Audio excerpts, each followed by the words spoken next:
Part 2. 2 days after the strange conclusion to Nastasya Filippovna's birthday party, with the record of which we concluded the first part of this story, Prince Myshkin hurriedly left St. Petersburg for Moscow in order to see after some business connected with the receipt of his unexpected fortune. It was said that there were other reasons for his hurried departure, but as to this, and as to his movements in Moscow, and as to his prolonged absence from St. Petersburg, we are able to give very little information. The prince was away for 6 months, and even those who were most interested in his destiny were able to pick up very little news about him all that while. True, certain rumors did reach his friends, but these were both strange and rare, and each one contradicted the last. Of course, the Apenkin family was much interested in his movements, though he had not had time to bid them farewell before his departure. The general, however, had had an opportunity of seeing him once or twice since the eventful evening, and had spoken very seriously with him, but though he had seen the prince, as I say, he told his family nothing about the circumstance. In fact, for a month or so after his departure, it was considered not the thing to mention the prince's name in the Apenkin household. Only Mrs. Apenkin, at the commencement of this period, had announced that she had been cruelly mistaken in the prince, and a day or two after, she had added, evidently alluding to him, but not mentioning his name, that it was an unalterable characteristic of hers to be mistaken in people. Then once more, 10 days later, after some passage of arms with one of her daughters, she had remarked sententiously, "We have had enough of mistakes. I shall be more careful in future." However, it was impossible to avoid remarking that there was some sense of oppression in the household, so nothing unspoken, but felt, something strained.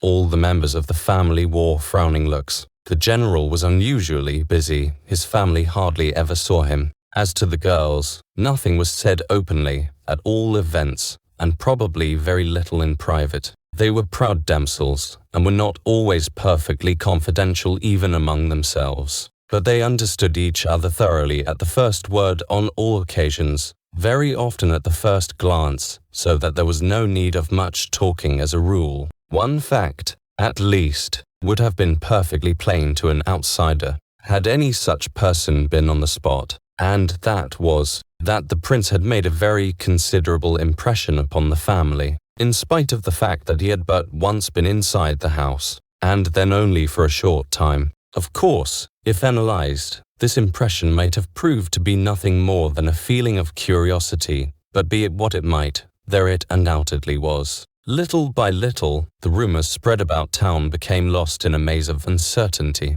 It was said that some foolish young prince, name unknown, had suddenly come into possession of a gigantic fortune and had married a French ballet dancer. This was contradicted, and the rumor circulated that it was a young merchant who had come into the enormous fortune and married the great ballet dancer, and that at the wedding the drunken young fool had burned 70,000 rubles at a candle out of pure bravado. However, all these rumors soon died down, to which circumstance certain facts largely contributed. For instance, the whole of the Rogozhin troupe had departed, with him at their head, for Moscow. This was exactly a week after a dreadful orgy at the Ekaterinov Gardens, where Nastasya Filippovna had been present. It became known that after this orgy Nastasya Filippovna had entirely disappeared, and that she had since been traced to Moscow, so that the exodus of the Rogozhin band was found consistent with this report. There were rumors current as to Gania, too, but circumstances soon contradicted these. He had fallen seriously ill, and his illness precluded his appearance in society, and even at business, for over a month. As soon as he had recovered, however, he threw up his situation in the public company under General Apenchin's direction for some unknown reason, and the post was given to another. He never went near the Apenchins' house at all, and was exceedingly irritable and depressed. Varvara Ardalyonovna married Titsin this winter, and it was said that the fact of Gania's retirement from business was the ultimate cause of the marriage, since Gania was now not only unable to support his family, but even required help himself. We may mention that Gania was no longer mentioned in the Apenkin household any more than the prince was, but that a certain circumstance in connection with the fatal evening at Nastasya's house became known to the general, and, In fact, to all the family the very next day. This fact was that Gania had come home that night but had refused to go to bed. He had awaited the prince's return from Ekaterinov with feverish impatience.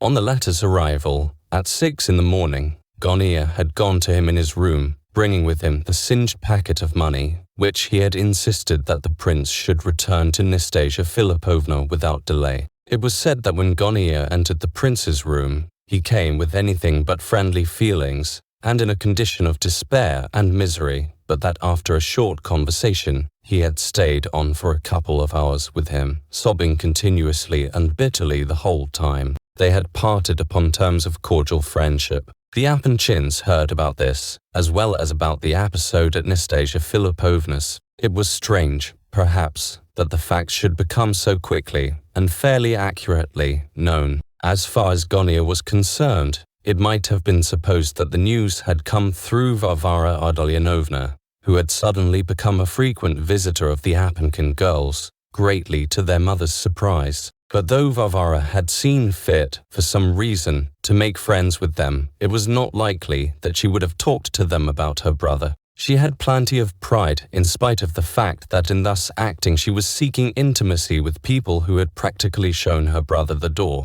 She and the Apankin girls had been acquainted in childhood, although of late they had met but rarely. Even now Varvara hardly ever appeared in the drawing room, but would slip in by a back way. Lizabetha Prokofievna, who disliked Varvara, although she had a great respect for her mother, was much annoyed by this sudden intimacy and put it down to the general contrariness of her daughters, who were always on the lookout for some new way of opposing her. Nevertheless, Varvara continued her visits. A month after Myshkin's departure, Mrs. Apankin received a letter from her old friend Princess Bilokonsky, who had lately left for Moscow, which letter put her into the greatest good humor. She did not divulge its contents either to her daughters or the general, but her conduct towards the former became affectionate in the extreme. She even made some sort of confession to them, but they were unable to understand what it was about. She actually relaxed towards the general a little. Hay had been long discredited, and though she managed to quarrel with them all the next day, yet she soon came round,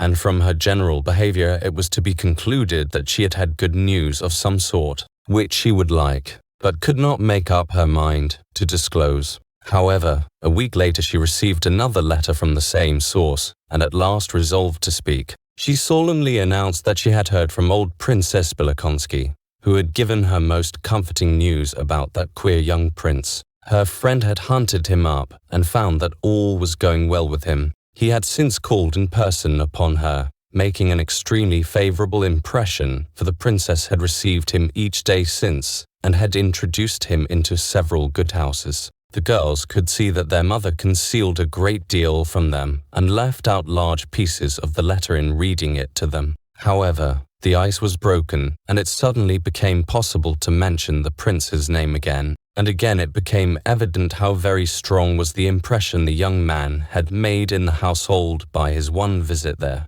Mrs. Apankin was surprised at the effect which the news from Moscow had upon the girls, and they were no less surprised that after solemnly remarking that her most striking characteristic was being mistaken in people, she should have troubled to obtain for the prince the favor and protection of so powerful an old lady as the Princess Bilokonsky. As soon as the ice was thus broken, the general lost no time in showing that he, too, took the greatest interest in the subject. He admitted that he was interested, but said that it was merely in the business side of the question. It appeared that, in the interests of the prince, he had made arrangements in Moscow for a careful watch to be kept upon the prince's business affairs, and especially upon Celestin. All that had been said as to the prince being an undoubted heir to a fortune turned out to be perfectly true, but the fortune proved to be much smaller than was at first reported. The estate was considerably encumbered with debts. Creditors turned up on all sides, and the prince, in spite of all advice and entreaty,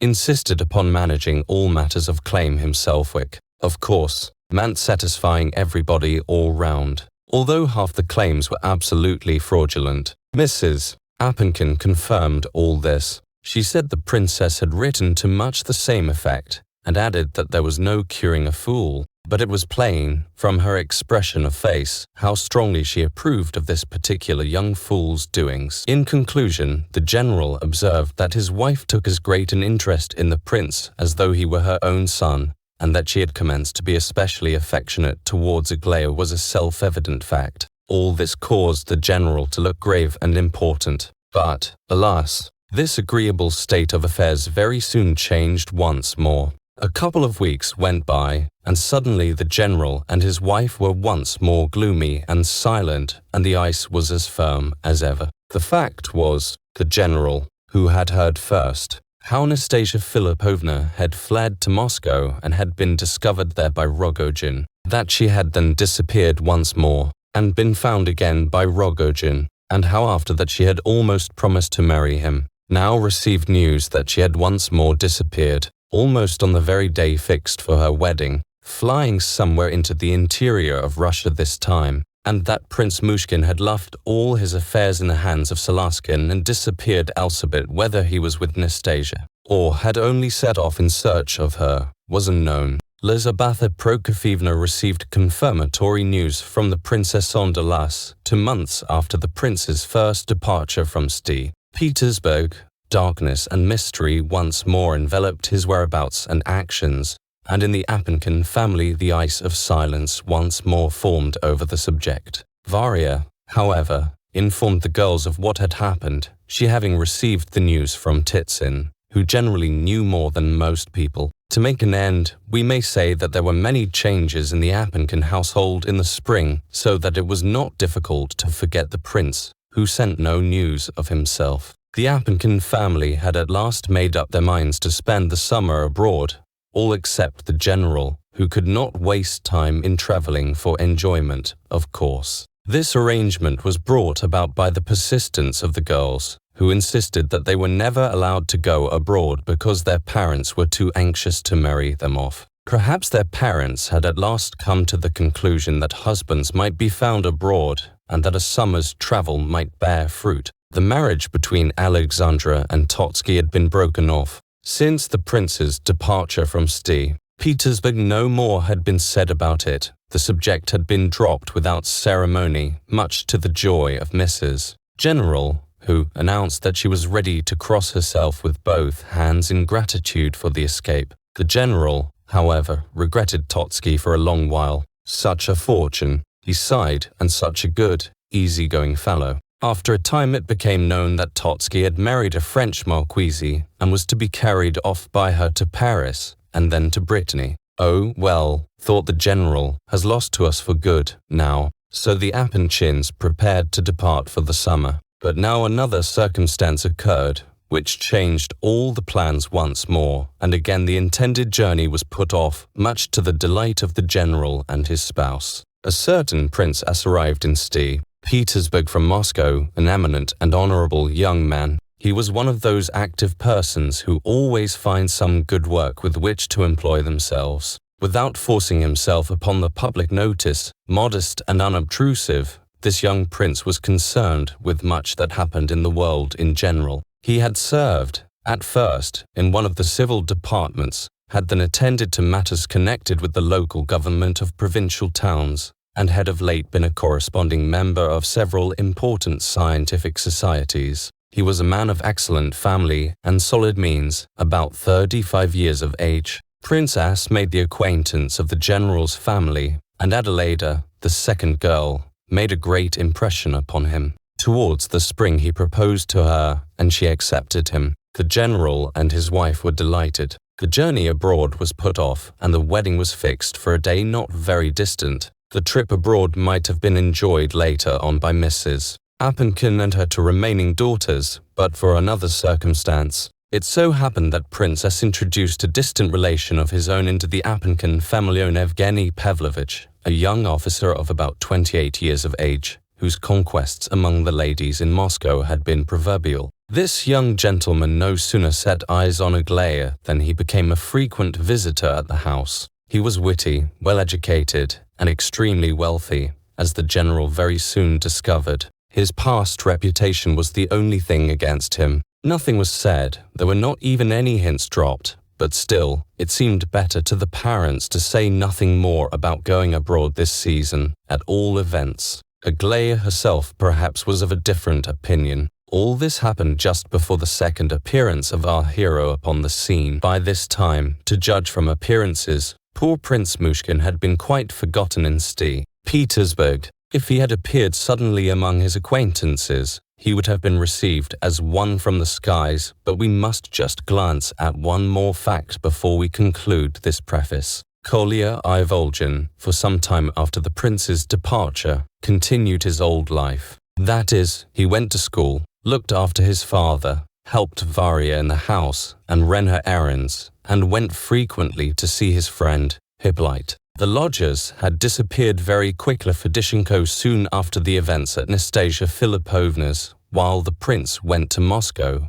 as we know. Goniya and his mother went to live with Varya and Titsin immediately after the latter's wedding, while the general was housed in a debtor's prison by reason of certain eyes given to the captain's widow under the impression that they would never be formally used against him. This unkind action much surprised poor Ardalian Alexandrovich, the victim, as he called himself, of an unbounded trust in the nobility of the human heart. When he signed those notes of hand, he never dreamt that they would be a source of future trouble. The event showed that he was mistaken. Trust in anyone after this. Have the least confidence in man or woman. He cried in bitter tones as he sat with his new friends in prison and recounted to them his favorite stories of the siege of Kars and the resuscitated soldier. On the whole, he accommodated himself very well to his new position. Titsin and Varya declared that he was in the right place, and Goniya was of the same opinion. The only person who deplored his fate was poor Nina Alexandrovna,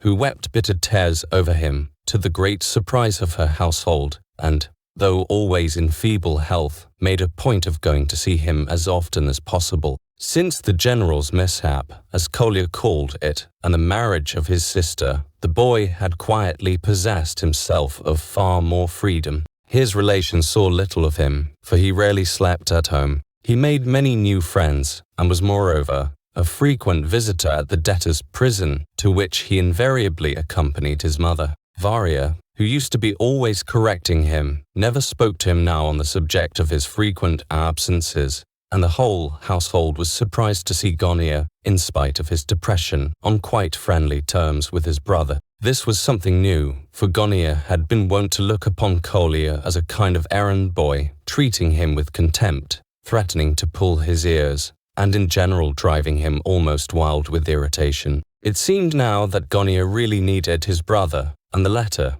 for his part, felt as if he could forgive Goniya much since he had returned the 100,000 rubles offered to him by Nastasya Filippovna. 3 months after the departure of the prince, the Ivolgin family discovered that Kolya had made acquaintance with the Apanchins and was on very friendly terms with the daughters. Varya heard of it first, though Kolya had not asked her to introduce him. Little by little the family grew quite fond of him. Madame Apankin at first looked on him with disdain and received him coldly, but in a short time he grew to please her, because, as she said, he was candid and no flatterer of very true description. From the first he put himself on an equality with his new friends, and though he sometimes read newspapers and books to the mistress of the house, it was simply because he liked to be useful. One day, however, he and Lizabetha Prokofyevna quarreled seriously about the woman question in the course of a lively discussion on that burning subject.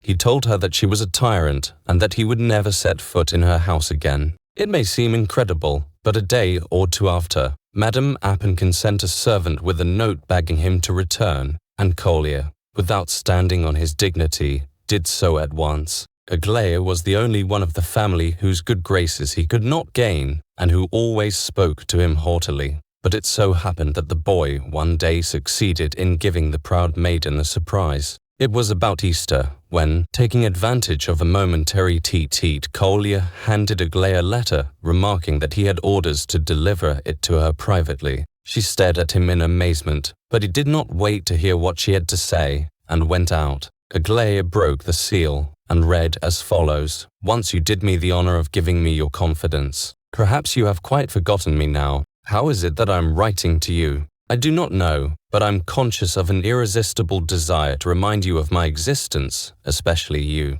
How many times I have needed all three of you, but only you have dwelt always in my mind's eye. I need you very much. I will not write about myself. I have nothing to tell you, but I long for you to be happy. Are you happy? That is all I wish to say to your brother, P.R.L. Myshkin. On reading this short and disconnected note, Aglaya suddenly blushed all over and became very thoughtful. It would be difficult to describe her thoughts at that moment. One of them was, shall I show it to anyone? But she was ashamed to show it. So she ended by hiding it in her table drawer with a very strange, ironical smile upon her lips. Next day, she took it out and put it into a large book, as she usually did with papers which she wanted to be able to find easily. She laughed when, about a week later, she happened to notice the name of the book and saw that it was Don Quixote, but it would be difficult to say exactly why. I cannot say, either, whether she showed the letter to her sisters, but when she had read it herself once more, it suddenly struck her that surely that conceited boy,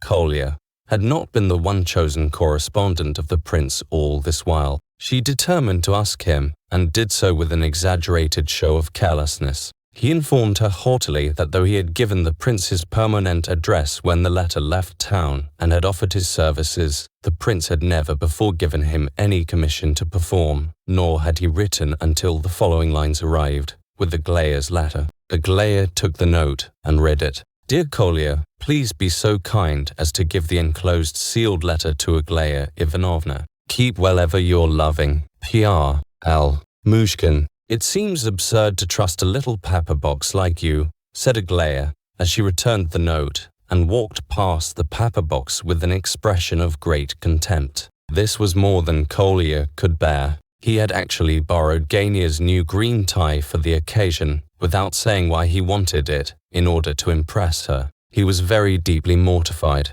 It was the beginning of June, and for a whole week the weather in St. Petersburg had been magnificent. The Apanchins had a luxurious country house at Pavlovsk, one of the fashionable summer resorts near St. Petersburg, and to this spot Mrs. Apankin determined to proceed without further delay. In a couple of days all was ready, and the family had left town. A day or two after this removal to Pavlovsk, Prince Myshkin arrived in St. Petersburg by the morning train from Moscow. No one met him, but, as he stepped out of the carriage, he suddenly became aware of two strangely glowing eyes fixed upon him from among the crowd that met the train. On endeavoring to rediscover the eyes and see to whom they belonged, he could find nothing to guide him. It must have been a hallucination, but the disagreeable impression remained, and without this, the prince was sad and thoughtful already, and seemed to be much preoccupied. His cab took him to a small and bad hotel near the Latynaya.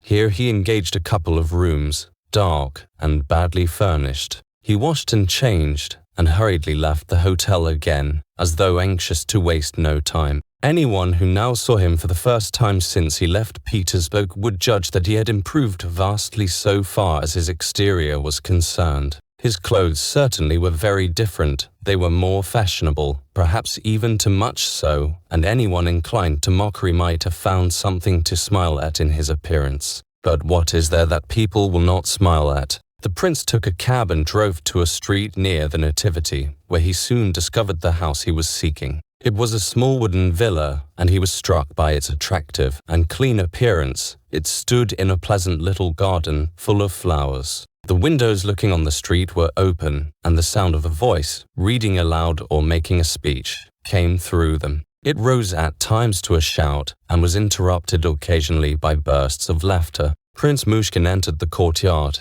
and ascended the steps. A cook with her sleeves turned up to the elbows opened the door. The visitor asked if Mr. Lebedev were at home. "He is in there," said she, pointing to the salon. The room had a blue wallpaper and was well, almost pretentiously, furnished with its round table, its divan, and its bronze clock under a glass shade. There was a narrow pier-glass against the wall, and a chandelier adorned with lustres hung by a bronze chain from the ceiling. When the prince entered, Lebedev was standing in the middle of the room, his back to the door. He was in his shirt sleeves on account of the extreme heat, and he seemed to have just reached the peroration of his speech, and was impressively beating his breast. His audience consisted of a youth of about 15 years of age with a clever face, who had a book in his hand, though he was not reading. A young lady of 20, in deep mourning, stood near him with an infant in her arms. Another girl of 13, also in black,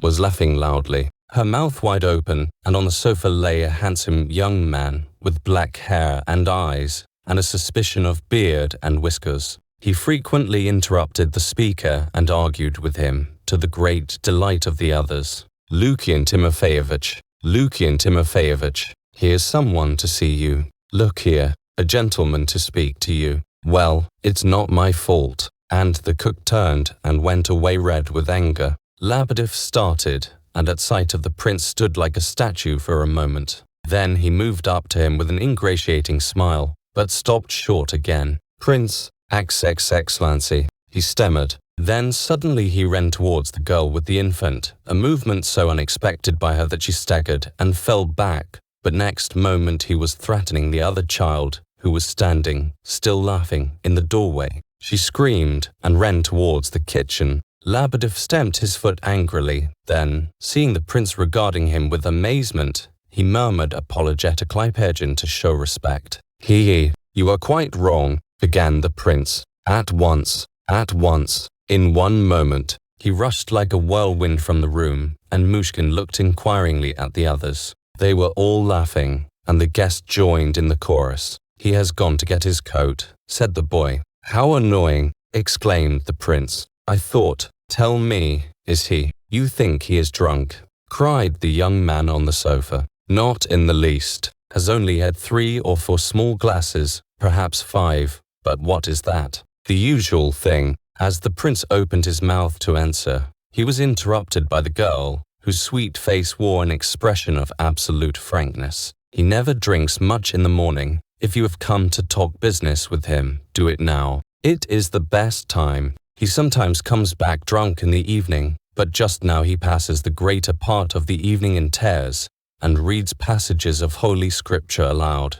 because our mother died 5 weeks ago. No doubt he ran off because he did not know what to say to you, said the youth on the divan. I bet he is trying to cheat you, and is thinking how best to do it. Just then Lebedev returned, having put on his coat. 5 weeks, said he, wiping his eyes. Only 5 weeks. Poor orphans. But why wear a coat in holes? Asked the girl, when your new one is hanging behind the door. Did you not see it? Hold your tongue, dragonfly, he scolded. What a plague you are. He stamped his foot irritably, but she only laughed, and answered, Are you trying to frighten me? I am not Tonya, you know, and I don't intend to run away. Look, you are waking Lubotchka, and she will have convulsions again. Why do you shout like that? Well, I won't again, said the master of the house, his anxiety getting the better of his temper. He went up to his daughter and looked at the child in her arms, anxiously making the sign of the cross over her 3 times. God bless her, he cried with emotion. This little creature is my daughter Lubov, addressing the prince. My wife, Helena, died at her birth, and this is my big daughter Vera, in mourning, as you see, and this, pointing to the young man on the divan. Well, go on, never mind me, mocked the other. Don't be afraid. Excellency, have you read that account of the murder of the Zamarin family in the newspaper? Cried Lebedev, all of a sudden. Yes, said Myshkin, with some surprise. Well, that is the murderer. It is in fact. What do you mean? Asked the visitor. I am speaking allegorically, of course, but he will be the murderer of a Zamarin family in the future. He is getting ready. They all laughed, and the thought crossed the prince's mind that perhaps Lebedev was really trifling in this way because he foresaw inconvenient questions and wanted to gain time. He is a traitor, a conspirator, shouted Lebedev, who seemed to have lost all control over himself. A monster, a slanderer. Ought I to treat him as a nephew, the son of my sister Anisha? Oh, do be quiet. You must be drunk. He has taken it into his head to play the lawyer, prince, and he practices speechifying, and is always repeating his eloquent pleadings to his children. And who do you think was his last client? An old woman who had been robbed of 500 rubles, her all by some rogue of a usurer, besought him to take up her case, instead of which he defended the usurer himself, a Jew named Zaidaler, because this Jew promised to give him 50 rubles. It was to be 50 if I won the case, only 5 if I lost, interrupted Lebedev, speaking in a low tone, a great contrast to his earlier manner. Well, naturally he came to grief. The law is not administered as it used to be, and he only got laughed at for his pains. But he was much pleased with himself in spite of that. Most learned judge, said he, picture this unhappy man, crippled by age and infirmities, who gains his living by honorable toil. Picture him, I repeat, robbed of his all, of his last mouthful. Remember, I entreat you, the words of that learned legislator, let mercy and justice alike rule the courts of law. Now, would you believe it, Excellency? Every morning he recites this speech to us from beginning to end, exactly as he spoke it before the magistrate. Today we have heard it for the 5th time. He was just starting again when you arrived. So much does he admire it. He is now preparing to undertake another case. I think, by the way, that you are Prince Myshkin. Kolya tells me you are the cleverest man he has ever known. The cleverest in the world, interrupted his uncle hastily. I do not pay much attention to that opinion, continued the young man calmly. Kolya is very fond of you, but he, pointing to Lebedev, is flattering you. I can assure you I have no intention of flattering you, or anyone else, but at least you have some common sense. Well, will you judge between us? Shall we ask the prince to act as arbitrator? He went on, addressing his uncle. I am so glad you chanced to come here, prince. I agree, said Lebedev, firmly, looking round involuntarily at his daughter, who had come nearer, and was listening attentively to the conversation. What is it all about? Asked the prince, frowning. His head ached, and he felt sure that Lebedev was trying to cheat him in some way, and only talking to put off the explanation that he had come for. I will tell you all the story. I am his nephew. He did speak the truth there, although he is generally telling lies. I am at the university and have not yet finished my course. I mean to do so, and I shall, for I have a determined character. I must, however, find something to do for the present, and therefore I have got employment on the railway at 24 rubles a month. I admit that my uncle has helped me once or twice before. Well, I had 20 rubles in my pocket, and I gambled them away. Can you believe that I should be so low, so base, as to lose money in that way? And the man who won it is a rogue whom you ought not to have paid, cried Lebedev. Yes, he is a rogue, but I was obliged to pay him, said the young man. As to his being a rogue, he is assuredly that, and I am not saying it because he beat you. He is an ex-lieutenant, prince, dismissed from the service, a teacher of boxing, and one of Rogozhin's followers. They are all lounging about the pavements now that Rogozhin has turned them off. Of course, the worst of it is that, knowing he was a rascal and a card sharper, I nonetheless played palki with him and risked my last ruble. To tell the truth, I thought to myself, if I lose, I will go to my uncle, and I am sure he will not refuse to help me. Now that was base, cowardly and base. That is so, observed Lebedev quietly, cowardly and base. Well, wait a bit, before you begin to triumph, said the nephew viciously, for the words seemed to irritate him. He is delighted. I came to him here and told him everything. I acted honorably, for I did not excuse myself. I spoke most severely of my conduct, as everyone here can witness. But I must smarten myself up before I take up my new post, for I am really like a tramp. Just look at my boots. I cannot possibly appear like this, and if I am not at the bureau at the time appointed, the job will be given to someone else, and I shall have to try for another. Now I only bag for 15 rubles, and I give my word that I will never ask him for anything again. I am also ready to promise to repay my debt in 3 months' time, and I will keep my word, even if I have to live on bread and water. My salary will amount to 75 rubles in 3 months. The sum I now ask, added to what I have borrowed already, will make a total of about 35 rubles, so you see I shall have enough to pay him and confound him. If he wants interest, he shall have that, too. Haven't I always paid back the money he lent me before? Why should he be so mean now? He grudges my having paid that lieutenant. There can be no other reason. That's the kind he eats a dog in the manger. And he won't go away, cried Lebedev. He has installed himself here, and here he remains. I have told you already that I will not go away until I've got what I ask. Why are you smiling, Prince? You look as if you disapproved of me. I am not smiling, but I really think you are in the wrong, somewhat, replied Myshkin, reluctantly. Don't shuffle. Say plainly that you think that I am quite wrong, without any somewhat. Why somewhat? I will say you are quite wrong, if you wish. If I wish. That's good, I must say. Do you think I am deceived as to the flagrant impropriety of my conduct? I am quite aware that his money is his own, and that my action is much like an attempt at extortion. But you don't know what life is. If people don't learn by experience, they never understand.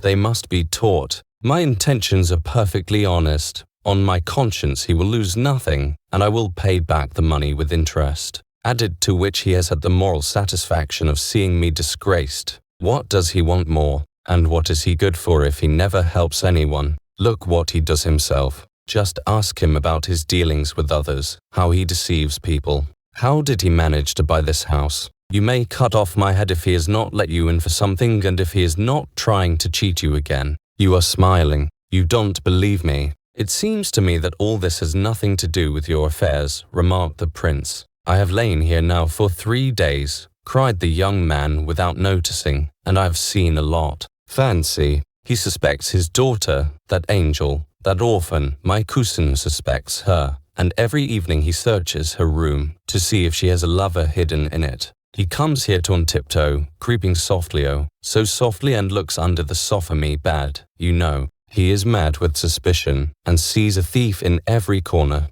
He runs about all night long. He was up at least 7 times last night, to satisfy himself that the windows and doors were barred, and to peep into the oven. That man who appears in court for scoundrels, rushes in here in the night and prays, lying prostrate, banging his head on the ground by the half hour, and for whom do you think he prays? Who are the sinners figuring in his drunken petitions? I have heard him with my own ears praying for the repose of the soul of the Countess du Barry. Collier heard it too. He is as mad as a March hare. You hear how he slanders me, Prince, said Lebedev, almost beside himself with rage. I may be a drunkard, an evildoer, a thief, but at least I can say one thing for myself. He does not know her, should he, mocker that he is, that when he came into the world it was I who washed him and dressed him in his swathing bands, for my sister Anisia had lost her husband and was in great poverty. I was very little better off than she, but I sat up night after night with her and nursed both mother and child. I used to go downstairs and steal wood for them from the house porter. How often did I sing him to sleep when I was half dead with hunger? In short, I was more than a father to him, and now he jeers at me. Even if I did cross myself and pray for the repose of the soul of the Comtesse du Barry, what does it matter? 3 days ago, for the first time in my life, I read her biography in an historical dictionary. Do you know who she was? You there, addressing his nephew. Speak. Do you know? Of course no one knows anything about her but you, muttered the young man in a would-be jeering tone. She was a countess who rose from shame to reign like a queen. An empress wrote to her, with her own hand, as Mokre Causini. At a levaduroy one morning, do you know what a levaduroy was? A cardinal, a papal legate, offered to put on her stockings, a high and holy person like that looked on it as an honor. Did you know this? I see by your expression that you did not. Well, how did she die? Answer. Oh, to stop you are too absurd. This is how she died. After all this honor and glory, after having been almost a queen, she was guillotined by that butcher, Samson. She was quite innocent, but it had to be done for the satisfaction of the fishwives of Paris. She was so terrified that she did not understand what was happening. But when Samson seized her head and pushed her under the knife with his foot, she cried out, "Wait a moment. Wait a moment, monsieur." Well, because of that moment of bitter suffering, perhaps the Saviour will pardon her other faults, for one cannot imagine a greater agony. As I read the story, my heart bled for her. And what does it matter to you, little worm, if I implored the divine mercy for her, great sinner as she was, as I said my evening prayer? I might have done it because I doubted if anyone had ever crossed himself for her sake before. It may be that in the other world she will rejoice to think that a sinner like herself has cried to heaven for the salvation of her soul. Why are you laughing? You believe nothing, atheist, and your story was not even correct. If you had listened to what I was saying, you would have heard that I did not only pray for the Comtesse du Barry. I said, O Lord, give rest to the soul of the great sinner, the Comtesse du Barry, and to all unhappy ones like her. You see, that is quite a different thing, for how many sinners there are, how many women who have passed through the trials of this life are now suffering and groaning in purgatory. I prayed for you, too, in spite of your insolence and impudence, also for your fellows, as it seems that you claim to know how I pray. Oh, that's enough in all conscience. Pray for whom you choose, and the devil take them and you. We have a scholar here. You did not know that, Prince, he continued, with a sneer. He reads all sorts of books and memoirs now. At any rate, your uncle has a kind heart, remarked the prince, who really had to force himself to speak to the nephew, so much did he dislike him. Oh, now you are going to praise him. He will be set up. He puts his hand on his heart, and he is delighted. I never said he was a man without heart, but he is a rascal, that's the pity of it. And then, he is addicted to drink, and his mind is unhinged, like that of most people who have taken more than is good for them for years. He loves his children, oh, I know that well enough. He respected my aunt, his late wife, and he even has a sort of affection for me. He has remembered me in his will. I shall leave you nothing, exclaimed his uncle angrily. Listen to me, Lebedev, said the prince in a decided voice, turning his back on the young man. I know by experience that when you choose, you can be businesslike. I have very little time to spare, and if you, by the way, excuse Muhat is your Christian name, I have forgotten it. T.T. Timothy and Lukyanovich. Everyone in the room began to laugh. He is telling lies, cried the nephew. Even now he cannot speak the truth. He is not called Timothy Lukyanovich, Prince, but Lukian Timofeyevich. Now do tell us why you must needs lie about it. Lukian or Timothy, it is all the same to you, and what difference can it make to the prince? He tells lies without the least necessity, simply by force of habit, I assure you. Is that true? Said the prince impatiently. My name really is Lukian Timofeyevich, acknowledged Lebedev, lowering his eyes and putting his hand on his heart. Well, for God's sake, what made you say the other? To humble myself, murmured Lebedev. What on earth do you mean? Oh, if only I knew where Kolya was at this moment, cried the prince, standing up, as if to go. I can tell you all about Kolya, said the young man. Oh, no, said Lebedev, hurriedly. Kolya spent the night here, and this morning went after his father, whom you let out of prison by paying his debts, heaven only knows why. Yesterday the general promised to come and lodge here, but he did not appear. Most probably he slept at the hotel close by. No doubt Kolya is there, unless he has gone to Pavlovsk to see the Apanchins. He had a little money, and was intending to go there yesterday. He must be either at the hotel or at Pavlovsk. At Pavlovsk. He is at Pavlovsk, undoubtedly, interrupted Lebedev. But come, let us go into the garden way, we'll have coffee there. And Lebedev seized the prince's arm and led him from the room. They went across the yard and found themselves in a delightful little garden with the trees already in their summer dress of green, thanks to the unusually fine weather. Lebedev invited his guest to sit down on a green seat before a table of the same color fixed in the earth, and took a seat facing him. In a few minutes the coffee appeared, and the prince did not refuse it. The host kept his eyes fixed on Myshkin with an expression of passionate civility. I knew nothing about your home before, said the prince absently, as if he were thinking of something else. Poor orphans, began Lebedev, his face assuming a mournful air, but he stopped short, for the other looked at him inattentively, as if he had already forgotten his own remark. They waited a few minutes in silence, while Lebedev sat with his eyes fixed mournfully on the young man's face. Well, said the latter, at last rousing himself. Oh, yes, you know why I came, Lebedev. Your letter brought me. Speak, tell me all about it. The clerk, rather confused, tried to say something, hesitated, began to speak, and again stopped. The prince looked at him gravely. I think I understand, Lukian Timofeyevich. You were not sure that I should come. You did not think I should start at the first word from you, and you merely wrote to relieve your conscience. However, you see now that I've come, and I have had enough of trickery. Give up serving, or trying to serve, to masters. Rogozhin has been here these 3 weeks. Have you managed to sell her to him as you did before? Tell me the truth. He discovered everything, the monster. Himself. Don't abuse him, though I dare say you have something to complain of. He beat me, he threshed me unmercifully, replied Lebedev vehemently. He set a dog on me in Moscow, a bloodhound, a terrible beast that chased me all down the street. You seem to take me for a child, Lebedev. Tell me, is it a fact that she loved him while they were in Moscow? Yes, it is a fact, and this time, let me tell you, on the very eve of their marriage. It was a question of minutes when she slipped off to Petersburg. She came to me directly. She Rivitsov me, Lukian, find me some refuge, and say nothing to the prince. She is afraid of you, even more than she is of him, and in that she shows her wisdom. And Lebedev slily put his finger to his brow as he said the last words. And now it is you who have brought them together again. Excellency, how could I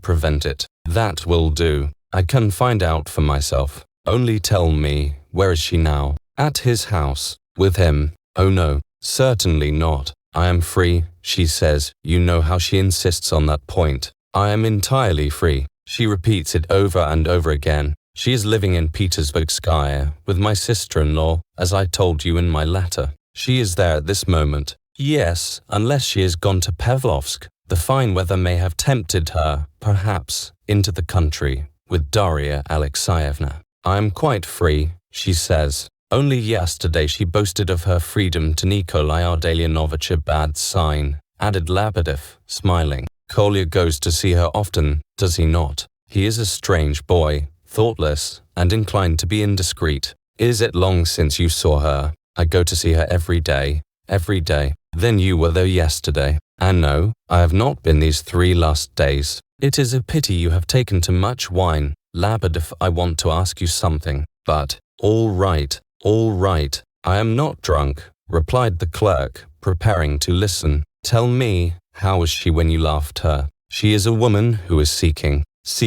She seems always to be searching about, as if she had lost something. The mere idea of her coming marriage disgusts her. She looks on it as an insult. She cares as much for him as for a piece of orange peel, not more. Yet I am much mistaken if she does not look on him with fear and trembling. She forbids his name to be mentioned before her, and they only meet when unavoidable. He understands, well enough, but it must be gone through. She is restless, mocking, deceitful, violent. Deceitful and violent. Yes, violent. I can give you a proof of it. A few days ago she tried to pull my hair because I said something that annoyed her. I tried to soothe her by reading the Apocalypse aloud. What? Exclaimed the prince, thinking he had not heard aright. By reading the Apocalypse. The lady has a restless imagination. She has a liking for conversation on serious subjects of any kind. In fact, they please her so much that it flatters her to discuss them. Now for 15 years at least I have studied the Apocalypse, and she agrees with me in thinking that the present is the epoch represented by the third horse, the black one, whose rider holds a measure in his hand. It seems to me that everything is ruled by measure in our century. All men are clamoring for their rights, a measure of wheat for a penny, and 3 measures of barley for a penny. But, added to this, man desire freedom of mind and body, a pure heart, a healthy life, and all God's good gifts. Now by pleading their rights alone, they will never attain all this. So the white horse, with his rider Death, comes next, and is followed by hell. We talked about this matter when we met, and it impressed her very much. Do you believe all this? Asked Myshkin, looking curiously at his companion. I both believe it and explain it. I am but a poor creature, a beggar, an atom in the scale of humanity, who has the least respect for Lebedev. He is a target for all the world, the butt of any fool who chooses to kick him. But in interpreting revelation I am the equal of anyone, great as he may be. Such is the power of the mind and the spirit. I have made a lordly personage tremble as he sat in his armchair, only by talking to him of things concerning the spirit. 2 years ago, on Easter Eve, His Excellency Nil Alexeyevich, whose subordinate I was then, wished to hear what I had to say, and sent a message by Peter Zakharich to ask me to go to his private room. "They tell me you expound the prophecies relating to Antichrist," said he, when we were alone. "Is that so?" "Yes," I answered unhesitatingly, and I began to give some comments on the apostle's allegorical vision. At first he smiled, but when we reached the numerical computations and correspondences, he trembled and turned pale. Then he begged me to close the book, and sent me away, promising to put my name on the reward list. That took place, as I said, on the eve of Easter, and 8 days later his soul returned to God. What? It is the truth. One evening after dinner he stumbled as he stepped out of his carriage. He fell and struck his head on the curb, and died immediately. He was 73 years of age, and had a red face and white hair. He deluged himself with scent, and was always smiling like a child. Peter Zakharich recalled my interview with him, and said, "You foretold his death." The prince rose from his seat, and Lebedev, surprised to see his guest preparing to go so soon, remarked, "You are not interested." In a respectful tone, "I am not very well, and my head aches." "Doubtless the effect of the journey," replied the prince, frowning. "You should go into the country," said Lebedev timidly. The prince seemed to be considering the suggestion. "You see, I'm going into the country myself in 3 days, with my children and belongings. The little one is delicate, she needs change of air, and during our absence this house will be done up. I am going to Pavlovsk." "You are going to Pavlovsk too?" asked the prince sharply. "Everybody seems to be going there. Have you a house in that neighborhood?" "I don't know of many people going to Pavlovsk, and as for the house, Ivan Titsin has let me one of his villas rather cheaply. It is a pleasant place, lying on a hill surrounded by trees, and one can live there for a mere song. There is good music to be heard, so no wonder it is popular. I shall stay in the lodge. As to the villa itself, have you let it?" "And on it exactly." "Let it to me," said the prince. Now this was precisely what Lebedev had made up his mind to do in the last 3 minutes. Not that he had any difficulty in finding a tenant. In fact, the house was occupied at present by a chance visitor, who had told Lebedev that he would perhaps take it for the summer months. The clerk knew very well that this perhaps meant certainly, but as he thought he could make more out of a tenant like the prince, he felt justified in speaking vaguely about the present inhabitant's intentions. "This is quite a coincidence," thought he, and when the subject of price was mentioned, he made a gesture with his hand, as if to wave away a question of so little importance. "Oh well, as you like," said Myshkin. "I will think it over. You shall lose nothing." They were walking slowly across the garden. "But if you—" "I could," stammered Lebedev, if you please, Prince, tell you something on the subject which would interest you, I'm sure." He spoke in wheedling tones and wriggled as he walked along. Myshkin stopped short. "Darya Alexeyevna also has a villa at Pavlovsk. Well, a certain person is very friendly with her and intends to visit her pretty often." "Well, Aglaya Ivanovna—" "Oh, stop, Lebedev," interposed Myshkin, feeling as if he had been touched on an open wound. That has nothing to do with me. I should like to know when you are going to start. The sooner the better as far as I am concerned, for I am at an hotel." They had left the garden now and were crossing the yard on their way to the gate. "Well, leave your hotel at once and come here. Then we can all go together to Pavlovsk the day after tomorrow." "I will think about it," said the prince dreamily, and went off. The clerk stood looking after his guest, struck by his sudden absent-mindedness. He had not even remembered to say goodbye, and Lebedev was the more surprised at the omission, as he knew by experience how courteous the prince usually was. It was now close on 12 o'clock. The prince knew that if he called at the Apanchins now he would only find the general, and that the letter might probably carry him straight off to Pavlovsk with him, whereas there was one visit he was most anxious to make without delay. So at the risk of missing General Apanchin altogether, and thus postponing his visit to Pavlovsk for a day, at least, the prince decided to go and look for the house he desired to find. The visit he was about to pay was, in some respects, a risky one. He was in two minds about it, but knowing that the house was in the Gorohovaya, not far from the Sadovaya, he determined to go in that direction and to try to make up his mind on the way. Arrived at the point where the Gorohovaya crosses the Sadovaya, he was surprised to find how excessively agitated he was. He had no idea that his heart could beat so painfully. One house in the Gorohovaya began to attract his attention long before he reached it, and the prince remembered afterwards that he had said to himself, "That is the house, I'm sure of it." He came up to it quite curious to discover whether he had guessed right, and felt that he would be disagreeably impressed to find that he had actually done so. The house was a large, gloomy-looking structure, without the slightest claim to architectural beauty, in color a dirty green.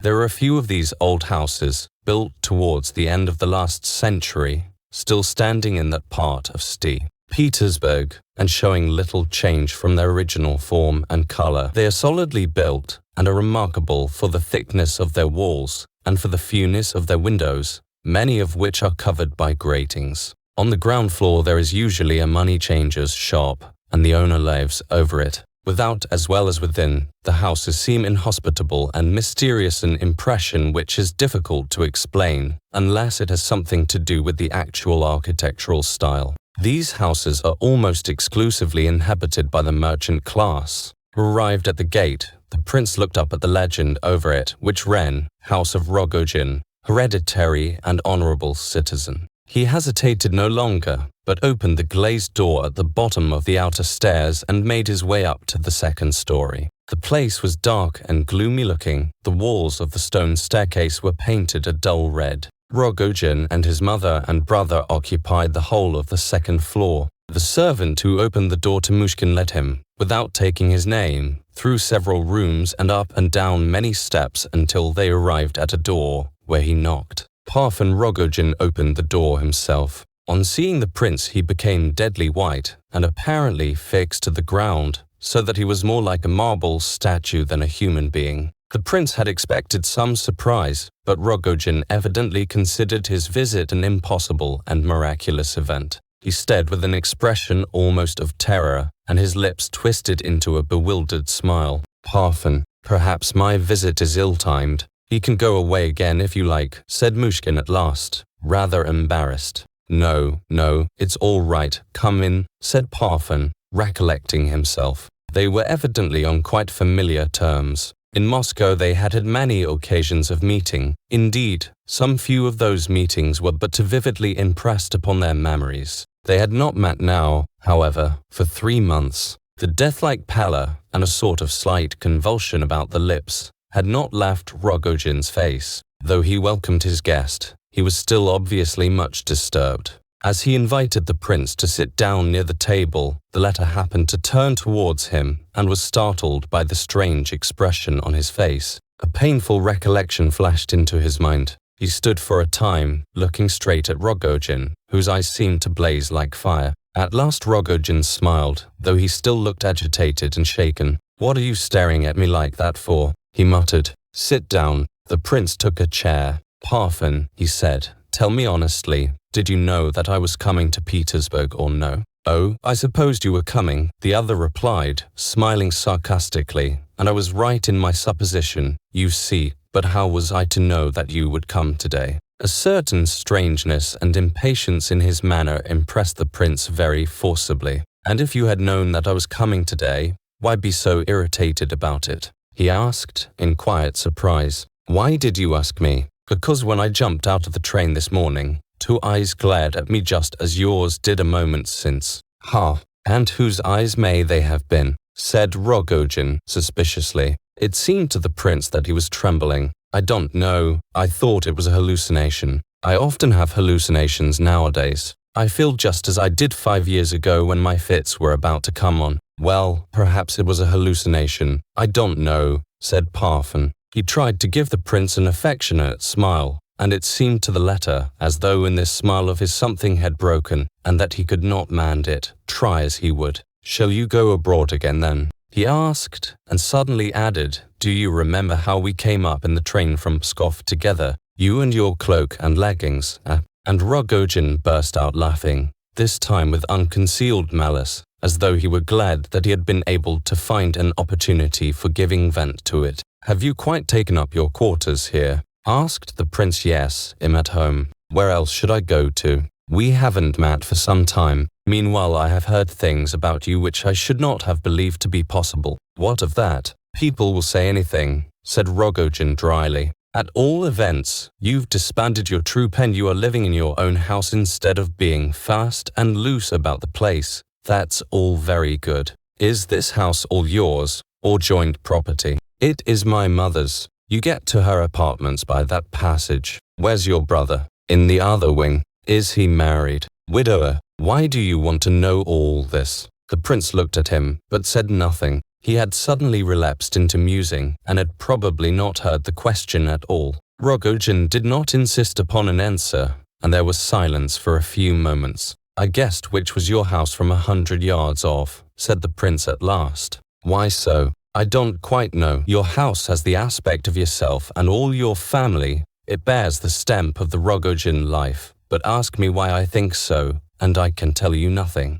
It is nonsense, of course. I am nervous about this kind of thing troubling me so much. I had never before imagined what sort of a house you would live in, and yet no sooner did I set eyes on this one than I said to myself that it must be yours." "Really?" said Rogozhin vaguely, not taking in what the prince meant by his rather obscure remarks. The room they were now sitting in was a large one, lofty but dark, well furnished, principally with writing tables and desks covered with papers and books. A wide sofa covered with red morocco evidently served Rogozhin for a bed. On the table beside which the prince had been invited to seat himself lay some books. One containing a marker where the reader had left off was a volume of Solovey's history. Some oil paintings in worn gilded frames hung on the walls, but it was impossible to make out what subjects they represented, so blackened were they by smoke and age. One, a life-sized portrait, attracted the prince's attention. It showed a man of about 50,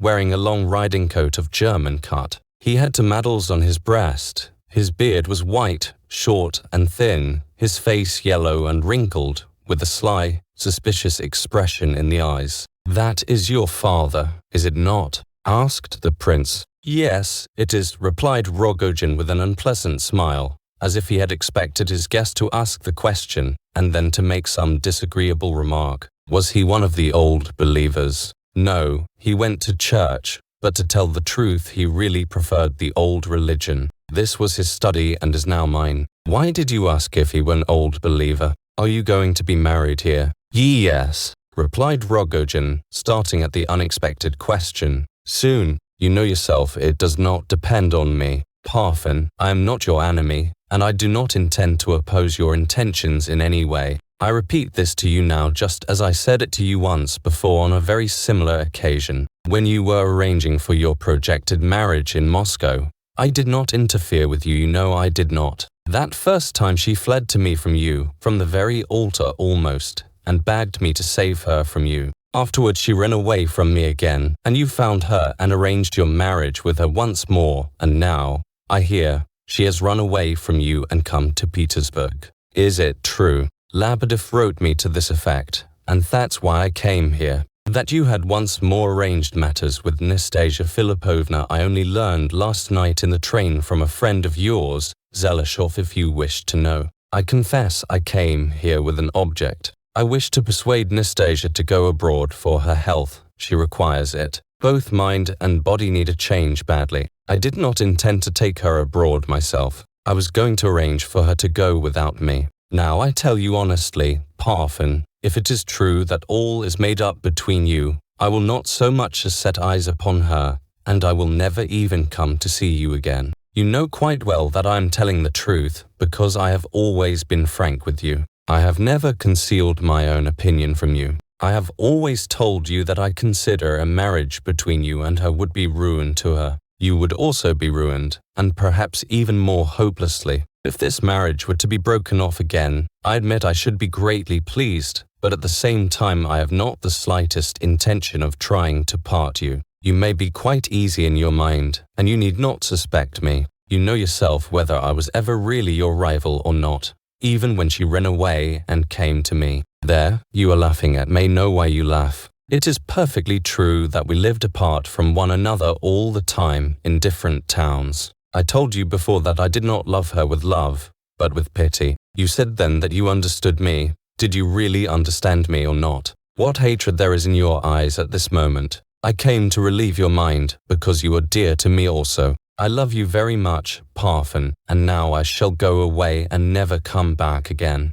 Goodbye. The prince rose. Stay a little, said Parfen, not leaving his chair and resting his head on his right hand. I haven't seen you for a long time. The prince sat down again. Both were silent for a few moments. When you are not with me I hate you, Lev Nikolayevich. I have loathed you every day of these 3 months since I last saw you. By heaven I have, said Rogozhin. I could have poisoned you at any minute. Now, you have been with me but a quarter of an hour, and all my malice seems to have melted away, and you are as dear to me as ever. Stay here a little longer. When I am with you, you trust me, but as soon as my back is turned, you suspect me, said the prince, smiling, and trying to hide his emotion. I trust your voice when I hear you speak. I quite understand that you and I cannot be put on a level, of course. Why did you add that? There. Now you are cross again, said the prince, wondering. We were not asked, you see. We were made different, with different tastes and feelings, without being consulted.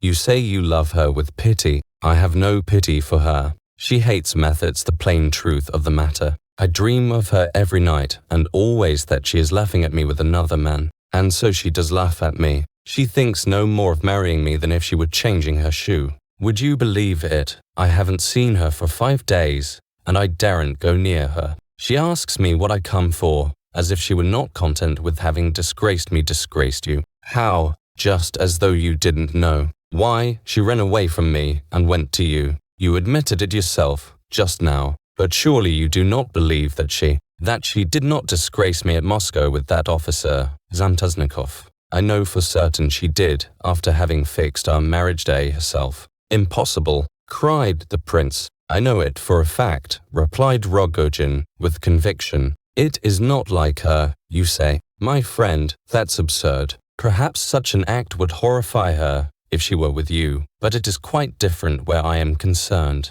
She looks on me as vermin. Her affair with Keller was simply to make a laughingstock of me. You don't know what a fool she made of me in Moscow, and the money I spent over her. The money. And you can marry her now, Parfen. What will come of it all? Said the prince, with dread in his voice. Rogozhin gazed back gloomily, and with a terrible expression in his eyes, but said nothing. I haven't been to see her for 5 days, he repeated, after a slight pause. I'm afraid of being turned out. She says she's still her own mistress, and may turn me off altogether and go abroad. She told me this herself, he said, with a peculiar glance at Myshkin. I think she often does it merely to frighten me. She is always laughing at me, for some reason or other, but at other times she's angry, and won't say a word, and that's what I'm afraid of. I took her a shawl one day, the like of which she might never have seen, although she did live in luxury, and she gave it away to her maid, Kotia. Sometimes when I can keep away no longer, I steal past the house on the sly, and once I watched at the gate till Donny thought something was going on and she saw me from the window. She asked me what I should do if I found she had deceived me. I said, you know well enough. What did she know? Cried the prince. How was I to tell? Replied Rogozhin with an angry laugh. I did my best to catch her tripping in Moscow, but did not succeed. However, I caught hold of her one day and said, you are engaged to be married into a respectable family. And do you know what sort of a woman you are? That's the sort of woman you are, I said. You told her that? Yes. Well, go on. She said, I wouldn't even have you for a footman now, much less for a husband. I shan't leave the house, I said, so it doesn't matter. Then I shall call somebody and have you kicked out, she cried. So then I rushed at her and beat her till she was bruised all over. Impossible, cried the prince, aghast. I tell you it's true, said Rogozhin quietly, but with eyes ablaze with passion. Then for a day and a half I neither slept, nor ate, nor drank, and would not leave her. I knelt at her feet. I shall die here, I said. If you don't forgive me, and if you have me turned out, I shall drown myself. Because, what should I be without you now? She was like a madwoman all that day. Now she would cry. Now she would threaten me with a knife. Now she would abuse me. She called in Zelisov and Kala and showed me to them, shamed me in their presence. Let's all go to the theatre, she says, and leave him here if he won't go. It's not my business.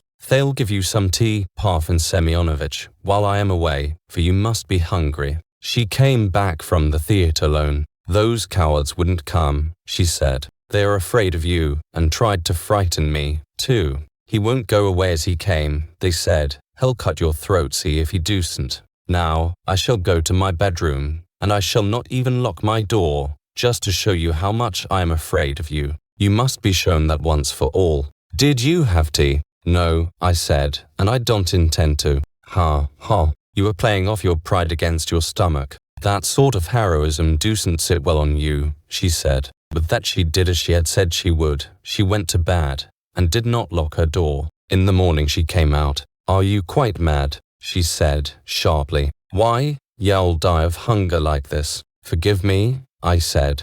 No, I won't, and I won't marry you. I've said it. Surely you haven't sat in this chair all night without sleeping. I didn't sleep, I said. How sensible of you. And are you going to have no breakfast or dinner today? I told you I wouldn't. Forgive me. You've no idea how unbecoming this sort of thing is to you, she said. It's like putting a saddle on a cow's back. Do you think you are frightening me? My word, what a dreadful thing that you should sit here and eat no food. How terribly frightened I am. She wasn't angry long, and didn't seem to remember my offense at all. I was surprised, for she is a vindictive, resentful woman, but then I thought that perhaps she despised me too much to feel any resentment against me. And that's the truth. She came up to me and said, Do you know who the Pope of Rome is? I've heard of him, I said. I suppose you've read the Universal History, Parfen Semyonovich, haven't you? She asked. I've learned nothing at all, I said. Then I'll land it to you to read. You must know there was a Roman Pope once, and he was very angry with a certain emperor. So the emperor came and neither ate nor drank, but knelt before the Pope's palace till he should be forgiven. And what sort of vows do you think that emperor was making during all those days on his knees? Stop, I'll read it to you. Then she read me a lot of verses, where it said that the emperor spent all the time vowing vengeance against the Pope. You don't mean to say you don't approve of the poem, Parfen Semyonovich, she says. All you have read out is perfectly true, say I. Aha, says she, you admit it's true, do you? And you are making vows to yourself that if I marry you, you will remind me of all this, and take it out of me. I don't know, I say. Perhaps I was thinking like that, and perhaps I was not. I'm not thinking of anything just now. What are your thoughts, then? I'm thinking that when you rise from your chair and go past me, I watch you and follow you with my eyes. If your dress does but rustle, my heart sinks. If you leave the room, I remember every little word and action, and what your voice sounded like, and what you said. I thought of nothing all last night, but sat here listening to your sleeping breath, and heard you move a little, twice. And as for your attack upon me, she says, I suppose you never once thought of that. Perhaps I did think of it, and perhaps not, I say. And what if I don't either forgive you or marry you? I tell you I shall go and drown myself. She said, and then relapsed into silence. Then she got angry, and went out. I suppose you'd murder me before you drowned yourself, though, she cried as she left the room. An hour later, she came to me again, looking melancholy. I will marry you, Parfen Semyonovich, she says, not because I'm frightened of you, but because it's all the same to me how I ruin myself. And how can I do it better? Sit down, they'll bring you some dinner directly, and if I do marry you, I'll be a faithful wife to you, you need not doubt that. Then she thought a bit, and said, at all events, you are not a flunky. At first, I thought you were no better than a flunky. And she arranged the wedding and fixed the day straight away on the spot. Then, in another week, she had run away again, and came here to Labadev's. And when I found her here, she said to me, I'm not going to renounce you altogether, but I wish to put off the wedding a bit longer yet, just as long as I like, for I am still my own mistress. So you may wait, if you like. That's how the matter stands between us now. What do you think of all this, Lev Nikolayevich? What do you think of it yourself? Replied the prince, looking sadly at Rogozhin. As if I can think anything about it. He was about to say more, but stopped in despair. The prince rose again, as if he would leave. At all events, I shall not interfere with you, he murmured, as though making answer to some secret thought of his own. I'll tell you what, cried Rogozhin, and his eyes flashed fire. I can't understand your yielding her to me like this. I don't understand it. Have you given up loving her altogether? At first you suffered badly, no it saw it. Besides, why did you come post-haste after us? Out of pity, he. His mouth curved in a mocking smile. Do you think I am deceiving you? Asked the prince. No, I trust you, but I can't understand. It seems to me that your pity is greater than my love. A hungry longing to speak his mind out seemed to flash in the man's eyes, combined with an intense anger. Your love is mingled with hatred, and therefore, when your love passes, there will be the greater misery, said the prince. I tell you this, Parfen, what? That I'll cut her throat, you mean? The prince shuddered. You'll hate her afterwards for all your present love, and for all the torment you are suffering on her account now. What seems to me the most extraordinary thing is that she can again consent to marry you after all that has passed between you. When I heard the news yesterday, I could hardly bring myself to believe it. Why, she has run twice from you, from the very altar rails, as it were. She must have some presentiment of evil. What can she want with you now? Your money. Nonsense. Besides, I should think you must have made a fairly large hole in your fortune already. Surely it is not because she is so very anxious to find a husband. She could find many a one besides yourself. Anyone would be better than you, because you will murder her, and I feel sure she must know that but too well by now. Is it because you love her so passionately? Indeed, that may be it. I have heard that there are women who want just that kind of love. But still, the prince paused, reflectively. What are you grinning at my father's portrait again for? Asked Rogozhin suddenly. He was carefully observing every change in the expression of the prince's face. I smiled because the idea came into my head that if it were not for this unhappy passion of yours you might have, and would have, become just such a man as your father, and that very quickly, too. You would have settled down in this house of yours with some silent and obedient wife. You would have spoken rarely, trusted no one, heeded no one, and thought of nothing but making money.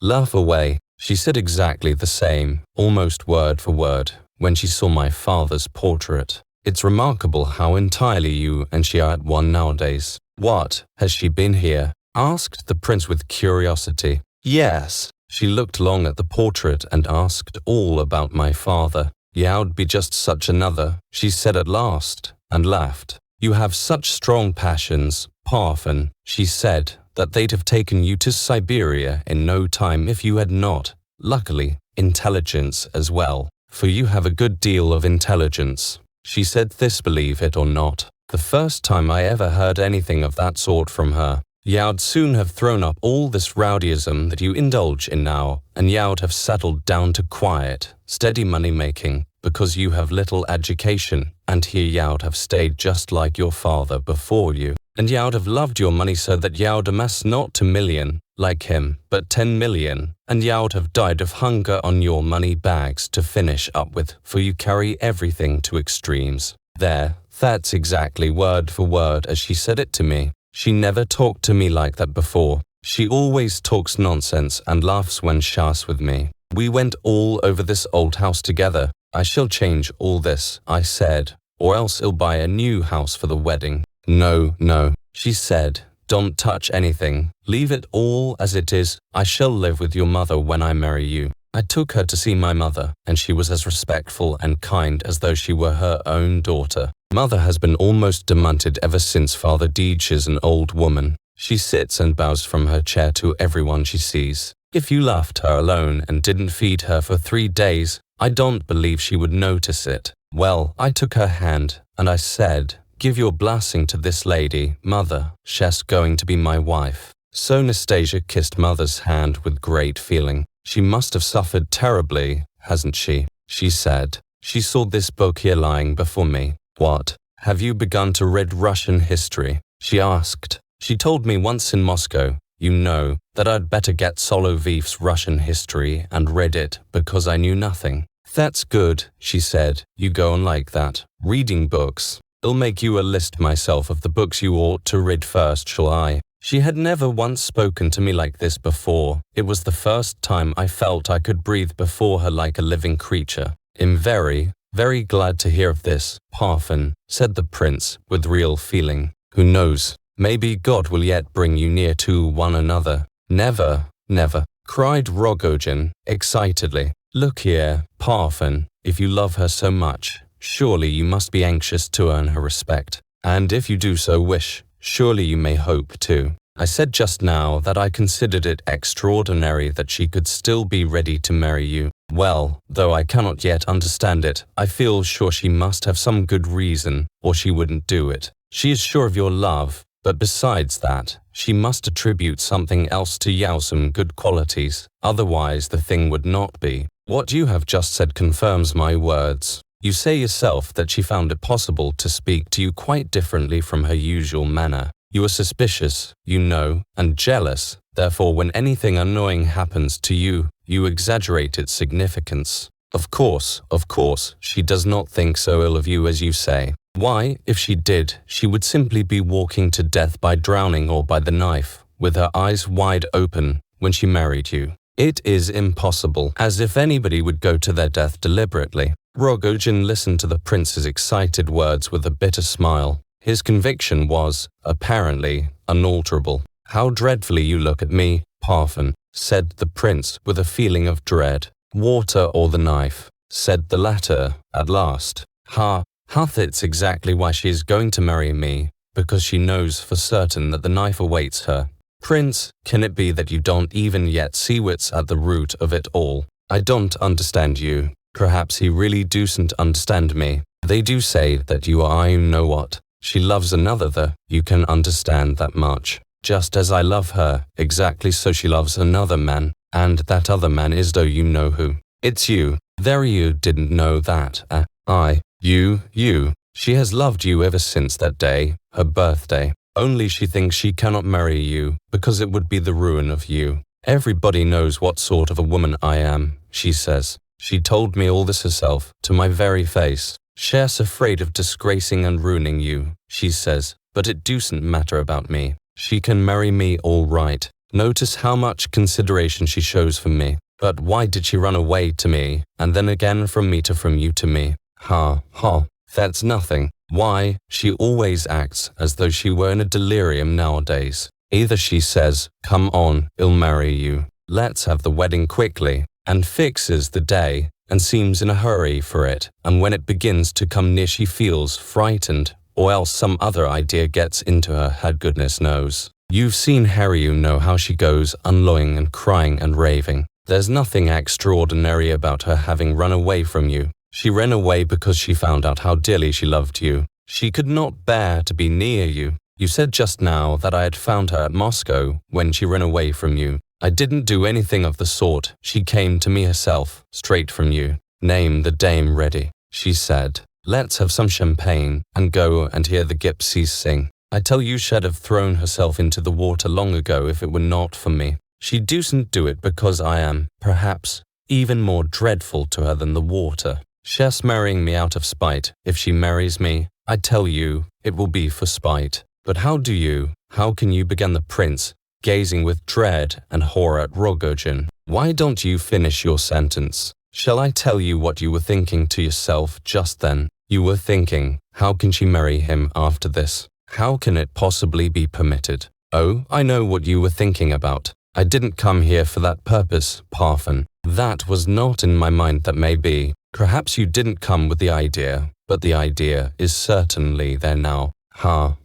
Well, that's enough. What are you upset about? Didn't you really know it all before? You astonish me. All this is mere jealousy. It is some malady of yours, Parfen. You exaggerate everything, said the prince, excessively agitated. What are you doing? Let go of it, said Parfen, seizing from the prince's hand a knife which the latter had at that moment taken up from the table, where it lay beside the history. Parfen replaced it where it had been. I seem to know it felt it when I was coming back to Petersburg, continued the prince. I did not want to come.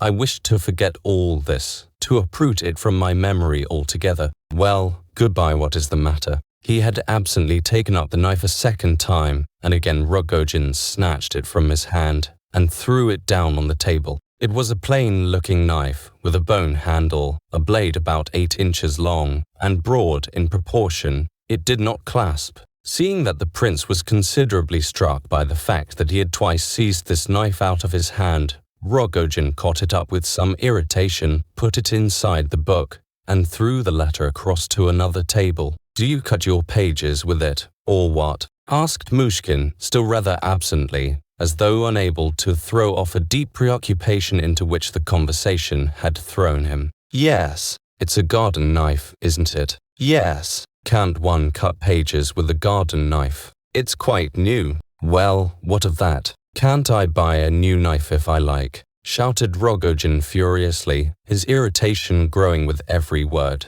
The prince shuddered and gazed fixedly at Parfen. Suddenly he burst out laughing. "Why, what an idea," he said. "I didn't mean to ask you any of these questions. I was thinking of something quite different, but my head is heavy, and I seem so absent-minded nowadays. Well, goodbye. Can't remember what I wanted to say goodbye." "Not that way," said Rogozhin. "There, I've forgotten that too. This way, come along, I'll show you." They passed through the same rooms which the prince had traversed on his arrival. In the largest there were pictures on the walls, portraits and landscapes of little interest. Over the door, however, there was one of strange and rather striking shape. It was 6 or 7 feet in length and not more than a foot in height. It represented the Saviour just taken from the cross. The prince glanced at it, but took no further notice. He moved on hastily, as though anxious to get out of the house. But Rogozhin suddenly stopped underneath the picture.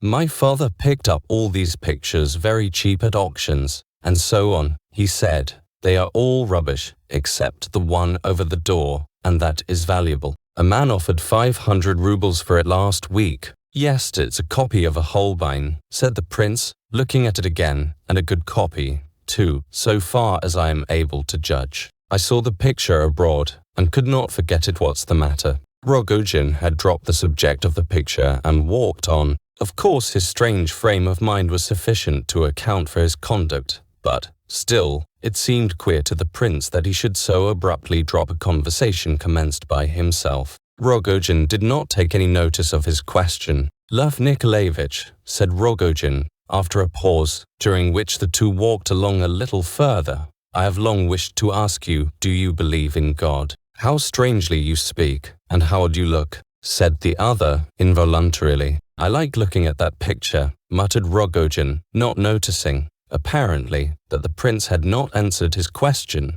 That picture," cried Myshkin, struck by a sudden idea. "Why, a man's faith might be ruined by looking at that picture." "So it is," said Rogozhin, unexpectedly. They had now reached the front door. The prince stopped.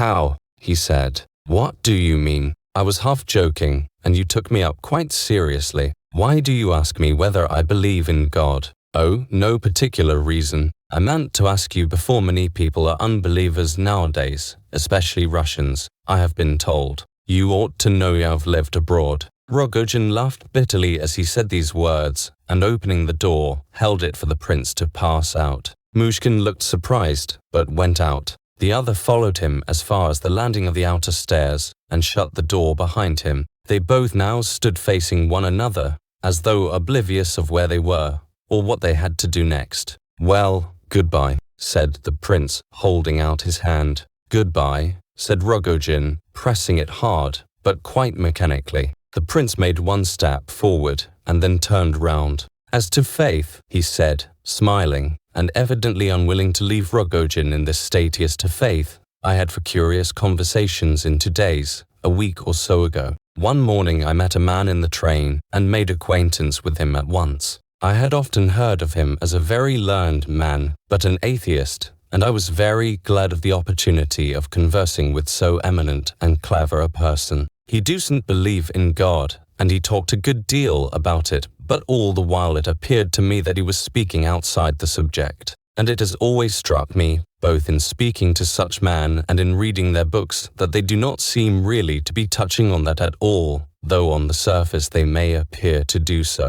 I told him this, but I dare say I did not clearly express what I meant, for he could not understand me. That same evening I stopped at a small provincial hotel, and it so happened that a dreadful murder had been committed there the night before, and everybody was talking about it. The peasant's elderly man and old French had tea together there the night before, and were to occupy the same bedroom. They were not drunk, but one of them had noticed for the first time that his friend possessed a silver watch which he was wearing on a chain. He was by no means a thief, and was, as peasants go, a rich man, but this watch so fascinated him that he could not restrain himself. He took a knife, and when his friend turned his back, he came up softly behind, raised his eyes to heaven, crossed himself, and saying earnestly, "God forgive me, for Christ's sake," he cut his friend's throat like a sheep, and took the watch. Rogozhin roared with laughter. He laughed as though he were in a sort of fit. It was strange to see him laughing so after the somber mood he had been in just before. "Oh, I like that. That beats anything," he cried convulsively, panting for breath.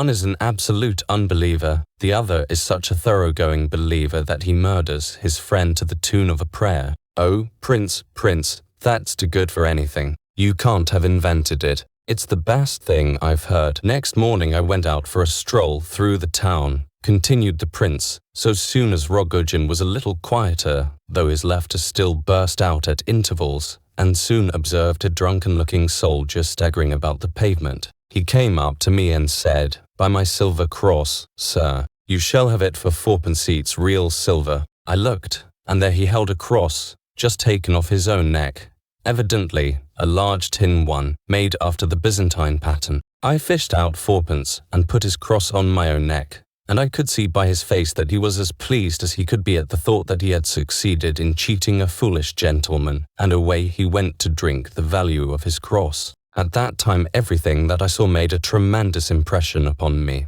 I had understood nothing about Russia before, and had only vague and fantastic memories of it. So I thought, I will wait a while before I condemn this Judas. Only God knows what may be hidden in the hearts of drunkards. Well, I went homewards, and near the hotel I came across a poor woman, carrying a childer baby of some 6 weeks old. The mother was quite a girl herself. The baby was smiling up at her, for the first time in its life, just at that moment, and while I watched the woman she suddenly crossed herself, oh, so devoutly. "What is it, my good woman?" I asked her. I was never but asking questions then. Exactly as is a mother's joy when her baby smiles for the first time into her eyes, so is God's joy when one of his children turns and prays to him for the first time with all his heart. This is what that poor woman said to me, almost word for word, and such a deep, refined, truly religious thought it was, a thought in which the whole essence of Christianity was expressed in one flesh, that is, the recognition of God as our Father, and of God's joy in man as his own children, which is the chief idea of Christ. She was a simple countrywoman, a mother, it's true, and perhaps, who knows, she may have been the wife of the drunken soldier. Listen, Parfen, you put a question to me just now. This is my reply. The essence of religious feeling has nothing to do with reason, or atheism, or crime, or acts of any kind. It has nothing to do with these things, and never had. There is something besides all this, something which the arguments of the atheists can never touch. But the principal thing, and the conclusion of my argument, is that this is most clearly seen in the heart of a Russian. This is a conviction which I have gained while I have been in this Russia of ours. Yes, Parfen, there is work to be done. There is work to be done in this Russian world. Remember what talks we used to have in Moscow. And I never wished to come here at all, and I never thought to meet you like this, Parfen. Well, goodbye. God be with you. He turned and went downstairs. Lev Nikolayevich, cried Parfen before he had reached the next landing. Have you got that cross you bought from the soldier with you? Yes, I have, and the prince stopped again. Show it me, will you? A new fancy. The prince reflected, and then mounted the stairs once more. He pulled out the cross without taking it off his neck. "Give it to me," said Parfen. "Why, do you the prince would rather have kept this particular cross? I'll wear it, and you shall have mine. I'll take it off at once. You wish to exchange crosses. Very well, Parfen. If that's the case, I'm glad enough that makes us brothers, you know." The prince took off his tin cross, Parfen his gold one, and the exchange was made. Parfen was silent. With sad surprise the prince observed that the look of distrust, the bitter, ironical smile, had still not altogether left his newly adopted brother's face.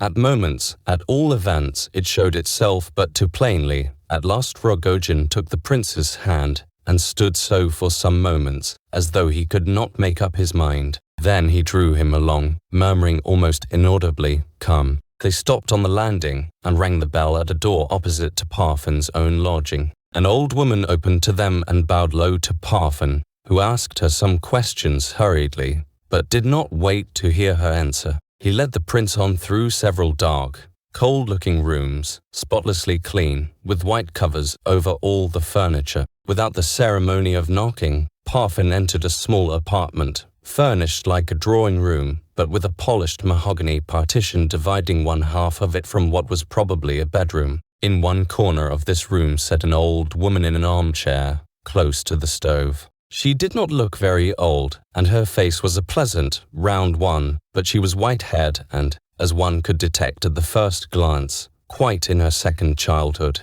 She wore a black woolen dress, with a black handkerchief round her neck and shoulders, and a white cap with black ribbons. Her feet were raised on a footstool. Beside her sat another old woman, also dressed in mourning, and silently knitting a stocking. This was evidently a companion. They both looked as though they never broke the silence. The first old woman, so soon as she saw Rogozhin and the prince, smiled and bowed courteously several times, in token of her gratification at their visit. "Mother," said Rogozhin, kissing her hand, "here is my great friend, Prince Myshkin. We have exchanged crosses. He was like a real brother to me at Moscow at one time, and did a great deal for me. Bless him, mother, as you would bless your own son. Wait a moment, let me arrange your hands for you." But the old lady, before Parfen had time to touch her, raised her right hand, and, with 3 fingers held up, devoutly made the sign of the cross 3 times over the prince. She then nodded her head kindly at him once more. "There, come along, Lev Nikolayevich. That's all I brought you here for," said Rogozhin. When they reached the stairs again, he added, "She understood nothing of what I said to her, and did not know what I wanted her to do, and yet she blessed you. That shows she wished to do so herself. Well, goodbye, it's time you went, and I must go too." He opened his own door. "Well, let me at least embrace you and say goodbye, you strange fellow," cried the prince, looking with gentle reproach at Rogozhin and advancing towards him. But the latter had hardly raised his arms when he dropped them again. He could not make up his mind to it. He turned away from the prince in order to avoid looking at him. He could not embrace him. "Don't be afraid," he muttered indistinctly. "Though I have taken your cross, I shall not murder you for your watch." So saying, he left suddenly and strangely. Then in a moment his face became transfigured. He grew deadly white, his lips trembled, his eyes burned like fire. He stretched out his arms and held the prince tightly to him, and said in a strangled voice, "Well, take her. It's fate. She's yours. I surrender her. Remember Rogozhin." And pushing the prince from him, without looking back at him, he hurriedly entered his own flat and banged the door. It was late now, nearly 2:30, and the prince did not find General Apenkin at home. He left a card and determined to look up Kolya, who had a room at a small hotel near. Kolya was not in, but he was informed that he might be back shortly, and had left word that if he were not in by 3:30, it was to be understood that he had gone to Pavlovsk to General Apenkin's and would dine there. The prince decided to wait till 3:30 and ordered some dinner. At 3:30 there was no sign of Kolya. The prince waited until 4 o'clock and then strolled off mechanically wherever his feet should carry him. In early summer there are often magnificent days in St. Petersburg, bright, hot and still. This happened to be such a day. For some time the prince wandered about without aim or object.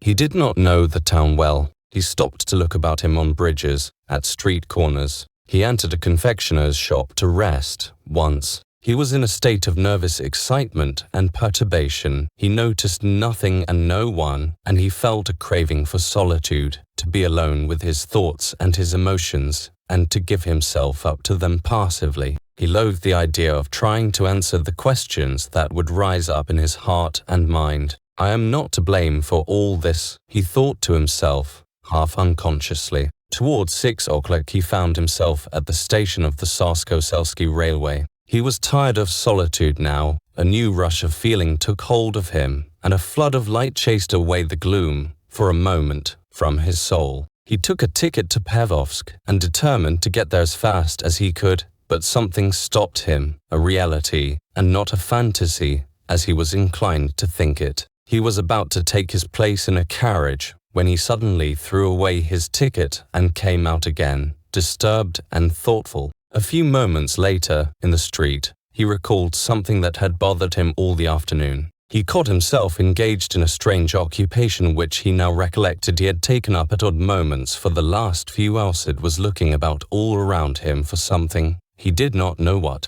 He had forgotten it for a while, half an hour or so, and now, suddenly, the uneasy search had recommenced. But he had hardly become conscious of this curious phenomenon when another recollection suddenly swam through his brain, interesting him for the moment, exceedingly. He remembered that the last time he had been engaged in looking around him for the unknown something, he was standing before a cutler's shop, in the window of which were exposed certain goods for sale. He was extremely anxious now to discover whether this shop and these goods really existed, or whether the whole thing had been a hallucination. He felt in a very curious condition today, a condition similar to that which had preceded his fits in bygone years. He remembered that at such times he had been particularly absent-minded, and could not discriminate between objects and persons unless he concentrated special attention upon them. He remembered seeing something in the window marked at 60 kopecks. Therefore, if the shop existed and if this object were really in the window, it would prove that he had been able to concentrate his attention on this article at a moment when, as a general rule, his absence of mind would have been too great to admit of any such concentration. In fact, very shortly after he had left the railway station in such a state of agitation. So he walked back looking about him for the shop, and his heart beat with intolerable impatience. Oh, here was the very shop, and there was the article marked 60 kop. Of course, it's 60 kopecks, he thought, and certainly worth no more. This idea amused him and he laughed, but it was a hysterical laugh. He was feeling terribly oppressed. He remembered clearly that just here, standing before this window, he had suddenly turned round, just as earlier in the day he had turned and found the dreadful eyes of Rogozhin fixed upon him, convinced, therefore, that in this respect at all events he had been under no delusion. He left the shop and went on. This must be thought out. It was clear that there had been no hallucination at the station then. Either something had actually happened to him. On both occasions, there was no doubt of it. But again a loathing for all mental exertion overmastered him. He would not think it out now. He would put it off and think of something else. He remembered that during his epileptic fits, or rather immediately preceding them, he had always experienced a moment or two when his whole heart and mind and body seemed to wake up to vigor and light, when he became filled with joy and hope, and all his anxieties seemed to be swept away forever. These moments were but presentiments, as it were, of the one final second. It was never more than a second in which the fit came upon him. That second, of course, was inexpressible. When his attack was over, and the prince reflected on his symptoms, he used to say to himself, "These moments, short as they are, when I feel such extreme consciousness of myself, and consequently more of life than at other times, are due only to the diseaseto, the sudden rupture of normal conditions. Therefore they are not really a higher kind of life, but a lower." This reasoning, however, seemed to end in a paradox, and led to the further consideration, what matter though it be only disease, an abnormal tension of the brain, if when I recall and analyze the moment, it seems to have been one of harmony and beauty in the highest degree, an instant of deepest sensation, overflowing with unbounded joy and rapture, ecstatic devotion, and completest life. Vague though this sounds, it was perfectly comprehensible to Myshkin, though he knew that it was but a feeble expression of his sensations, that there was, indeed, beauty and harmony in those abnormal moments, that they really contained the highest synthesis of life. He could not doubt, nor even admit the possibility of doubt. He felt that they were not analogous to the fantastic and unreal dreams due to intoxication by hashish, opium, or wine. Of that he could judge when the attack was over. These instants were characterized to define it in a word be an intense quickening of the sense of personality. Since, in the last conscious moment preceding the attack, he could say to himself, with full understanding of his words, "I would give my whole life for this one instant," then doubtless to him it really was worth a lifetime. For the rest, he thought the dialectical part of his argument of little worth. He saw only too clearly that the result of these ecstatic moments was stupefaction, mental darkness, idiocy. No argument was possible on that point. His conclusion, his estimate of the moment, doubtless contained some error, yet the reality of the sensation troubled him. What's more unanswerable than a fact? And this fact had occurred. The prince had confessed unreservedly to himself that the feeling of intense beatitude in that crowded moment made the moment worth a lifetime. "I feel, then," he said one day to Rogozhin in Moscow, "I feel then as if I understood those amazing words, 'There shall be no more time.'" And he added with a smile, "No doubt the epileptic Mehmet refers to that same moment when he says that he visited all the dwellings of Allah in last time than was needed to empty his pitcher of water." Yes, he had often met Rogozhin in Moscow, and many were the subjects they discussed. "He told me I had been a brother to him," thought the prince. He said so today, for the first time. He was sitting in the summer garden on a seat under a tree, and his mind dwelt on the matter. It was about 7 o'clock, and the place was empty. The stifling atmosphere foretold a storm, and the prince felt a certain charm in the contemplative mood which possessed him. He found pleasure, too, in gazing at the exterior objects around him. All the time he was trying to forget something, to escape from some idea that haunted him, but melancholy thoughts came back, though he would so willingly have escaped from them. He remembered suddenly how he had been talking to the waiter, while he dined, about a recently committed murder which the whole town was discussing, and as he thought of it something strange came over him. He was seized all at once by a violent desire, almost a temptation, against which he strove in vain. He jumped up and walked off as fast as he could towards the Petersburg side, one of the quarters of St. Petersburg. He had asked someone, a little while before, to show him which was the Petersburg side, on the banks of the Neva. He had not gone there, however, and he knew very well that it was of no use to go now, for he would certainly not find Lebedev's relation at home. He had the address, but she must certainly have gone to Pavlovsk, or Kolya would have let him know. If he were to go now, it would merely be out of curiosity, but a sudden, new idea had come into his head. However, it was something to move on and know where he was going. A minute later he was still moving on, but without knowing anything. He could no longer think out his new idea. He tried to take an interest in all he saw, in the sky, in the Neva. He spoke to some children he met. He felt his epileptic condition becoming more and more developed. The evening was very close. Thunder was heard some way off. The prince was haunted all that day by the face of Lebedev's nephew, whom he had seen for the first time that morning, just as one is haunted at times by some persistent musical refrain. By a curious association of ideas, the young man always appeared as the murderer of whom Lebedev had spoken when introducing him to Myshkin. Yes, he had read something about the murder, and that quite recently. Since he came to Russia, he had heard many stories of this kind and was interested in them. His conversation with the waiter, an hour ago, chanced to be on the subject of this murder of the Zemryans, and the latter had agreed with him about it. He thought of the waiter again and decided that he was no fool, but a steady, intelligent man, though, said he to himself, God knows what he may really be. In a country with which one is unfamiliar, it is difficult to understand the people one meets. He was beginning to have a passionate faith in the Russian soul, however, and what discoveries he had made in the last 6 months. What unexpected discoveries. But every soul is a mystery, and depths of mystery lie in the soul of a Russian. He had been intimate with Rogozhin, for example, and a brotherly friendship had sprung up between them, yet did he really know him? What chaos and ugliness fills the world at times. What a self-satisfied rascal is that nephew of Lebedev's. But what am I thinking? Continued the prince to himself. Can he really have committed that crime?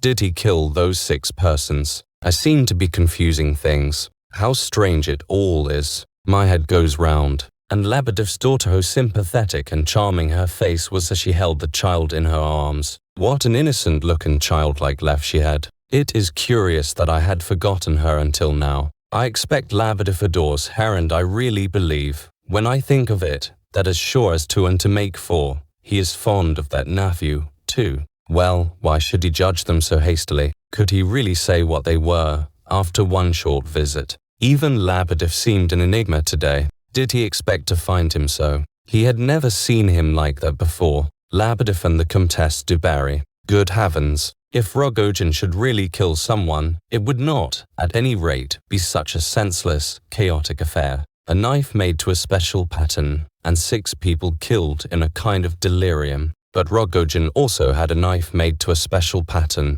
Can it be that Rogozhin wishes to murder anyone? The prince began to tremble violently. It is a crime on my part to imagine anything so base with such cynical frankness. His face reddened with shame at the thought, and then there came across him as in a flash the memory of the incidents at the Pavlovsk station, and at the other station in the morning, and the question asked him by Rogozhin about the eyes and Rogozhin's cross, that he was even now wearing, and the benediction of Rogozhin's mother, and his embrace on the darkened staircase at last supreme renunciation now, to find himself full of this new idea, staring into shop windows, and looking round for things so base he was. Despair overmastered his soul. He would not go on. He would go back to his hotel. He even turned and went the other way, but a moment after he changed his mind again and went on in the old direction. Why? Here he was on the Petersburg side already, quite close to the house. Where was his idea? He was marching along without it now. Yes, his melody was coming back. It was clear enough. All this gloom and heaviness, all these ideas, were nothing more nor less than a fit coming on. Perhaps he would have a fit this very day. But just now all the gloom and darkness had fled. His heart felt full of joy and hope. There was no such thing as doubt. And yes, he hadn't seen her for so long. He really must see her. He wished he could meet Rogozhin. He would take his hand, and they would go to her together. His heart was pure. He was no rival of Parfan's. Tomorrow, he would go and tell him that he had seen her. Why? He had only come for the sole purpose of seeing her, all the way from Moscow. Perhaps she might be here still, who knows? She might not have gone away to Pavlovsk yet. Yes, all this must be put straight and above board. There must be no more passionate renouncements, such as Rogozhin's. It must all be clear as day. Cannot Rogozhin's soul bear the light? He said he did not love her with sympathy and pity. True, he added that your pity is greater than my love, but he was not quite fair on himself there. Rogozhin reading a book wasn't that sympathy beginning. Did it not show that he comprehended his relations with her, and his story of waiting day and night for her forgiveness? That didn't look quite like passion alone. And as to her face, could it inspire nothing but passion? Could her face inspire passion at all now? Oh, it inspired suffering, grief, overwhelming grief of the soul. A poignant, agonizing memory swept over the prince's heart. Yes, agonizing. He remembered how he had suffered that first day when he thought he observed in her the symptoms of madness. He had almost fallen into despair. How could he have lost his hold upon her when she ran away from him to Rogozhin? He ought to have run after her himself, rather than wait for news as he had done. Can Rogozhin have failed to observe, up to now, that she is mad? Rogozhin attributes her strangeness to other causes, to passion. What insane jealousy! What was it he had hinted at in that suggestion of his? The prince suddenly blushed and shuddered to his very heart.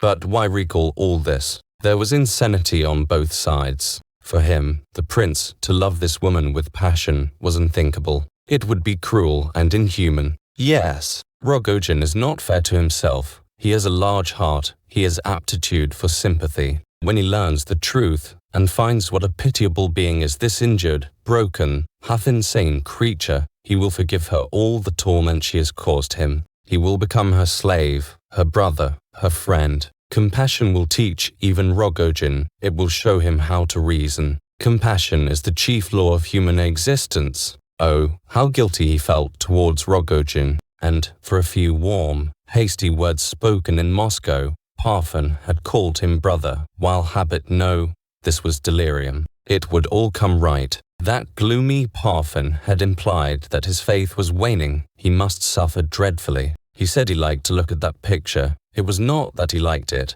but he felt the need of looking at it. Rogozhin was not merely a passionate soul. He was a fighter. He was fighting for the restoration of his dying faith. He must have something to hold onto and believe, and someone to believe in. What a strange picture that of Holbein's is. Why, this is the street, and here's the house. No. 16. The prince rang the bell, and asked for Nastasya Filippovna. The lady of the house came out, and stated that Nastasya had gone to stay with Darya Alexeyevna at Pavlovsk, and might be there some days. Madame Philosoph was a little woman of 40, with a cunning face and crafty, piercing eyes. When, with an air of mystery, she asked her visitor's name, he refused at first to answer, but in a moment he changed his mind and left strict instructions that it should be given to Nastasya Filippovna. The urgency of his request seemed to impress Madame Philosoph, and she put on a knowing expression, as if to say, "You need not be afraid.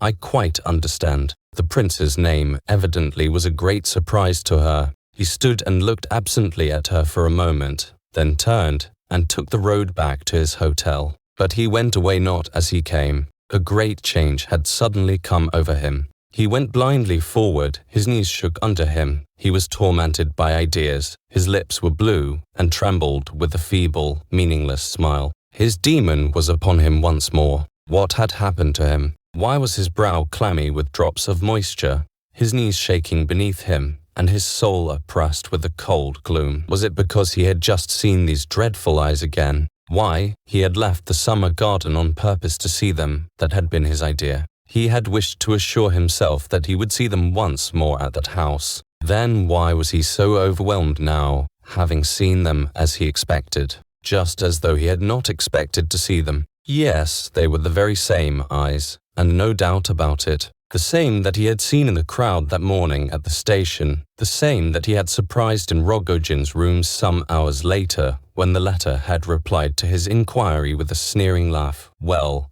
whose eyes were they? Then, for the third time, they had appeared just as he was getting into the train on his way to see Aglaya. He had had a strong impulse to rush up to Rogozhin and repeat his words of the morning, "Whose eyes are they?" Instead, he had fled from the station and knew nothing more until he found himself gazing into the window of a cutler's shop and wondering if a knife with a staghorn handle would cost more than 60 kopecks. And as the prince sat dreaming in the summer garden under a lime tree, a wicked demon had come and whispered in his car, "Rogozhin has been spying upon you and watching you all the morning in a frenzy of desperation. When he finds you have not gone to Pavlovsk, a terrible discovery for him, he will surely go at once to that house in Petersburg side and watch for you there, although only this morning you gave your word of honor not to see her, and swore that you had not come to Petersburg for that purpose." And thereupon the prince had hastened off to that house, and what was there in the fact that he had met Rogozhin there? He had only seen a wretched, suffering creature,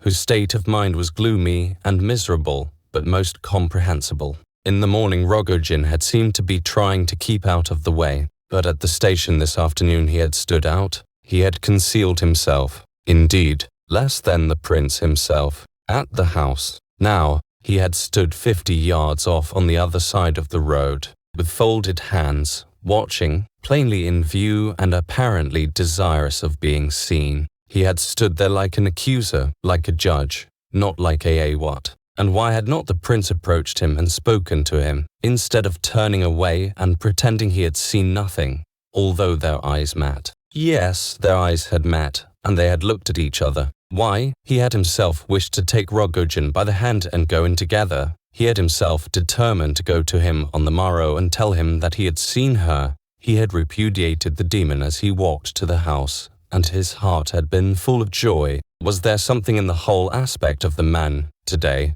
sufficient to justify the prince's terror and the awful suspicions of his demon? Something seen but indescribable, which filled him with dreadful presentiments. Yes, he was convinced of it. Convinced of what? Oh, how mean and hideous of him to feel this conviction, this presentiment. How he blamed himself for it. Speak if you dare, and tell me, what is the presentiment? He repeated to himself, over and over again. Put it into words, speak out clearly and distinctly. Oh, miserable coward that I am! The prince flushed with shame for his own baseness. How shall I ever look this man in the face again? My God, what a day! And what a nightmare! What a nightmare! There was a moment, during this long, wretched walk back from the Petersburg side, when the prince felt an irresistible desire to go straight to Rogozhin's, wait for him, embrace him with tears of shame and contrition, and tell him of his distrust, and finish with items for all. But here he was back at his hotel. How often during the day he had thought of this hotel with loathing, its corridor, its rooms, its stairs. How he had dreaded coming back to it for some reason. What a regular old woman I am today, he had said to himself each time with annoyance. I believe in every foolish presentiment that comes into my head. He stopped for a moment at the door. A great flush of shame came over him. I am a coward, a wretched coward, he said, and moved forward again, but once more he paused. Among all the incidents of the day, one recurred to his mind to the exclusion of the rest, although now that his self-control was regained, and he was no longer under the influence of a nightmare, he was able to think of it calmly. It concerned the knife on Rogozhin's table. Why should not Rogozhin have as many knives on his table as he chooses? Thought the prince, wondering at his suspicions, as he had done when he found himself looking into the cutler's window. What could it have to do with me? He said to himself again, and stopped as if rooted to the ground by a kind of paralysis of limbs such as attacks people under the stress of some humiliating recollection. The doorway was dark and gloomy at any time, but just at this moment it was rendered doubly so by the fact that the thunderstorm had just broken, and the rain was coming down in torrents. And in the semi-darkness the prince distinguished a man standing close to the stairs, apparently waiting. There was nothing particularly significant in the fact that a man was standing back in the doorway, waiting to come out or go upstairs, but the prince felt an irresistible conviction that he knew this man, and that it was Rogozhin. The man moved on up the stairs. A moment later the prince passed up them, too. His heart froze within him. In a minute or two I shall know all, he thought. The staircase led to the first and second corridors of the hotel, along which lay the guests' bedrooms. As is often the case in Petersburg houses, it was narrow and very dark, and turned around a massive stone column. On the first landing, which was as small as the necessary turn of the stairs allowed, there was a niche in the column, about half a yard wide, and in this niche the prince felt convinced that a man stood concealed. He thought he could distinguish a figure standing there. He would pass by quickly and not look. He took a step forward, but could bear the uncertainty no longer and turned his head. The ice the same to ice met his. The man concealed in the niche had also taken a step forward. For 1 second they stood face to face. Suddenly the prince caught the man by the shoulder and twisted him round towards the light, so that he might see his face more clearly. Rogozhin's eyes flashed, and a smile of insanity distorted his countenance. His right hand was raised, and something glittered in it. The prince did not think of trying to stop it. All he could remember afterwards was that he seemed to have called out, "Parfen, I won't believe it." Next moment something appeared to burst open before him. A wonderful inner light illuminated his soul. This lasted perhaps half a second, yet he distinctly remembered hearing the beginning of the wail, the strange, dreadful wail, which burst from his lips of its own accord, and which no effort of will on his part could suppress. Next moment he was absolutely unconscious. Black darkness blotted out everything. He had fallen in an epileptic fit.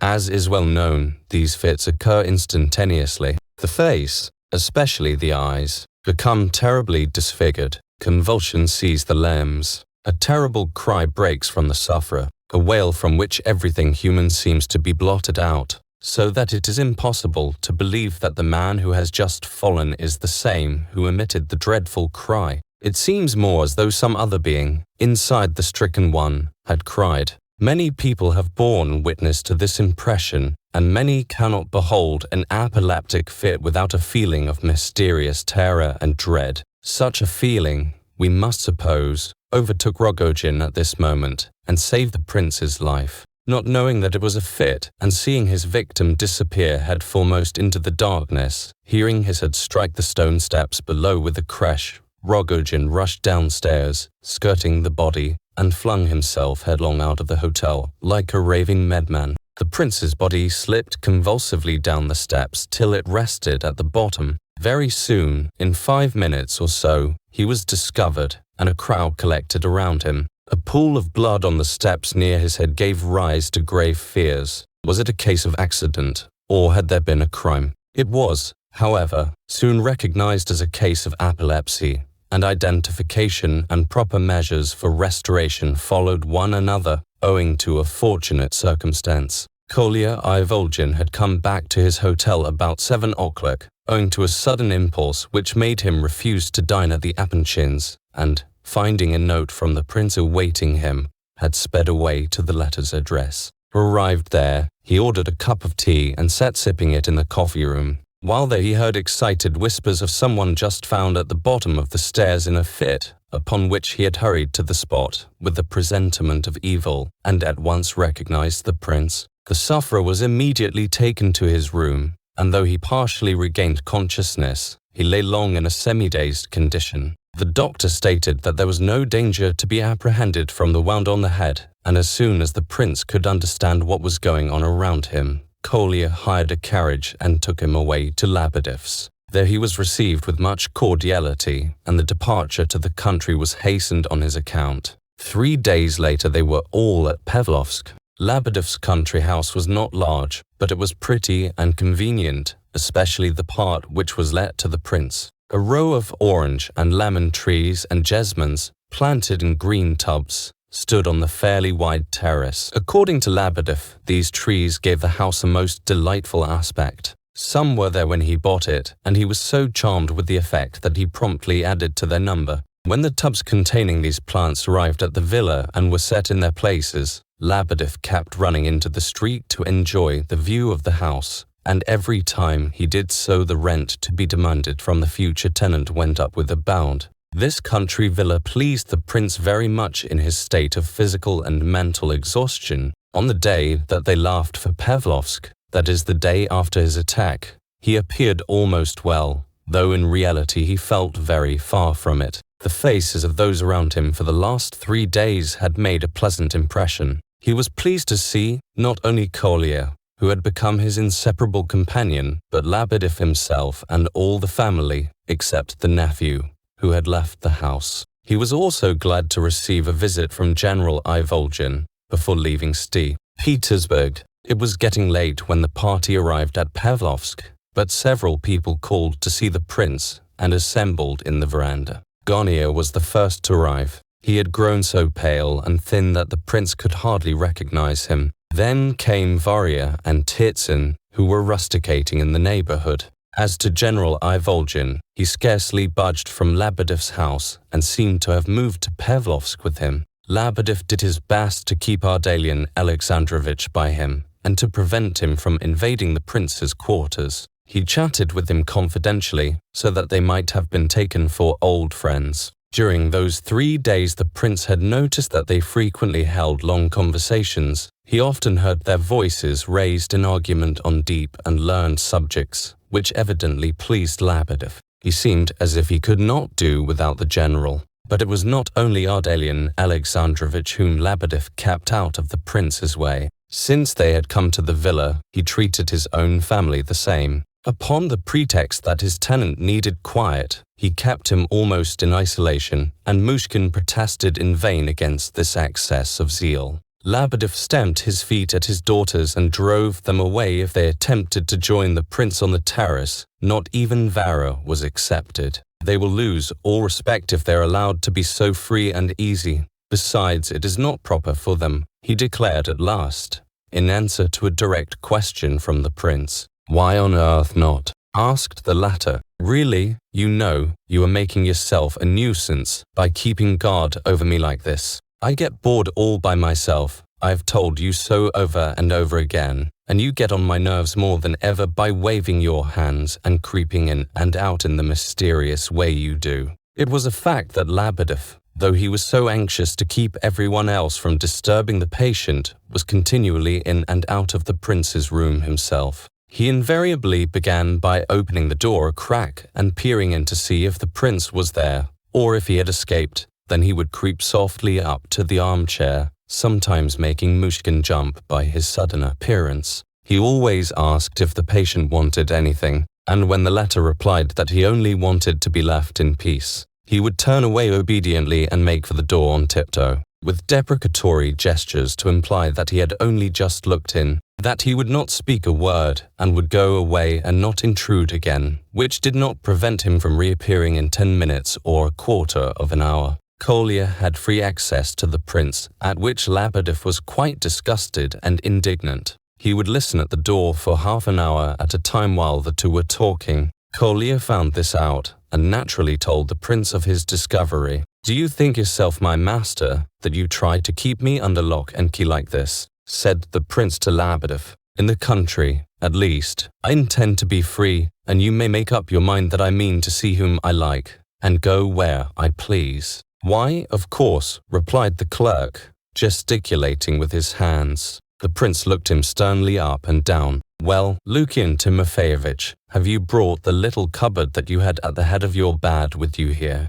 "No, I left it where it was." "Impossible. It cannot be moved. You would have to pull the wall down. It is so firmly fixed." "Perhaps you have one like it here." "I have one that is even better, much better. That is really why I bought this house." "Oh, what visitor did you turn away from my door about an hour ago?" The general. "I would not let him in. There is no need for him to visit you, Prince. I have the deepest esteem for him. He is a great man. You don't believe it. Well, you will see. And yet, most excellent Prince, you had much better not receive him. May I ask why? And also why you walk about on tiptoe and always seem as if you were going to whisper a secret in my ear whenever you come near me." "I am vile, vile. I know it," cried Lebedev, beating his breast with a contrite air. "But will not the general be too hospitable for you?" "Too hospitable?" "Yes. First, he proposes to come and live in my house. Well and good, but he sticks at nothing. He immediately makes himself one of the family. We have talked over our respective relations several times and discovered that we are connected by marriage. It seems also that you are a sort of nephew on his mother's side. He was explaining it to me again only yesterday. If you are his nephew, it follows that I must also be a relation of yours, most excellent Prince. Never mind about that, it is only a foible, but just now he assured me that all his life, from the day he was made an ensign to the 11th of last June, he has entertained at least 200 guests at his table every day. Finally, he went so far as to say that they never rose from the table. They dined, supped, and had tea for 15 hours at a stretch. This went on for 30 years without a break. There was barely time to change the tablecloth. Directly one person left, another took his place. On feast days he entertained as many as 300 guests, and they numbered 700 on the 1000th anniversary of the foundation of the Russian Empire. It amounts to a passion with him. It makes one uneasy to hear of it. It is terrible to have to entertain people who do things on such a scale. That is why I wonder whether such a man is not too hospitable for you and me. But you seem to be on the best of terms with him. Quite fraternally look upon it as a joke. Let us be brothers-in-law. It is all the same to me, rather an honor than not. But in spite of the 200 guests and the 1000th anniversary of the Russian Empire, I can see that he is a very remarkable man. I am quite sincere. You said just now that I always looked as if I was going to tell you a secret. You are right. I have a secret to tell you. A certain person has just let me know that she is very anxious for a secret interview with you. Why should it be secret? Not at all. I will call on her myself tomorrow. No, oh no, cried Lebedev, waving his arms. If she is afraid, it is not for the reason you think. By the way, do you know that the monster comes every day to inquire after your health? You call him a monster so often that it makes me suspicious. You must have no suspicions, none whatever, said Lebedev quickly. I only want you to know that the person in question is not afraid of him, but of something quite different. What on earth is she afraid of, then? Tell me plainly, without any more beating about the bush, said the prince, exasperated by the other's mysterious grimaces. Oh, that is the secret, said Lebedev, with a smile. Whose secret? Yours. You forbade me yourself to mention it before you, most excellent prince, murmured Lebedev. Then, satisfied that he had worked up Myshkin's curiosity to the highest pitch, he added abruptly, she is afraid of Aglaya Ivanovna. The prince frowned for a moment in silence, and then said suddenly, really, Lebedev, I must leave your house. Where are Gavrila Ardalionovich and the Titsins? Are they here? Have you chased them away, too? They're coming, and the general as well. I will open all the doors. I will call all my daughters, all of them, this very minute, said Lebedev in a low voice, thoroughly frightened, and waving his hands as he ran from door to door. At that moment Kolya appeared on the terrace. He announced that Lizaveta Prokofievna and her 3 daughters were close behind him. Moved by this news, Lebedev hurried up to the prince. Shall I call the Titsins and Gavrila Ardalionovich? Shall I let the general in? He asked. Why not? Let in anyone who wants to see me. I assure you, Lebedev, you have misunderstood my position from the very first. You have been wrong all along. I have not the slightest reason to hide myself from anyone, replied the prince gaily. Seeing him laugh, Lebedev thought fit to laugh also, and though much agitated, his satisfaction was quite visible. Kolya was right. The Apenkin ladies were only a few steps behind him. As they approached the terrace, other visitors appeared from Lebedev's side of the house of the Titsins,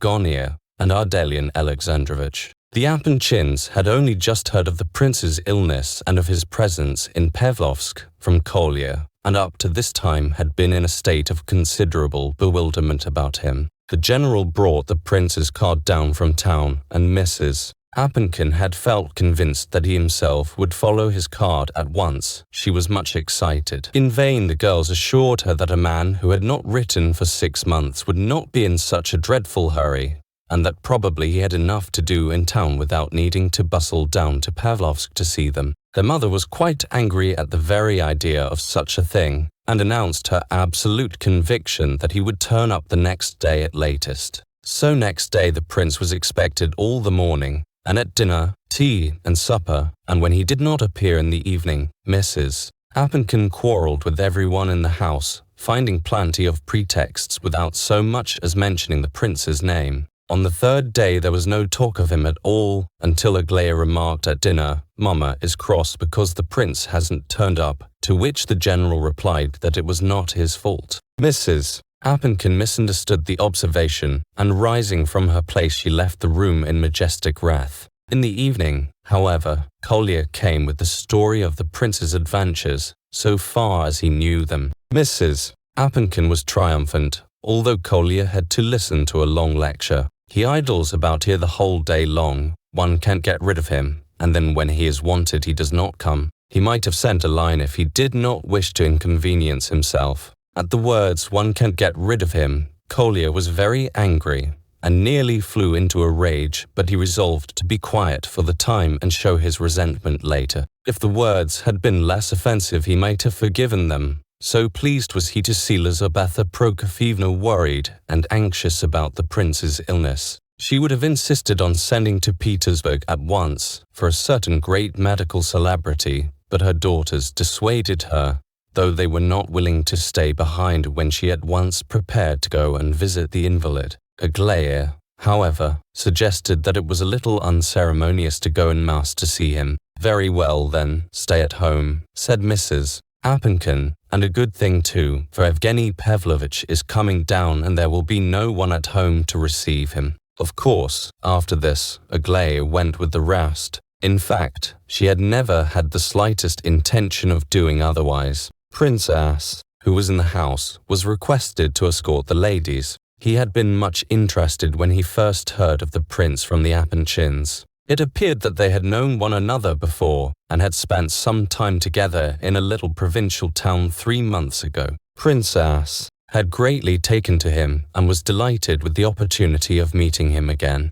The general had not come down from town as yet, nor had Evgeny Pavlovich arrived. It was not more than 200 or 300 yards from the Apanchin's house to Labadev's. The first disagreeable impression experienced by Mrs. Apanchin was to find the prince surrounded by a whole assembly of other guests, not to mention the fact that some of those present were particularly detestable in her eyes. The next annoying circumstance was when an apparently strong and healthy young fellow, well dressed and smiling, came forward to meet her on the terrace, instead of the half-dying unfortunate whom she had expected to see. She was astonished and vexed, and her disappointment pleased Kolya immensely. Of course, he could have undeceived her before she started, but the mischievous boy had been careful not to do that, foreseeing the probably laughable disgust that she would experience when she found her dear friend, the prince, in good health. Kolya was indelicate enough to voice the delight he felt at his success in managing to annoy Lizabetha Prokofyevna, with whom, in spite of their really amicable relations, he was constantly sparring. "Just wait a while, my boy," said she. "Don't be too certain of your triumph." And she sat down heavily in the armchair pushed forward by the prince. Labadev, Titsin, and General Ivolgin hastened to find chairs for the young ladies. Varya greeted them joyfully, and they exchanged confidences in ecstatic whispers. "I must admit, Prince, I was a little put out to see you up and about like Thesi expected to find you in bed. But I give you my word, I was only annoyed for an instant, before I collected my thoughts properly. I am always wiser on second thoughts, and I dare say you are the same. I assure you I am as glad to see you well as though you were my own son. Yes, and more, and if you don't believe me, the more shame to you, and it's not my fault. But that spiteful boy delights in playing all sorts of tricks. You are his patron, it seems. Well, I warn you that one fine morning I shall deprive myself of the pleasure of his further acquaintance." "What have I done wrong now?" cried Kolya. "What was the good of telling you that the prince was nearly well again? You would not have believed me. It was so much more interesting to picture him on his deathbed." "How long do you remain here, Prince?" asked Madame Apanchin. "All the summer, and perhaps longer." "You are alone, aren't you? Not married?" "No, I'm not married," replied the prince, smiling at the ingenuousness of this little feeler. "Oh, you needn't laugh. These things do happen, you know. Now then, didn't you come to us? We have a wing quite empty, but just as you like, of course. Do you lease it from him? This fellow, I mean," she added, nodding towards Labadev. "And why does he always wriggle so?" At that moment Vera, carrying the baby in her arms as usual, came out of the house, onto the terrace. Labadev kept fidgeting among the chairs and did not seem to know what to do with himself, though he had no intention of going away. He no sooner caught sight of his daughter than he rushed in her direction. Waving his arms to keep her away, he even forgot himself so far as to stamp his foot. "Is he mad?" asked Madame Apanchin suddenly. "No, perhaps he is drunk. Your company is rather peculiar," she added, with a glance at the other guests. "But what a pretty girl." "Who is she?" "That is Labadev's daughter Vrlukinovna." "Indeed, she looks very sweet. I should like to make her acquaintance." The words were hardly out of her mouth when Labadev dragged Vera forward in order to present her. "Orphans, poor orphans," he began in a pathetic voice. "The child she carries is an orphan, too. She is Vera's sister, my daughter Lubov. The day this babe was born, 6 weeks ago, my wife died by the will of God Almighty. Yes, Vera takes her mother's place, though she is but her sister. Nothing more, nothing more. And you are nothing more than a fool, if you'll excuse me." Well, you know that yourself, I expect," said the lady indignantly. Labadev bowed low. "It is the truth," he replied with extreme respect. "Oh, Mr. Labadev, I am told you lecture on the apocalypse." "Is it true?" asked Aglaya. "Yes, that is so. For the last 15 years, I have heard of you, and I think read of you in the newspapers." "No, that was another commentator whom the papers named. He is dead, however, and I have taken his place," said the other, much delighted. "We're neighbors, so will you be so kind as to come over one day and explain the apocalypse to me?" said Aglaya. I do not understand it in the least. Allow me to warn you, interposed General Ivolgin, that he is the greatest charlatan on earth. He had taken the chair next to the girl and was impatient to begin talking. No doubt there are pleasures and amusements peculiar to the country, he continued, and to listen to a pretended student holding forth on the book of the Revelations may be as good as any other. It may even be original. But you seem to be looking at me with some surprise. May I introduce myself? General Ivolgin carried you in my arms as a baby. Delighted, I'm sure, said Aglaya. I am acquainted with Varvara Ardalionovna and Nina Alexandrovna. She was trying hard to restrain herself from laughing. Mrs. Apenkin flushed up. Some accumulation of spleen in her suddenly needed an outlet.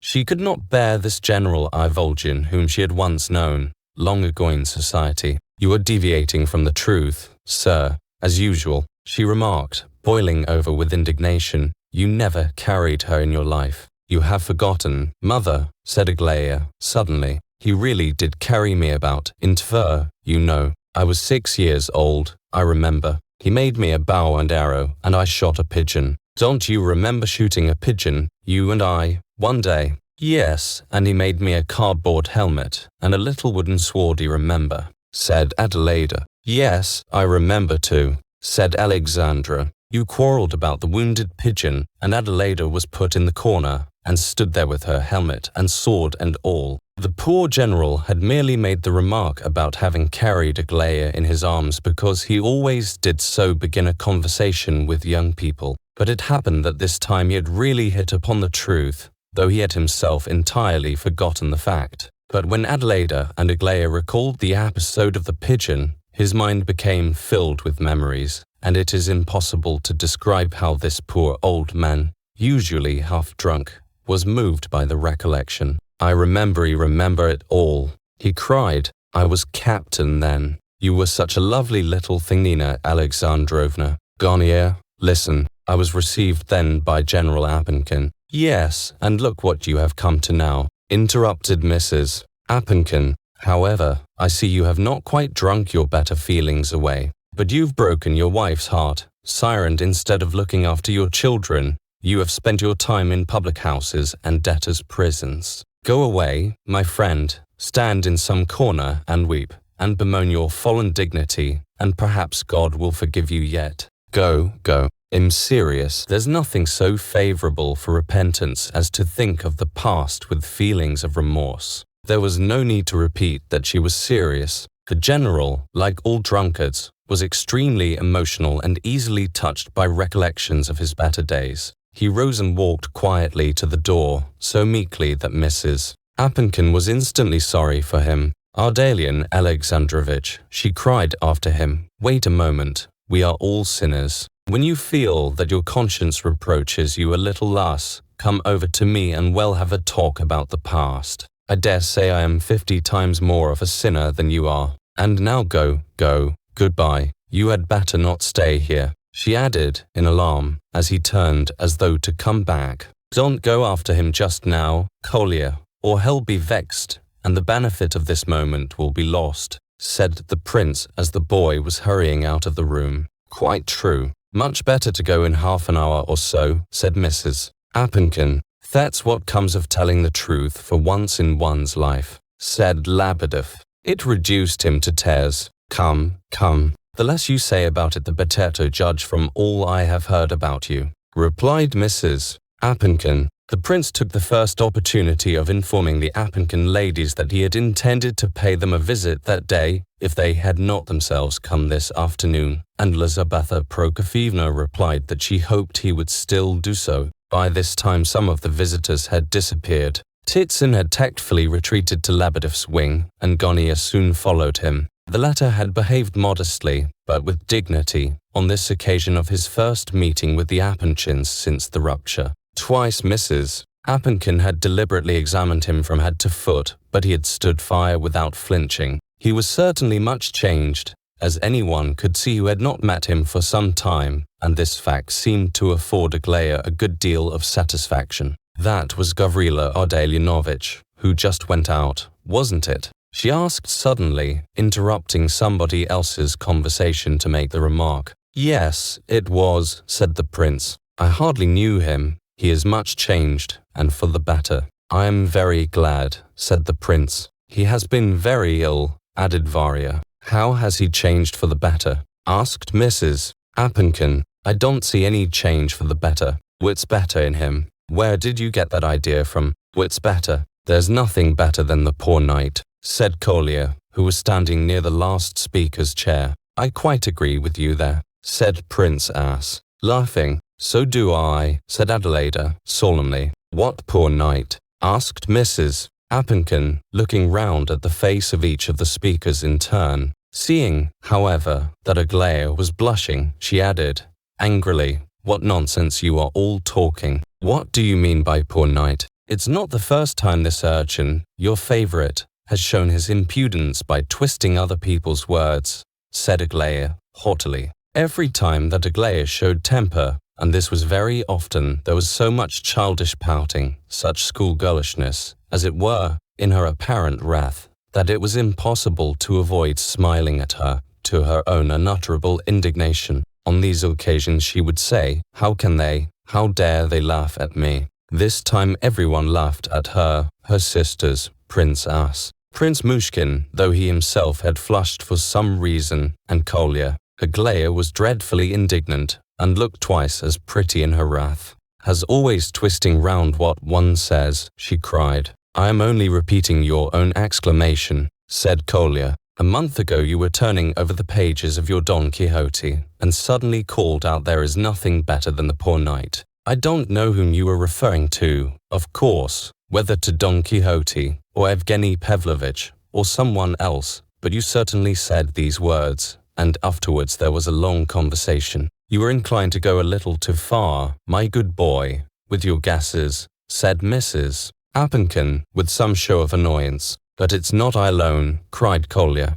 They all talked about it, and they do still. Why, just now Prince As and Adelaida Ivanovna declared that they upheld the poor knight, so evidently there does exist a poor knight, and if it were not for Adelaida Ivanovna, we should have known long ago who the poor knight was. Why, how am I to blame? Asked Adelaida, smiling. You wouldn't draw his portrait for us. That's why you are to blame. Aglaya Ivanovna asked you to draw his portrait and gave you the whole subject of the picture. She invented it herself, and you wouldn't. What was I to draw?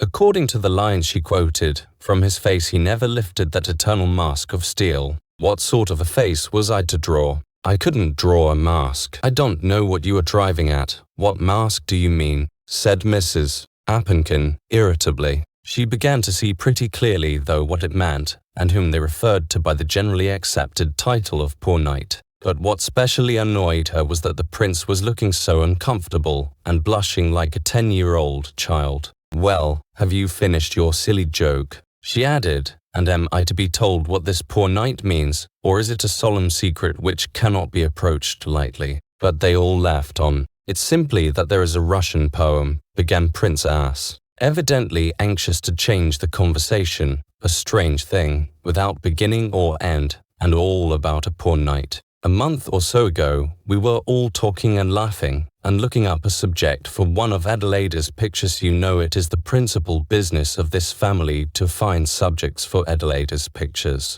Well, we happened upon this poor knight. I don't remember who thought of it first, oh. Aglaya Ivanovna did, said Kolya. Very likely don't recollect, continued Prince As. Some of us laughed at the subject, some liked it, but she declared that, in order to make a picture of the gentleman, she must first see his face. We then began to think over all our friends' faces to see if any of them would do, and none suited us, and so the matter stood. That's all. I don't know why Nikolai Ardalionovich has brought up the joke now. What was appropriate and funny then has quite lost all interest by this time. Probably there's some new silliness about it, said Mrs. Appenkin sarcastically. There is no silliness about it at all, only the profoundest respect, said Aglaya, very seriously. She had quite recovered her temper. In fact, from certain signs, it was fair to conclude that she was delighted to see this joke going so far, and a careful observer might have remarked that her satisfaction dated from the moment when the fact of the prince's confusion became apparent to all. profoundest respect. What nonsense. First, insane giggling, and then, all of a sudden, a display of profoundest respect. Why respect? Tell me at once, why have you suddenly developed this profound respect? Because, replied Aglaya gravely, in the poem the knight is described as a man capable of living up to an ideal all his life. That sort of thing is not to be found every day among the men of our times. In the poem it is not stated exactly what the ideal was, but it was evidently some vision, some revelation of pure beauty, and the knight wore round his neck, instead of a scarf, a rosary, a device, the meaning of which is not explained, was inscribed on his shield. No, corrected Kolya. I say and so it shall be, cried Aglaya irritably. Anyway, the poor knight did not care what his lady was, or what she did. He had chosen his ideal, and he was bound to serve her, and break lances for her, and acknowledge her as the ideal of pure beauty, whatever she might say or do afterwards. If she had taken to stealing, he would have championed her just the same. I think the poet desired to embody in this one picture the whole spirit of medieval chivalry and the platonic love of a pure and high-souled knight. Of course it's all an ideal, and in the poor knight that spirit reached the utmost limit of asceticism. He is a Don Quixote, only serious and not comical. I used not to understand him, and left at him, but now I love the poor knight, and respect his actions. So ended Aglaya, and, to look at her, it was difficult, indeed, to judge whether she was joking or in earnest. Pooh, he was a fool, and his actions were the actions of a fool, said Mrs. Appenkin, and as for you, young woman, you ought to know better. At all events, you are not to talk like that again. What poem is it? Recite it. I want to hear this poem. I have hated poetry all my life. Prince, you must excuse this nonsense. We neither of us like this sort of thing. Be patient. They certainly were put out, both of them. The prince tried to say something, but he was too confused, and could not get his words out. Aglaya, who had taken such liberties in her little speech, was the only person present, perhaps, who was not in the least embarrassed. She seemed, in fact, quite pleased. She now rose solemnly from her seat, walked to the center of the terrace, and stood in front of the prince's chair. All looked on with some surprise, and Princess, and her sisters with feelings of decided alarm, to see what new frolic she was up to. It had gone quite far enough already, they thought, but Aglaya evidently thoroughly enjoyed the affectation and ceremony with which she was introducing her recitation of the poem. Mrs. Appenkin was just wondering whether she would not forbid the performance after all when, at the very moment that Aglaya commenced her declamation, two new guests, both talking loudly, entered from the street. The new arrivals were General Appenkin and a young man. Their entrance caused some slight commotion. The young fellow accompanying the general was about 28, tall and well-built, with a handsome and clever face, and bright black eyes, full of fun and intelligence. Aglaya did not so much as glance at the new arrivals, but went on with her recitation, gazing at the prince the while in an affected manner, and at him alone. It was clear to him that she was doing all this with some special object, but the new guests at least somewhat eased his strained and uncomfortable position. Seeing them approaching, he rose from his chair, and nodding amicably to the general, signed to him not to interrupt the recitation. He then got behind his chair and stood there with his left hand resting on the back of it. Thanks to this change of position, he was able to listen to the ballad with far less embarrassment than before. Mrs. Appenkin had also twice motioned to the new arrivals to be quiet and stay where they were. The prince was much interested in the young man who had just entered. He easily concluded that this was Evgeny Pavlovich Radomsky, of whom he had already heard mention several times. He was puzzled, however, by the young men's plain clothes, for he had always heard of Evgeny Pavlovich as a military man. An ironical smile played on Evgeny's lips all the while the recitation was proceeding, which showed that he, too, was probably in the secret of the poor knight joke. But it had become quite a different matter with Aglaya. All the affectation of manner which she had displayed at the beginning disappeared as the ballad proceeded. She spoke the lines in so serious and exalted a manner, and with so much taste, that she even seemed to justify the exaggerated solemnity with which she had stepped forward. It was impossible to discern in her now anything but a deep feeling for the spirit of the poem which she had undertaken to interpret. Her eyes were aglow with inspiration, and a slight tremor of rapture passed over her lovely features once or twice. She continued to recite. Once there came a vision glorious, mystic, dreadful, wondrous fair, burned itself into his spirit, and abode for ever there. Nevermore from that sweet moment gazed he on womankind. He was dumb to love and wooing, and to all the graces blind. Full of love for that sweet vision, brave and pure he took the field. With his blood he stained the letters, and P.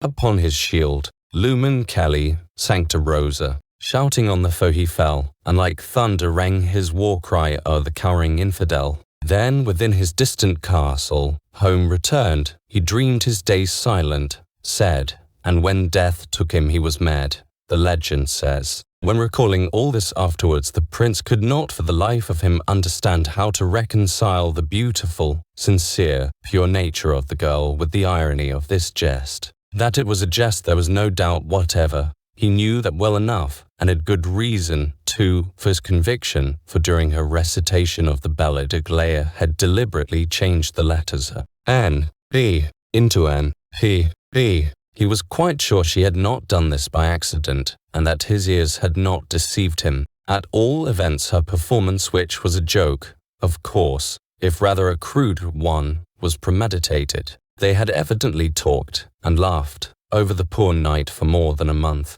Yet Aglaia had brought out these letters and P.B. not only without the slightest appearance of irony, or even any particular accentuation, but with so even and unbroken an appearance of seriousness that assuredly anyone might have supposed that these initials were the original ones written in the ballad. The thing made an uncomfortable impression upon the prince. Of course, Mrs. Appenkin saw nothing either in the change of initials or in the insinuation embodied therein. General Appenkin only knew that there was a recitation of verses going on, and took no further interest in the matter. Of the rest of the audience, many had understood the allusion and wondered both at the daring of the lady and at the motive underlying it, but tried to show no sign of their feelings. But Evgeny Pavlovitch, as the prince was ready to wager, both comprehended and tried his best to show that he comprehended. His smile was too mocking to leave any doubt on that point. "How beautiful that is!" cried Mrs. Appenkin with sincere admiration. "Whose is it?" "Pushkin's, mamma, of course." "Don't disgrace us all by showing your ignorance," said Adelaida. "As soon as we reach home give it to me to read. I don't think we have a copy of Pushkin in the house. There are a couple of torn volumes somewhere. They have been lying about from time immemorial," added Alexandra. "Send Fyodor or Alexei up by the very first train to buy a copy. Then, Aglaia, come harass me. Dear, you recited beautifully. But," she added in a whisper, "if you were sincere, I am sorry for you. If it was a joke, I do not approve of the feelings which prompted you to do it, and in any case you would have done far better not to recite it at all. Do you understand? Now come along, young woman. We've sat here too long. I'll speak to you about this another time." Meanwhile the prince took the opportunity of greeting General Appenkin, and the general introduced Evgeny Pavlovitch to him. "I caught him up on the way to your house," explained the general. "He had heard that we were all here." "Yes, and I heard that you were here, too," added Evgeny Pavlovitch. "And since I had long promised myself the pleasure of seeking not only your acquaintance but your friendship, I did not wish to waste time, but came straight on. I am sorry to hear that you are unwell." "Oh, but am quite well now, thank you, and very glad to make your acquaintance. Princess has often spoken to me about you," said Myshkin, and for an instant the two men looked intently into one another's eyes. The prince remarked that Evgeny Pavlovitch's plain clothes had evidently made a great impression upon the company present, so much so that all other interests seemed to be effaced before this surprising fact. His change of dress was evidently a matter of some importance. Adelaida and Alexandra poured out a stream of questions. Princess, a relative of the young man, appeared annoyed, and Ivan Fedorovitch quite excited. Aglaia alone was not interested. She merely looked closely at Evgeny for a minute, curious perhaps as to whether civil or military clothes became him best, then turned away and paid no more attention to him or his costume. Lizaveta Prokofyevna asked no questions, but it was clear that she was uneasy, and the prince fancied that Evgeny was not in her good graces. "He has astonished me," said Ivan Fedorovitch. "I nearly fell down with surprise. I could hardly believe my eyes when I met him in Petersburg just now. Why this haste? That's what I want to know. He has always said himself that there is no need to break windows." Evgeny Pavlovitch remarked here that he had spoken of his intention of leaving the service long ago. He had, however, always made more or less of a joke about it, so no one had taken him seriously. For that matter, he joked about everything, and his friends never knew what to believe, especially if he did not wish them to understand him.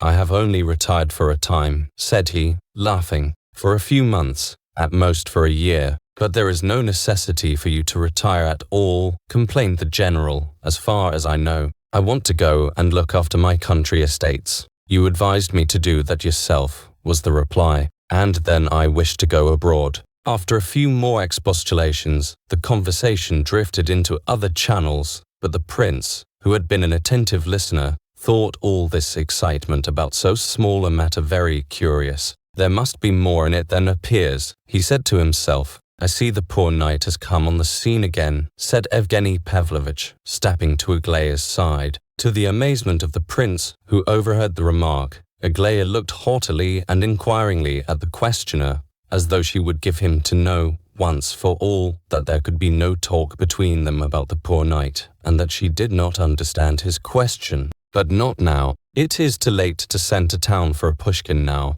It is much too late, I say," Kolya was exclaiming in a loud voice. "I have told you so at least 100 times. "Yes, it is really much too late to send to town now," said Evgeny Pavlovitch, who had escaped from Aglaya as rapidly as possible. "I am sure the shops are shut in Petersburg. It is past 8 o'clock, he added, looking at his watch. "We have done without him so far," interrupted Adelaida in her turn. "Surely we can wait until tomorrow." "Besides," said Kolya, "it is quite unusual, almost improper, for people in our position to take any interest in literature. Ask Evgeny Pavlovitch if I am not right. It is much more fashionable to drive a wagonette with red wheels." "You got that from some magazine," Kolya remarked Adelaida. "He gets most of his conversation in that way," laughed Evgeny Pavlovitch. "He borrows whole phrases from the reviews. I have long had the pleasure of knowing both Nikolai Ardalionovich and his conversational methods, but this time he was not repeating something he had read.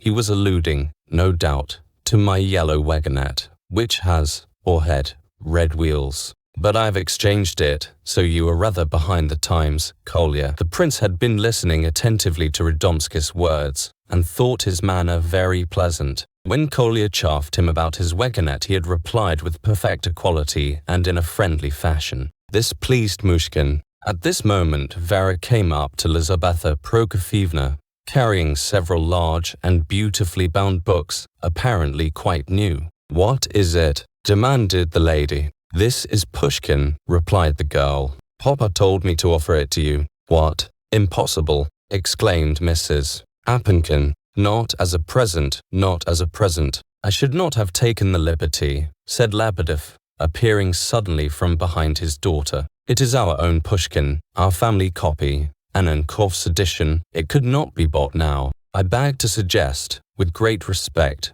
that your Excellency should buy it, and thus quench the noble literary thirst which is consuming you at this moment," he concluded grandiloquently. "Oh, if you will sell it, very good, and thank you. You shall not be a loser. But for goodness sake, don't twist about like that, sir. I have heard of you. They tell me you are a very learned person. We must have a talk one of these days. You will bring me the books yourself, with the greatest respect and veneration," replied Lebedev, making extraordinary grimaces. "Well, bring them, with or without respect, provided always you do not drop them on the way, but on the condition," went on the lady, looking full at him, "that you do not cross my threshold. I do not intend to receive you today. You may send your daughter Vera at once, if you like. I am much pleased with her. "Why don't you tell him about them?" said Vera impatiently to her father. "They will come in, whether you announce them or not, and they are beginning to make a row.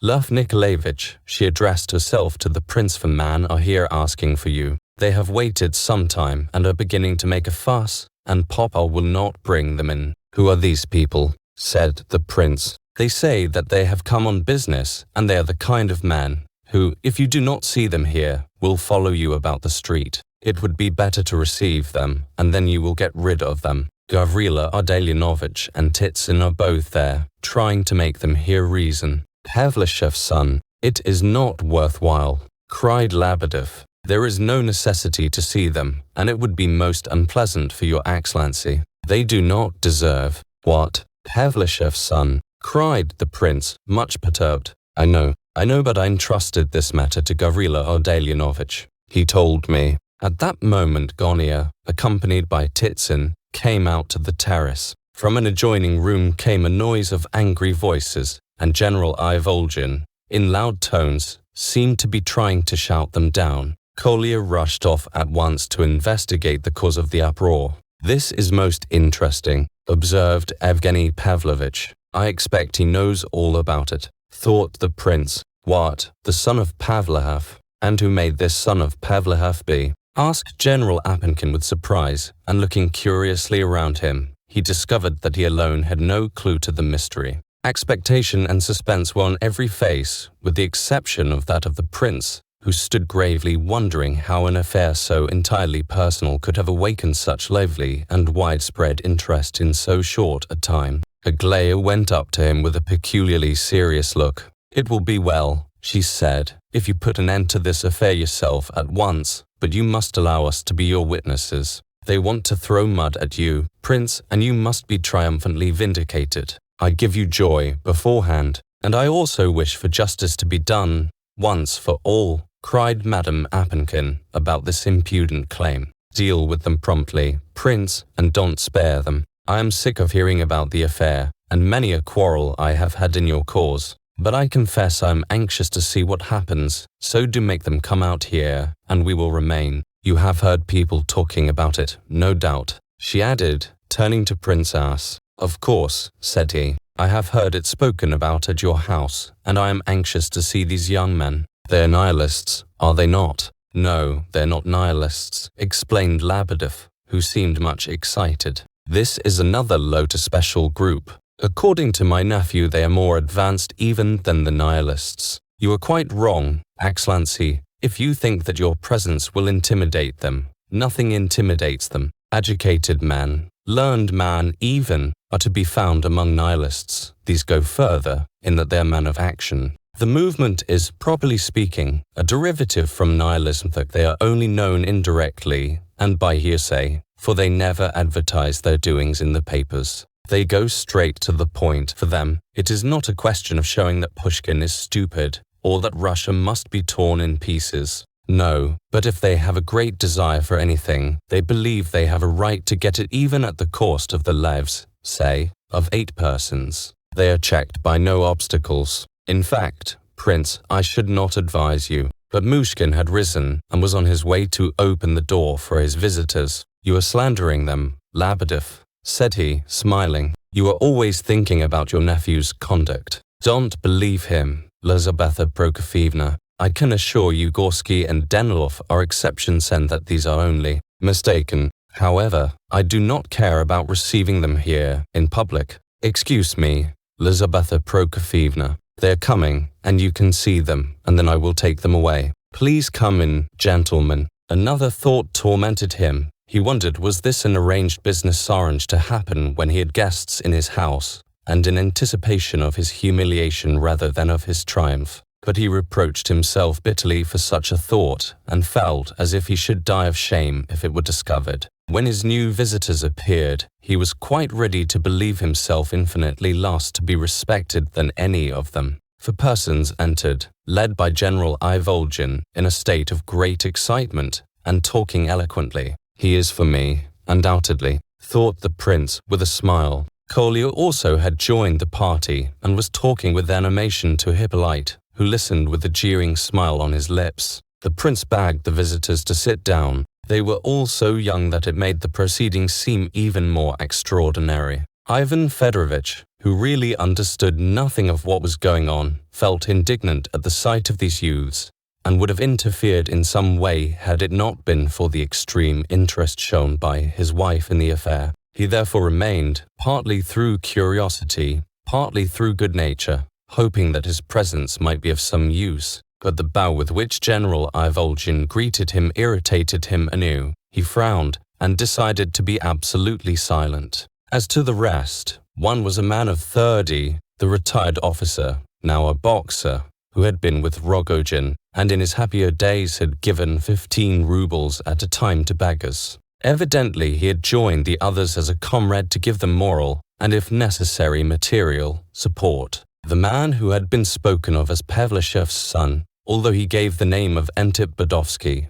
was about 22 years of age, fair, thin and rather tall. He was remarkable for the poverty, not to say uncleanliness, of his personal appearance. The sleeves of his overcoat were greasy, his dirty waistcoat, buttoned up to his neck, showed not a trace of linen. A filthy black silk scarf, twisted till it resembled a cord, was round his neck, and his hands were unwashed. He looked round with an air of insolent effrontery. His face, covered with pimples, was neither thoughtful nor even contemptuous. It wore an expression of complacent satisfaction in demanding his rights and in being an aggrieved party. His voice trembled, and he spoke so fast, and with such stammerings, that he might have been taken for a foreigner, though the purest Russian blood ran in his veins. Labadev's nephew, whom the reader has seen already, accompanied him, and also the youth named Hippolyte Terentieff. The latter was only 17 or 18.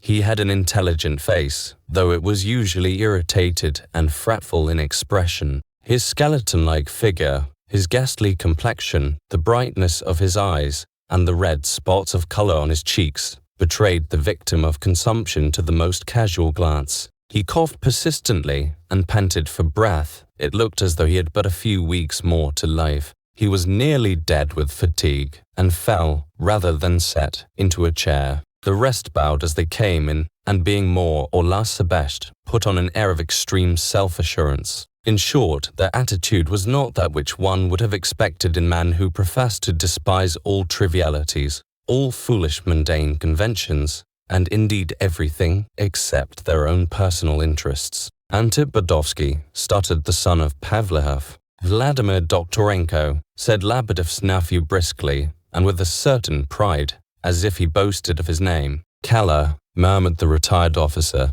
Hippolyte Terentieff, cried the last named, in a shrill voice. They sat now in a row facing the prince, and frowned, and played with their caps. All appeared ready to speak, and yet all was silent. The defiant expression on their faces seemed to say, "No, sir, you don't take us in." It could be felt that the first word spoken by anyone present would bring a torrent of speech from the whole deputation. "I did not expect you, gentlemen," began the prince. "I have been ill until today. A month ago," he continued, addressing himself to Antip Badovsky, "I put your business into Gavrila Ardalionovich Ivolgin's hands, as I told you then. I do not in the least object to having a personal interview, but you will agree with me that this is hardly the time. I propose that we go into another room, if you will not keep me long. As you see, I have friends here, and believe me, friends as many as you please, but allow me," interrupted the harsh voice of Labadev's nephew, "allow me to tell you that you might have treated us rather more politely, and not have kept us waiting at least 2 hours.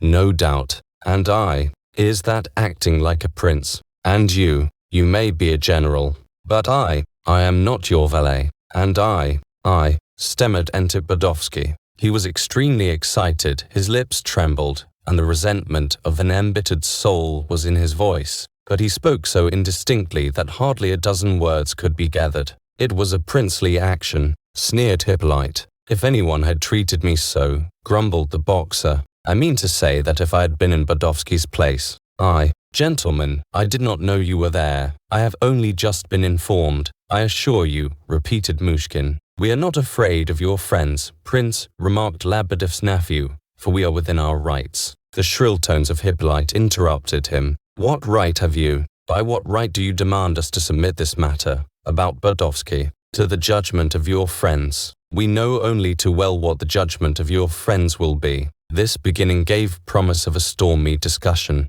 The prince was much discouraged, but at last he managed to make himself heard amid the vociferations of his excited visitors. "If you," he said, addressing Dostoyevsky, "if you prefer not to speak here, I offer again to go into another room with you. And as to your waiting to see me, I repeat that I only this instant heard." "Well, you have no right, no right at all. Your friends indeed," gabbled Dostoyevsky, defiantly examining the faces round him and becoming more and more excited. "You have no right." As he ended thus abruptly, he leaned forward, staring at the prince with his short-sighted, bloodshot eyes. The latter was so astonished that he did not reply, but looked steadily at him in return. "Lev Nikolayevich," interposed Madame Apenkin, suddenly, "read this at once, this very moment. It is about this business." She held out a weekly comic paper, pointing to an article on one of its pages. Just as the visitors were coming in,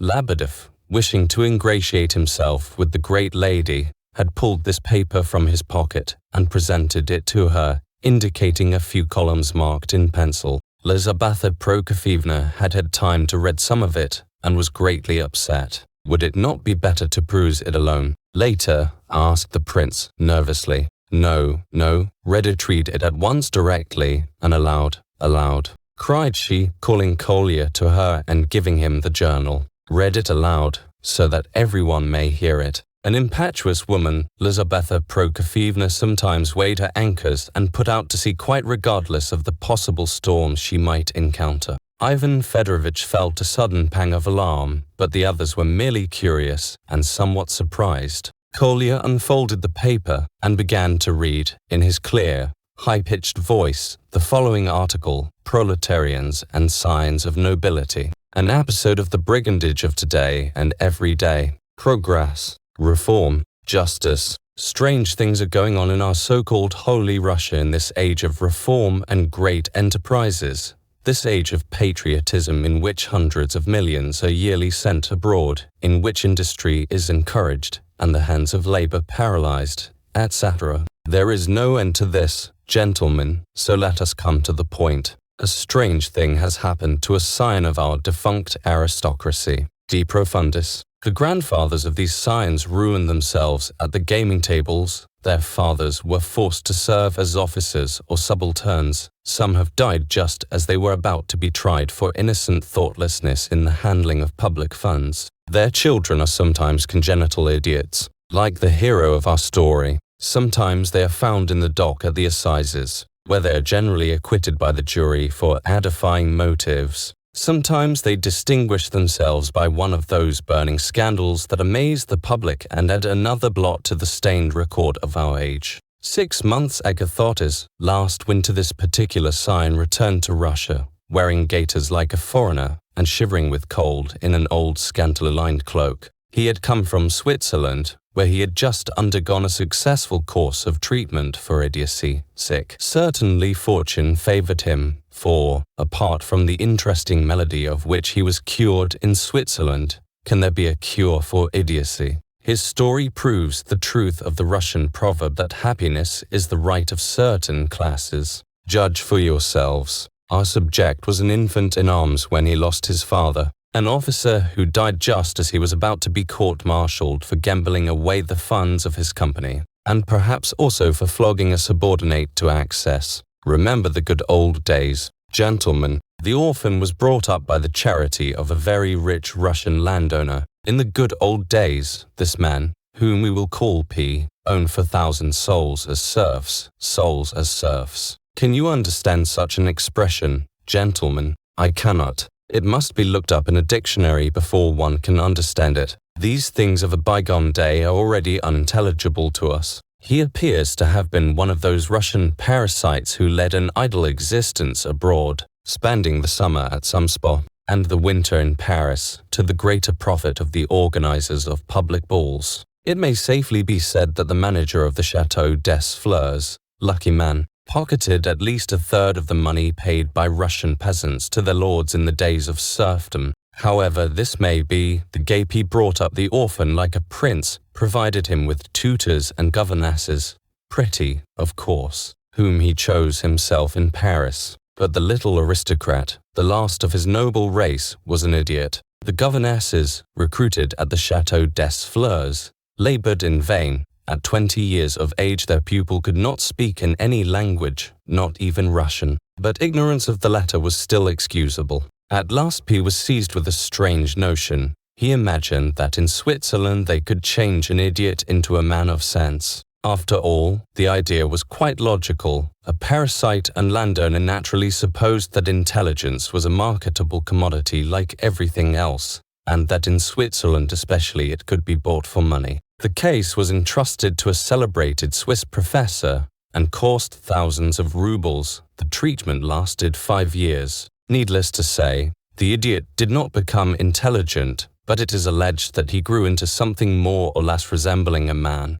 At this stage P died suddenly, and, as usual, he had made no will and left his affairs in disorder. A crowd of eager claimants arose, who cared nothing about any last sign of a noble race undergoing treatment in Switzerland at the expense of the deceased as a congenital idiot. Idiot though he was, the noble sign tried to cheat his professor, and they say he succeeded in getting him to continue the treatment gratis for 2 years by concealing the death of his benefactor. But the professor himself was a charlatan, getting anxious at last when no money was forthcoming, and alarmed above all by his patient's appetite, he presented him with a pair of old gaiters and a shabby cloak and packed him off to Russia, 3rd class. It would seem that fortune had turned her back upon our hero. Not at all fortune, who lets whole populations die of hunger, showered all her gifts at once upon the little aristocrat, like Krylov's cloud which passes over an arid plain and empties itself into the sea.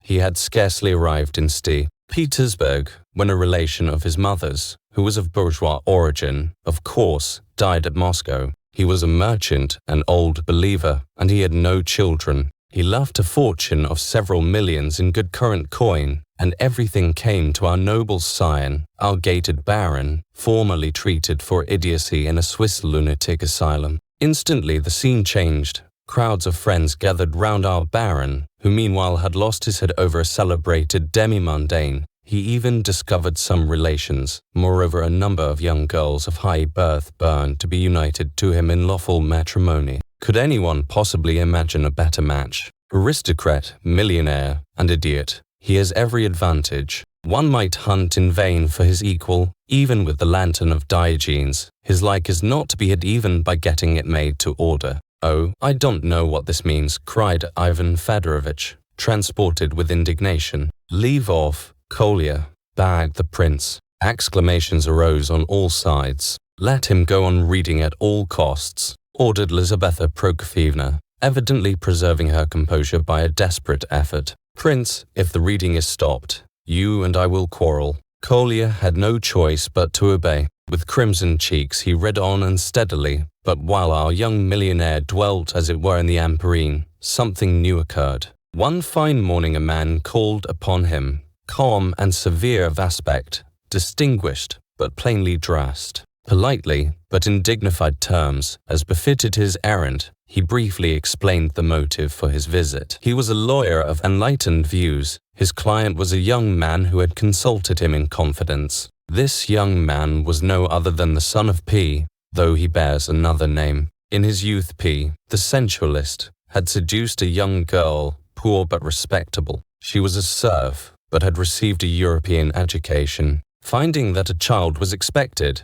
he hastened her marriage with a man of noble character who had loved her for a long time. He helped the young couple for a time, but he was soon obliged to give up, for the high-minded husband refused to accept anything from him. Soon the careless nobleman forgot all about his former mistress and the child she had borne him. Then, as we know, he died intestate. P.S. son, born after his mother's marriage, found a true father in the generous man whose name he bore. But when he also died, the orphan was left to provide for himself, his mother now being an invalid who had lost the use of her limbs. Leaving her in a distant province, he came to the capital in search of pupils. By dint of daily toil he earned enough to enable him to follow the college courses and at last to enter the university. But what can one earn by teaching the children of Russian merchants at 10 kopecks a lesson, especially with an invalid mother to keep?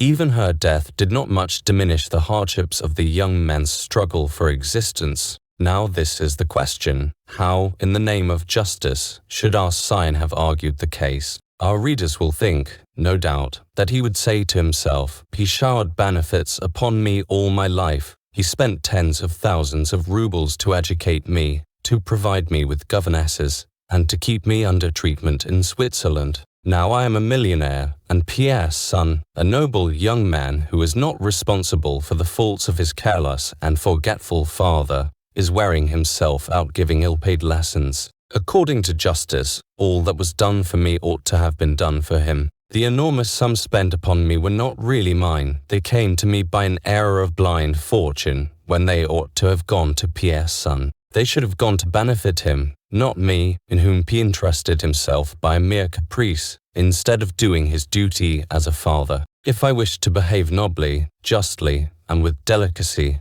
I ought to bestow half my fortune upon the son of my benefactor. But as economy is my favorite virtue, and I know this is not a case in which the law can intervene, I will not give up half my millions. But it would be to openly vile, to flagrantly infamous, if I did not at least restore to Pierre's son the tens of thousands of rubles spent in curing my idiocy. This is simply a case of conscience and of strict justice. Whatever would have become of me if P had not looked after my education, and had taken care of his own son instead of me? No, gentlemen, our scions of the nobility do not reason thus. The lawyer, who had taken up the matter purely out of friendship to the young man, and almost against his will, invoked every consideration of justice, delicacy, honor, and even plain figures. In vain, the ex-patient of the Swiss lunatic asylum was inflexible. All this might pass, but the sequel is absolutely unpardonable, and not to be excused by any interesting melody. This millionaire, having but just discarded the old gaiters of his professor, could not even understand that the noble young man slaving away at his lessons was not asking for charitable help, but for his rightful due, though the debt was not a legal one. That, correctly speaking, he was not asking for anything, but it was merely his friends who had thought fit to bestir themselves on his behalf. With the cool insolence of a bloated capitalist, secure in his millions, he majestically drew a banknote for 50 rubles from his pocketbook and sent it to the noble young man as a humiliating piece of charity. You can hardly believe it. Gentlemen, you are scandalized and disgusted. You cry out in indignation. But that is what he did. Needless to say, the money was returned, or rather flung back in his face. The case is not within the province of the law. It must be referred to the tribunal of public opinion. This is what we now do, guaranteeing the truth of all the details which we have related.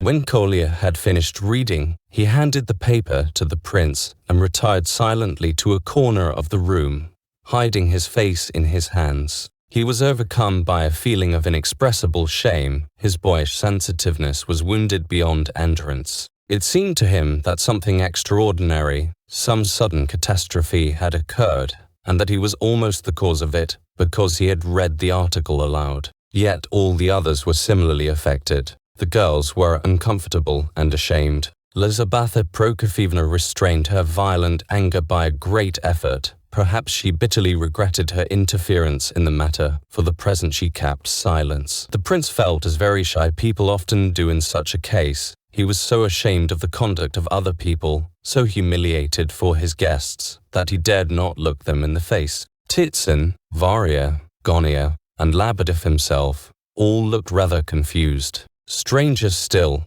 Hippolyte and the son of Pavlov also seemed slightly surprised, and Labadev's nephew was obviously far from pleased. The boxer alone was perfectly calm. He twisted his mustaches with affected dignity, and if his eyes were cast down it was certainly not in confusion, but rather in noble modesty, as if he did not wish to be insolent in his triumph. It was evident that he was delighted with the article. "The devil knows what it means," growled Ivan Fedorovitch under his breath. "It must have taken the united wits of 50 footmen to write it." May I ask your reason for such an insulting supposition, sir? Said Hippolyte, trembling with rage. You will admit yourself, General, that for an honorable man, if the author is an honorable man, that is an insult, growled the boxer suddenly, with convulsive jerkings of his shoulders. In the first place, it is not for you to address me as sir, and, in the second place, I refuse to give you any explanation, said Ivan Fedorovitch vehemently, and he rose without another word, and went and stood on the first step of the flight that led from the veranda to the street, turning his back on the company. He was indignant with Lizaveta Prokofyevna, who did not think of moving even now. Gentlemen, gentlemen, let me speak at last, cried the prince, anxious and agitated. Please let us understand one another. I say nothing about the article, gentlemen, except that every word is false. I say this because you know it as well as I do. It is shameful. I should be surprised if any one of you could have written it. I did not know of its existence till this moment, declared Hippolyte. I do not approve of it. I knew it had been written, but I would not have advised its publication, said Lebedev's nephew, because it is premature. I knew it, but I have a right. I, stammered the son of Pavlov. What? Did you write all that yourself? Is it possible? Asked the prince, regarding Bodovsky with curiosity. One might dispute your right to ask such questions, observed Lebedev's nephew. I was only surprised that Mr. Bodovsky should have, however. This is what I have to say. Since you had already given the matter publicity, why did you object just now, when I began to speak of it to my friends? At last, murmured Lizaveta Prokofyevna indignantly. Lebedev could restrain himself no longer. He made his way through the row of chairs. Prince, he cried, you are forgetting that if you consented to receive and hear them, it was only because of your kind heart which has no equal, for they had not the least right to demand it, especially as you had placed the matter in the hands of Gavrila Ardalionovitch, which was also extremely kind of you. You are also forgetting, most excellent prince, that you are with friends, a select company. You cannot sacrifice them to these gentlemen, and it is only for you to have them turned out this instant. As the master of the house I shall have great pleasure. Quite right, agreed General Ivolgin in a loud voice. That will do, Lebedev, that will do, began the prince, when an indignant outcry drowned his words. Excuse me, prince, excuse me, but now that will not do, shouted Lebedev's nephew, his voice dominating all the others. The matter must be clearly stated, for it is obviously not properly understood. They are calling in some legal chicanery, and upon that ground they are threatening to turn us out of the house. Really, Prince, do you think we are such fools as not to be aware that this matter does not come within the law, and that legally we cannot claim a ruble from you? But we are also aware that if actual law is not on our side, human law is for us. Natural law, the law of common sense and conscience, which is no less binding upon every noble and honest man that is. Every man of sane judgment backhouse it is not to be found in miserable legal codes. If we come here without fear of being turned out, as was threatened just now, because of the imperative tone of our demand, and the unseemliness of such a visit at this late hour, though it was not late when we arrived, we were kept waiting in your anteroom. If, I say, we came in without fear, it is just because we expected to find you a man of sense, I mean, a man of honor and conscience. It is quite true that we did not present ourselves humbly, like your flatterers and parasites, but holding up our heads as befits independent man. We present no petition, but a proud and free demand. Note it well. We do not beseech, we demand. We ask you fairly and squarely in a dignified manner. Do you believe that in this affair of Bodovsky you have right on your side? Do you admit that Pavlov overwhelmed you with benefits, and perhaps saved your life? If you admit it, which we take for granted, do you intend, now that you are a millionaire, and do you not think it in conformity with justice to indemnify Bodovsky? Yes or no? If it is yes, or, in other words, if you possess what you call honor and conscience, and we more justly call common sense, then accede to our demand, and the matter is at an end. Give us satisfaction, without entreaties or thanks from us. Do not expect thanks from us, for what you do will be done not for our sake, but for the sake of justice. If you refuse to satisfy us, that is, if your answer is no, we will go away at once, and there will be an end of the matter. But we will tell you to your face before the present company that you are a man of vulgar and undeveloped mind. We will openly deny you the right to speak in future of your honor and conscience, for you have not paid the fair price of such a right. I have no more to say. I have put the question before you. Now turn us out if you dare. You can do it. Force is on your side. But remember that we do not beseech, we demand. We do not beseech, we demand. With these last excited words, Lebedev's nephew was silent. We demand, we demand, we demand, we do not beseech, spluttered Dostoyevsky, red as a lobster. The speech of Lebedev's nephew caused a certain stir among the company. Murmurs rose, though with the exception of Lebedev, who was still very much excited, everyone was careful not to interfere in the matter. Strangely enough, Lebedev, although on the prince's side, seemed quite proud of his nephew's eloquence. Gratified vanity was visible in the glances he cast upon the assembled company. In my opinion, Mr. Doktorenko, said the prince in rather a low voice, you are quite right in at least half of what you say. I would go further and say that you are altogether right, and that I quite agree with you, if there were not something lacking in your speech. I cannot undertake to say precisely what it is, but you have certainly omitted something, and you cannot be quite just while there is something lacking. But let us put that aside and return to the point. Tell me what induced you to publish this article.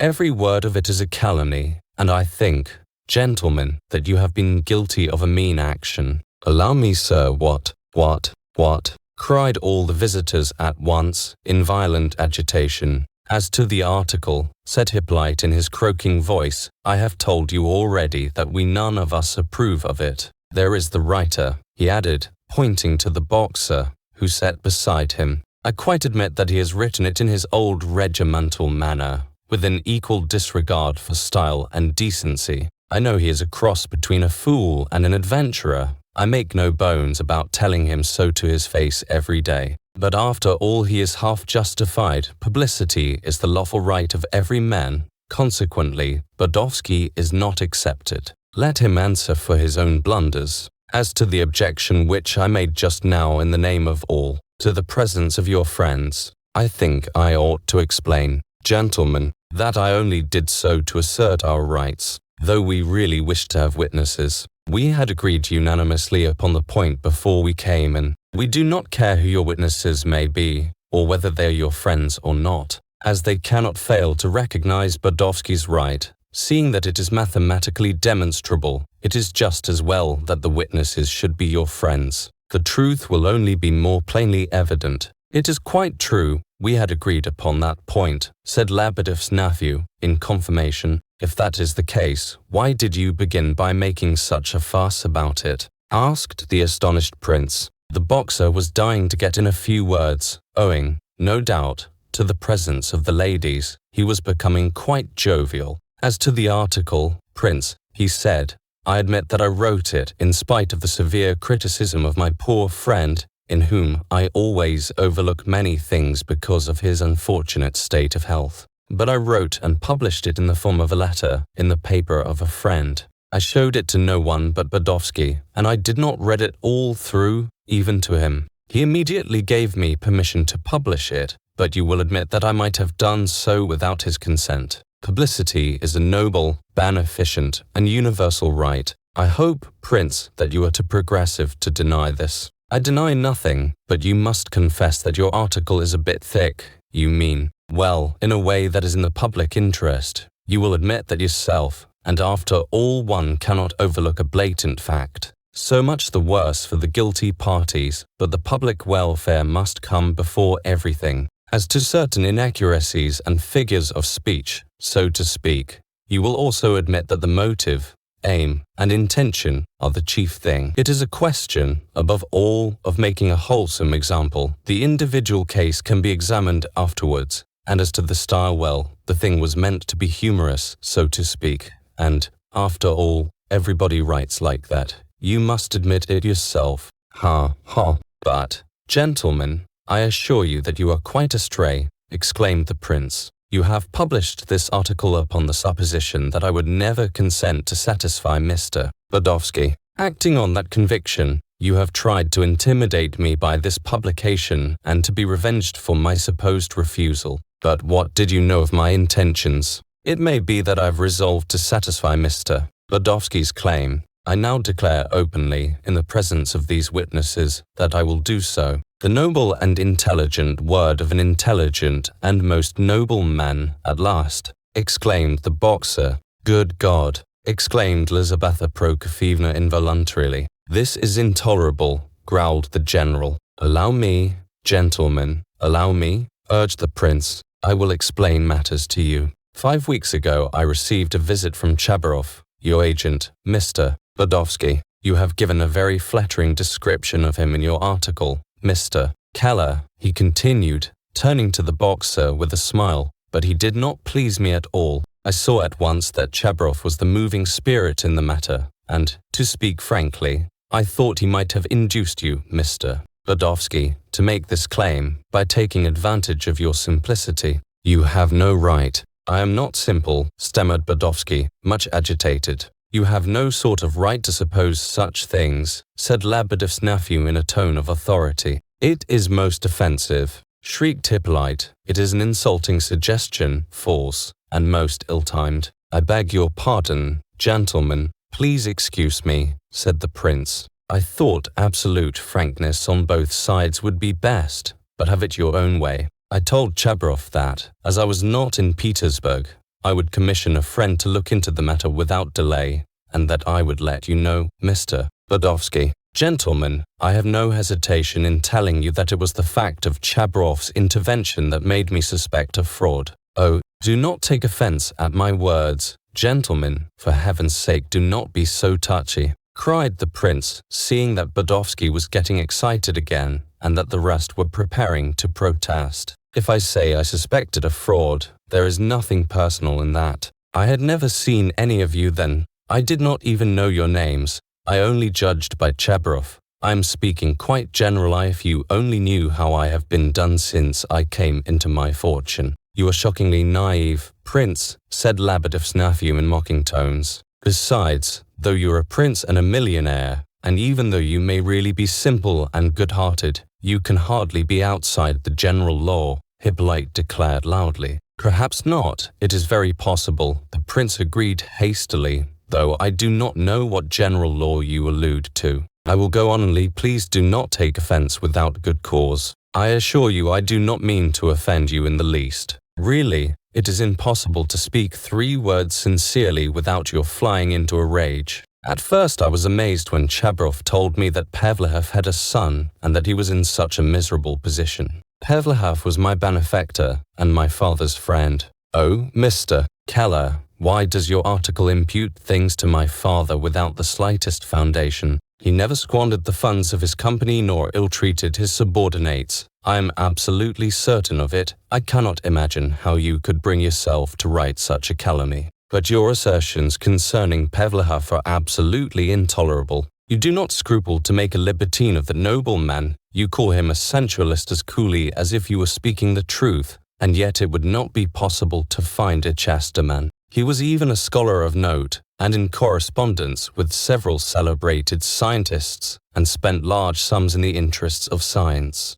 As to his kind heart and his good actions, you were right indeed when you said that I was almost an idiot at that time, and could hardly understand anything. I could speak and understand Russian, though, but now I can appreciate what I remember. Excuse me, interrupted Hippolyte. Is not this rather sentimental? You said you wished to come to the point. Please remember that it is after 9 o'clock. Very well, gentlemen, very well, replied the prince. At first I received the news with mistrust. Then I said to myself that I might be mistaken and that Pavlov might possibly have had a son. But I was absolutely amazed at the readiness with which the son had revealed the secret of his birth at the expense of his mother's honor. For Chabarov had already menaced me with publicity in our interview. What nonsense! Lebedev's nephew interrupted violently. You have no right, cried Dostoyevsky. The son is not responsible for the misdeeds of his father, and the mother is not to blame, added Hippolyte, with warmth. That seems to me all the more reason for sparing her, said the prince timidly. Prince, you are not only simple, but your simplicity is almost past the limit, said Lebedev's nephew, with a sarcastic smile. But what right had you? Said Hippolyte in a very strange tone. None whatever, agreed the prince hastily. I admit you were right there, but it was involuntary, and I immediately said to myself that my personal feelings had nothing to do with it, that if I thought it right to satisfy the demands of Mr. Dostoyevsky, out of respect for the memory of Pavlov, I ought to do so in any case, whether I esteemed Mr. Dostoyevsky or not. I only mention this, gentlemen, because it seemed so unnatural to me for a son to betray his mother's secret in such a way. In short, that is what convinced me that Chabrov must be a rogue, and that he had induced Mr. Dostoyevsky to attempt this fraud. But this is intolerable, cried the visitors, some of them starting to their feet.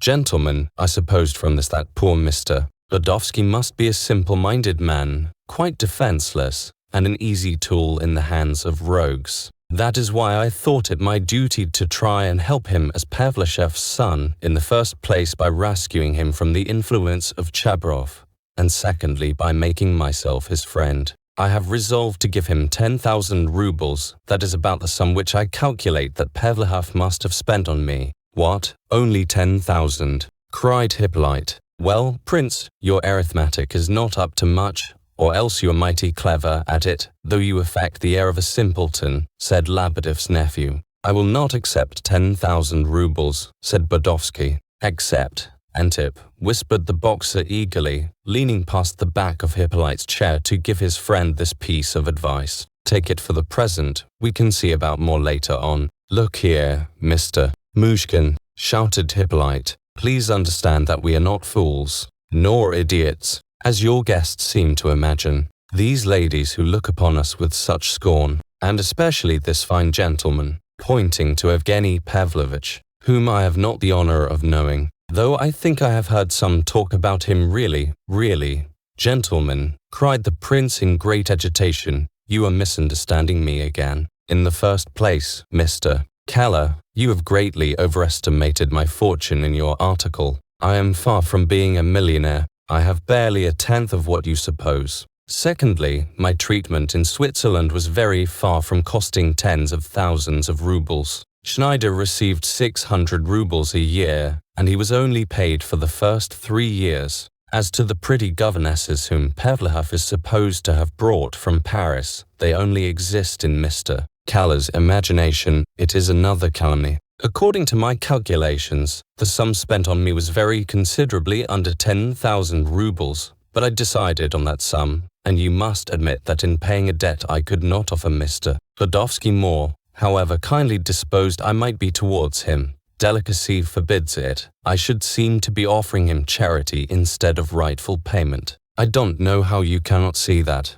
gentlemen. Besides, I had no intention of leaving the matter there. I meant to intervene amicably later on and help to improve poor Mr. Dostoyevsky's position. It is clear that he has been deceived, or he would never have agreed to anything so vile as the scandalous revelations about his mother in Mr. Keller's article. But, gentlemen, why are you getting angry again? Are we never to come to an understanding? Well, the event has proved me right. I have just seen with my own eyes the proof that my conjecture was correct. He added, with increasing eagerness. He meant to calm his hearers, and did not perceive that his words had only increased their irritation. What do you mean? What are you convinced of? They demanded angrily. In the first place, I have had the opportunity of getting a correct idea of Mr. Dostoyevsky. I see what he is for myself. He is an innocent man, deceived by everyone, a defenseless victim who deserves indulgence.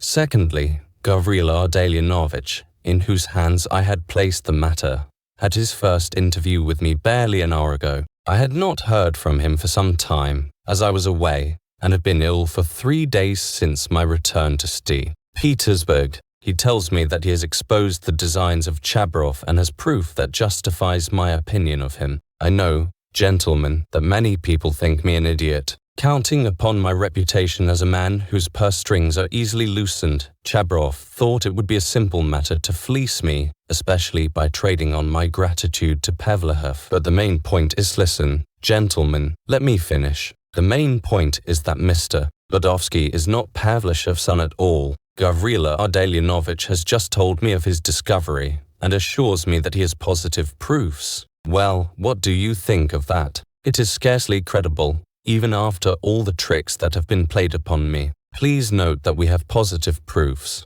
I can hardly believe it myself. I assure you, I do not yet believe it. I am still doubtful, because Gavrila Ardalionovich has not had time to go into details, but there can be no further doubt that Chabrov is a rogue. He has deceived poor Mr. Dostoyevsky and all of you, gentlemen, who have come forward so nobly to support your friend. He evidently needs support. I quite see that. He has abused your credulity and involved you all in an attempted fraud, for when all is said and done this claim is nothing else. What? A fraud? What? He is not Pavlov's son. Impossible. These exclamations but feebly expressed the profound bewilderment into which the prince's words had plunged Dostoyevsky's companions. Certainly it is a fraud. Since Mr. Dostoyevsky is not Pavlov's son, his claim is neither more nor less than attempted fraud, supposing, of course, that he had known the truth, but the fact is that he has been deceived.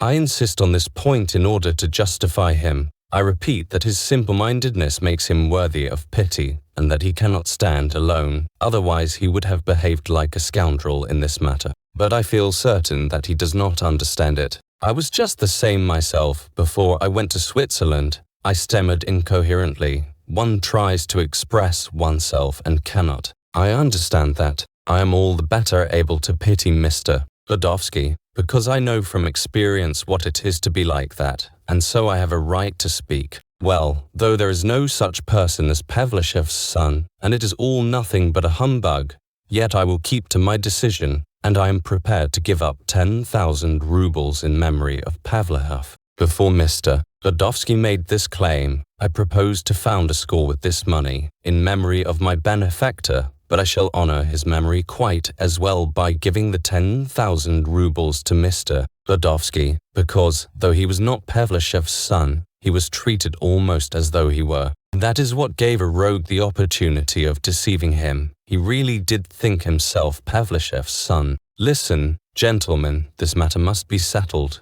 Keep calm, do not get angry, and sit down. Gavrila Ardalionovich will explain everything to you at once, and I confess that I'm very anxious to hear all the details myself. He says that he has even been to Pskov to see your mother, Mr. Dostoyevsky. She is not dead, as the article which was just read to us makes out. Sit down, gentlemen, sit down. The prince sat down and at length prevailed upon Dostoyevsky's company to do likewise. During the last 10 or 20 minutes, exasperated by continual interruptions, he had raised his voice and spoken with great vehemence. Now, no doubt, he bitterly regretted several words and expressions which had escaped him in his excitement. If he had not been driven beyond the limits of endurance, he would not have ventured to express certain conjectures so openly. He had no sooner sat down than his heart was torn by sharp remorse. Besides insulting Dostoyevsky with the supposition, made in the presence of witnesses, that he was suffering from the complaint for which he had himself been treated in Switzerland,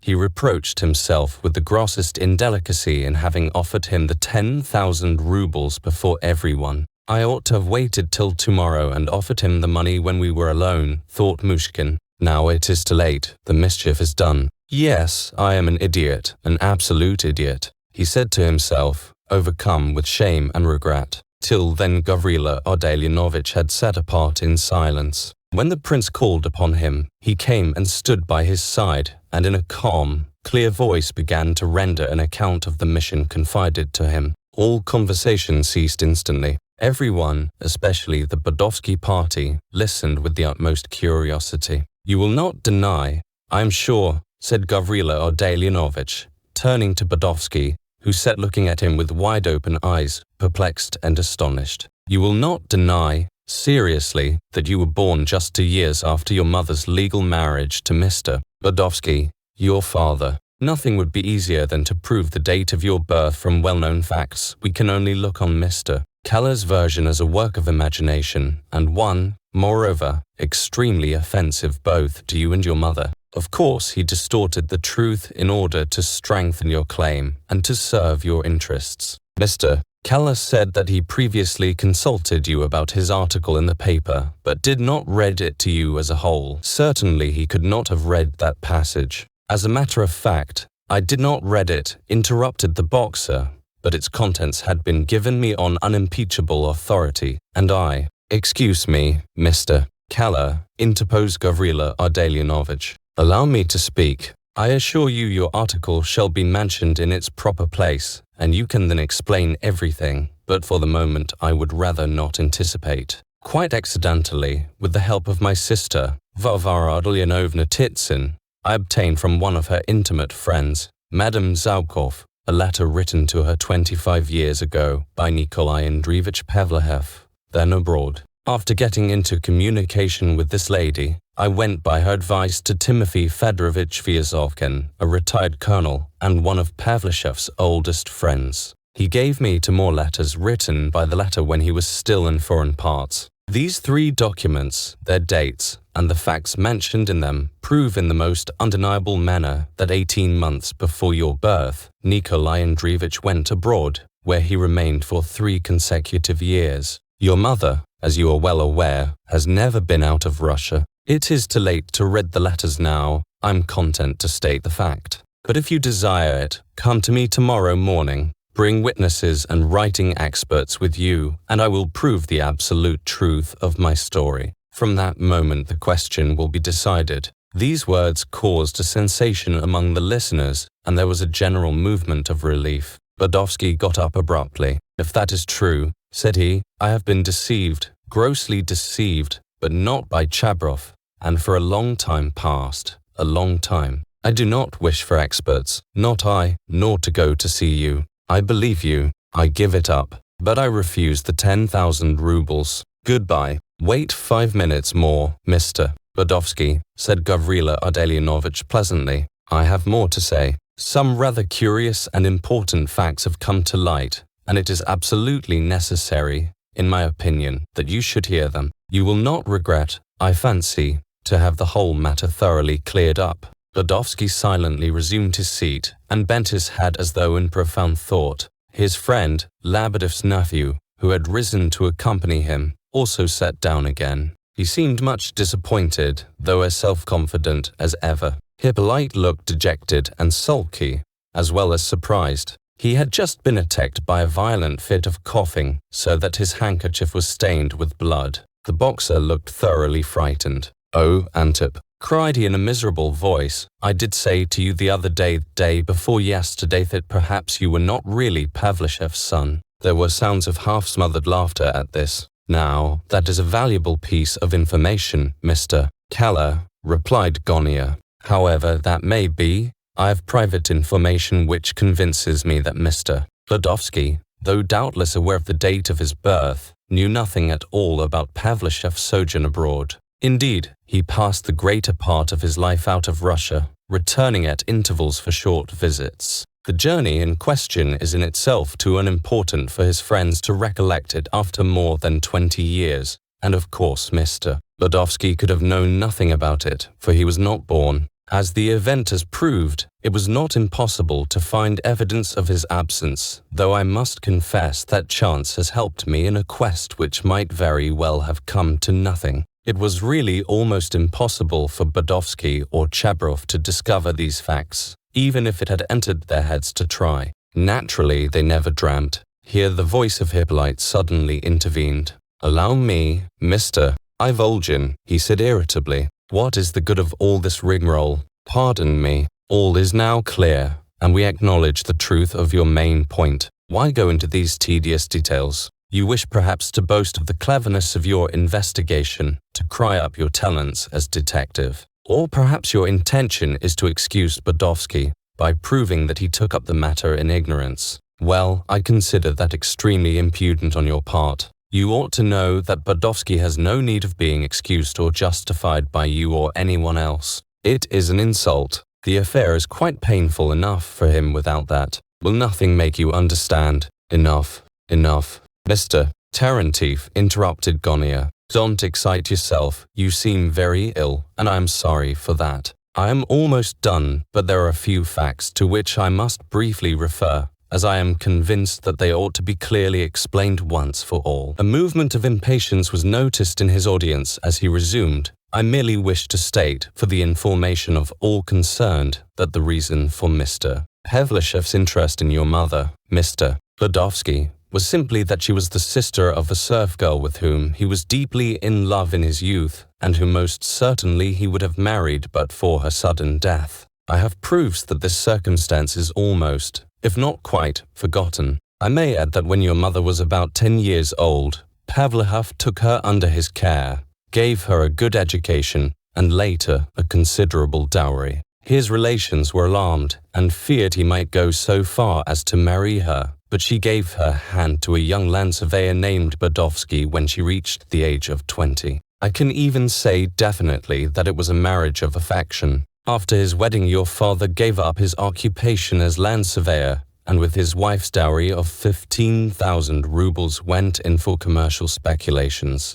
As he had had no experience, he was cheated on all sides, and took to drink in order to forget his troubles. He shortened his life by his excesses, and 8 years after his marriage he died. Your mother says herself that she was left in the direst poverty, and would have died of starvation had it not been for Pavlov, who generously allowed her a yearly pension of 600 rubles. Many people recall his extreme fondness for you as a little boy. Your mother confirms this, and agrees with others in thinking that he loved you the more because you were a sickly child, stammering in your speech, and almost deformed, for it is known that all his life Nikolai Andreevich had a partiality for unfortunates of every kind, especially children. In my opinion, this is most important. I may add that I discovered yet another fact, the last on which I employed my detective powers. Seeing how fond Pavlov was of you, it was thanks to him you went to school, and also had the advantage of special teachership relations, and servants grew to believe that you were his son, and that your father had been betrayed by his wife.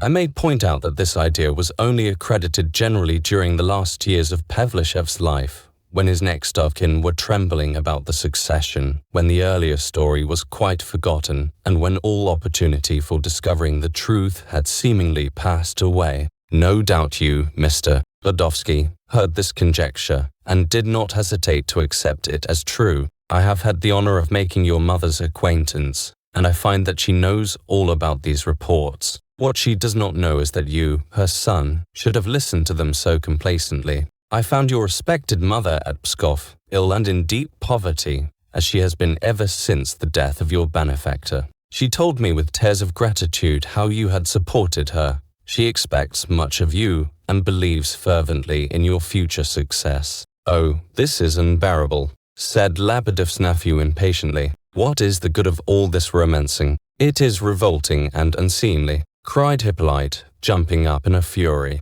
Badovsky alone sat silent and motionless. What is the good of it? Repeated Gavrila Ardalionovich, with pretended surprise. Well, firstly, because now perhaps Mr. Badovsky is quite convinced that Mr. Pavlishev's love for him came simply from generosity of soul, and not from paternal duty. It was most necessary to impress this fact upon his mind, considering that he approved of the article written by Mr. Keller. I speak thus because I look on you, Mr. Badovsky, as an honorable man. Secondly, it appears that there was no intention of cheating in this case, even on the part of Chabrov. I wish to say this quite plainly, because the prince hinted a while ago that I too thought it an attempt at robbery and extortion. On the contrary, everyone has been quite sincere in the matter, and although Chabrov may be somewhat of a rogue, in this business he has acted simply as any sharp lawyer would do under the circumstances. He looked at it as a case that might bring him in a lot of money,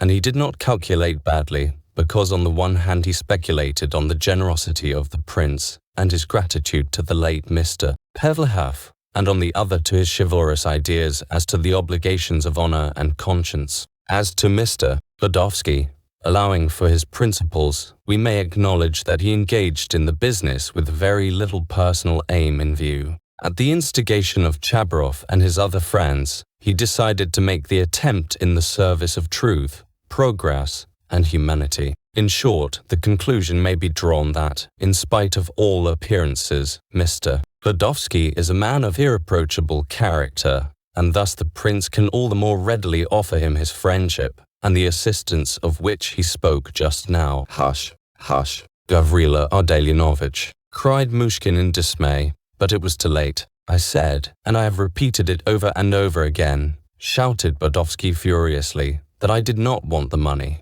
I will not take it. Why? I will not. I am going away. He was rushing hurriedly from the terrace when Lebedev's nephew seized his arms and said something to him in a low voice. Dostoyevsky turned quickly, and drawing an addressed but unsealed envelope from his pocket, he threw it down on a little table beside the prince. There's the money. How dare you? The money. Those are the 250 rubles you dared to send him as a charity by the hands of Chabarov, explained Doktorenko. The article in the newspaper put it at 50, cried Kolya. I beg your pardon, said the prince, going up to Dostoyevsky. I have done you a great wrong, but I did not send you that money as a charity, believe me, and now I am again to blame. I offended you just now. The prince was much distressed. He seemed worn out with fatigue, and spoke almost incoherently. I spoke of swindling, but I did not apply that to you. I was deceived. I said you were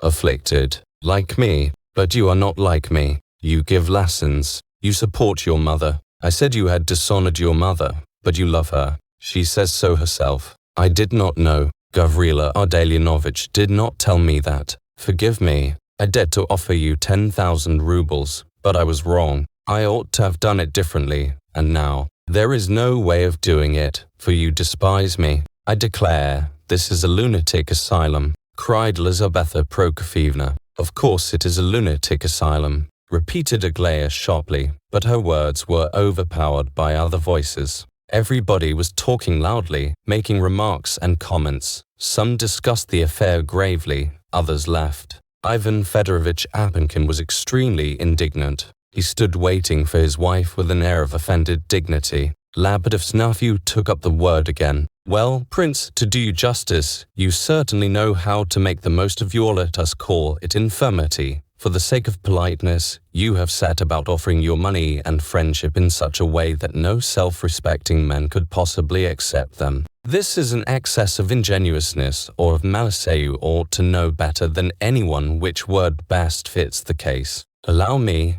gentlemen, said Gavrila Ardalionovich, who had just examined the contents of the envelope.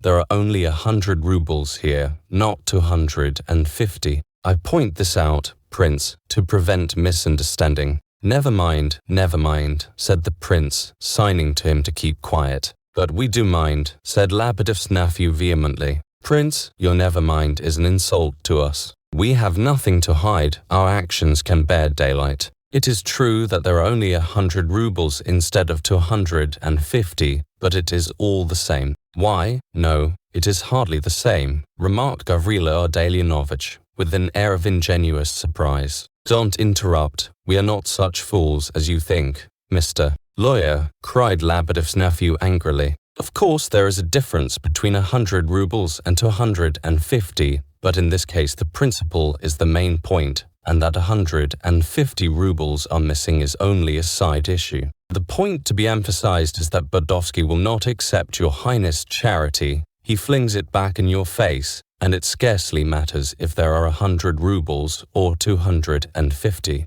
Dostoyevsky has refused 10,000 rubles. You heard him. He would not have returned even 100 rubles if he was dishonest. The 150 rubles were paid to Chabarov for his traveling expenses. You may jeer at our stupidity and at our inexperience in business matters. You have done all you could already to make us look ridiculous, but do not dare to call us dishonest. The four of us will club together every day to repay the 150 rubles to the prince, if we have to pay it in installments of a ruble at a time, but we will repay it with interest. Dostoyevsky is poor. He has no millions. After his journey to see the Prince Chabarov sent in his bill, we counted on winning. Who would not have done the same in such a case? Who indeed? Exclaimed Prince Ass. I shall certainly go mad if I stay here, cried Lizaveta Prokofievna. It reminds me, said Evgeny Pavlovich, laughing, of the famous plea of a certain lawyer who lately defended a man for murdering 6 people in order to rob them.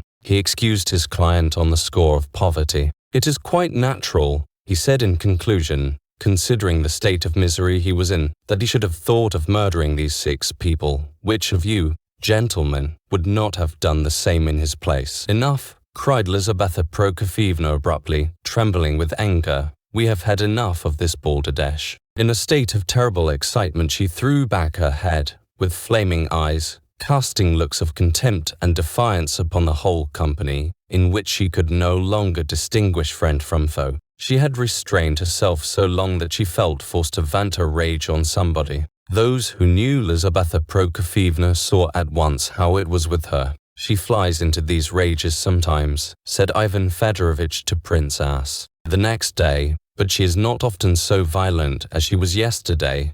It does not happen more than once in 3 years. Be quiet, Ivan Fedorovitch. Leave me alone, cried Mrs. Apunkin. Why do you offer me your arm now? You had not sense enough to take me away before. You are my husband. You are a father. It was your duty to drag me away by force. If in my folly I refused to obey you and go quietly, you might at least have thought of your daughters. We can find our way out now without your help. Here is shame enough for a year. Wait a moment till I thank the prince. Thank you, Prince, for the entertainment you have given us. It was most amusing to hear these young men. It is vile, vile, a chaos, a scandal, worse than a nightmare. Is it possible that there can be many such people on earth? Be quiet, Aglaya. Be quiet, Alexandra. It is none of your business. Don't fuss round me like that, Evgeny Pavlovich. You exasperate me. So, my dear, she cried, addressing the prince, you go so far as to beg their pardon. He says, forgive me for offering you a fortune. And you mountebank, what are you laughing at? She cried, turning suddenly on Labadev's nephew. We refuse 10,000 rubles. We do not beseech, we demand. As if he did not know that this idiot will call on them tomorrow to renew his offers of money and friendship. You will, won't you? You will. Come, will you, or won't you? I shall, said the prince, with gentle humility. You hear him. You count upon it, too, she continued, turning upon Doktorenko. You are as sure of him now as if you had the money in your pocket, and that you are playing the swaggerer to throw dust in our eyes. No, my dear sir, you may take other people in. I can see through all your airs and graces. I see your game. Lizaveta Prokofievna, exclaimed the prince. Come, Lizaveta Prokofievna, it is quite time for us to be going. We will take the prince with us, said Prince S. With a smile in the coolest possible way. The girls stood apart, almost frightened. Their father was positively horrified. Mrs. Apunchin's language astonished everybody. Some who stood a little way off smiled furtively and talked in whispers. Labadev wore an expression of utmost ecstasy. Chaos and scandal are to be found everywhere. Madam, remarked Doktorenko, who was considerably put out of countenance. Not like this. Nothing like the spectacle you have just given us, sir, answered Lizaveta Prokofievna, with a sort of hysterical rage. Leave me alone, will you? She cried violently to those around her, who were trying to keep her quiet. No, Evgeny Pavlovich. If, as you said yourself just now, a lawyer said in open court that he found it quite natural that a man should murder 6 people because he was in misery, the world must be coming to an end. I had not heard of it before. Now I understand everything. And this stutterer, won't he turn out a murderer? She cried, pointing to Bodovsky, who was staring at her with stupefaction. I bet he will. He will have none of your money. Possibly, he will refuse it because his conscience will not allow him to accept it, but he will go murdering you by night and walking off with your cash box, with a clear conscience. He does not call it a dishonest action, but the impulse of a noble despair, a negation, or the devil knows what. Bah, everything is upside down. Everyone walks head downwards. A young girl, brought up at home, suddenly jumps into a cab in the middle of the street, saying, Goodbye, mother. I married Karlich, or Ivanich, the other day, and you think it quite right. You call such conduct estimable and natural. The woman question. Look here, she continued, pointing to Kolya. The other day that whippersnapper told me that this was the whole meaning of the woman question. But even supposing that your mother is a fool, you are nonetheless bound to treat her with humanity. Why did you come here tonight so insolently? Give us our rights, but don't dare to speak in our presence. Show us every mark of deepest respect, while we treat you like the scum of the earth. The miscreants have written a tissue of calumny in their article, and these are the men who seek for truth and do battle for the right. We do not beseech, we demand. You will get no thanks from us, because you will be acting to satisfy your own conscience. What morality! But, good heavens, if you declare that the prince's generosity will excite no gratitude in you, he might answer that he is not bound to be grateful to Pavlov, who also was only satisfying his own conscience. But you counted on the prince's gratitude towards Pavlov. You never lent him any money. He owes you nothing. Then what were you counting upon if not on his gratitude? And if you appeal to that sentiment in others, why should you expect to be exempted from it? They are mad. They say society is savage and inhuman because it despises a young girl who has been seduced. But if you call society inhuman, you imply that the young girl is made to suffer by its censure. How then can you hold her up to the scorn of society in the newspapers without realizing that you are making her suffering still greater? Madmen, vain fools, they don't believe in God, they don't believe in Christ. But you are so eaten up by pride and vanity that you will end by devouring each other. That is my prophecy. Is not this absurd? Is it not monstrous chaos? And after all this, that shameless creature will go and beg their pardon. Are there many people like you? What are you smiling at? Because I am not ashamed to disgrace myself before you. Yes, I am disgraced, it can't be helped now. But don't you jeer at me, you scum. This was aimed at Hippolyte. He is almost at his last gasp, yet he corrupts others. You have got hold of this lad. She pointed to Kolya. You have turned his head. You have taught him to be an atheist. You don't believe in God, and you are not too old to be whipped. Sir, a plague upon you. And so, Prince Lev Nikolayevich, you will call on them tomorrow, will you? She asked the prince breathlessly for the second time. Yes. Then I will never speak to you again. She made a sudden movement to go, and then turned quickly back. And you will call on that atheist, she continued, pointing to Hippolyte. How dare you grin at me like that? She shouted furiously, rushing at the invalid, whose mocking smile drove her to distraction. Exclamations arose on all sides. Lizabetha Prokofyevna, Lizabetha Prokofyevna, Lizabetha Prokofyevna. Mother, this is disgraceful, cried Aglaya. Mrs. Apenkin had approached Hippolyte and seized him firmly by the arm, while her eyes, blazing with fury, were fixed upon his face. Do not distress yourself, Aglaya Ivanovich,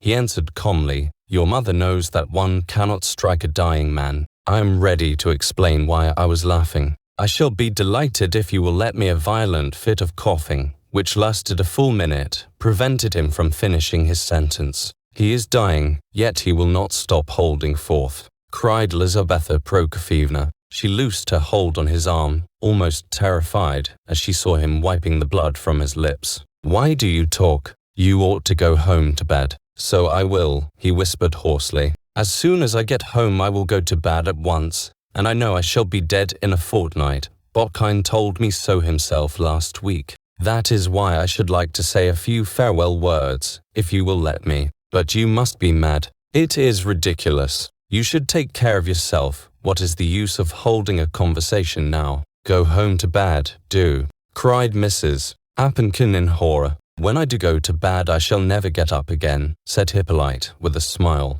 I meant to take to my bed yesterday and stay there till I died, but as my legs can still carry me, I put it off for 2 days, so as to come here with them today, but I am very tired. Oh, sit down, why are you standing? Lizabetha Prokofyevna placed a chair for him with her own hands. Thank you, he said gently. Sit opposite to me and let us talk. We must have a talk now, Lizabetha Prokofyevna. I am very anxious for it. He smiled at her once more. Remember that today, for the last time, I am out in the air, and in the company of my fellow men, and that in a fortnight I shall certainly be no longer in this world. So, in a way, this is my farewell to nature and to man. I am not very sentimental, but do you know, I'm quite glad that all this has happened at Pavlovsk, where at least one can see a green tree. But why talk now? Replied Lizaveta Prokofyevna, more and more alarmed. You are quite feverish. Just now you would not stop shouting, and now you can hardly breathe. You are gasping. I shall have time to rest. Why will you not grant my last wish? Do you know, Lizaveta Prokofyevna, that I have dreamed of meeting you for a long while.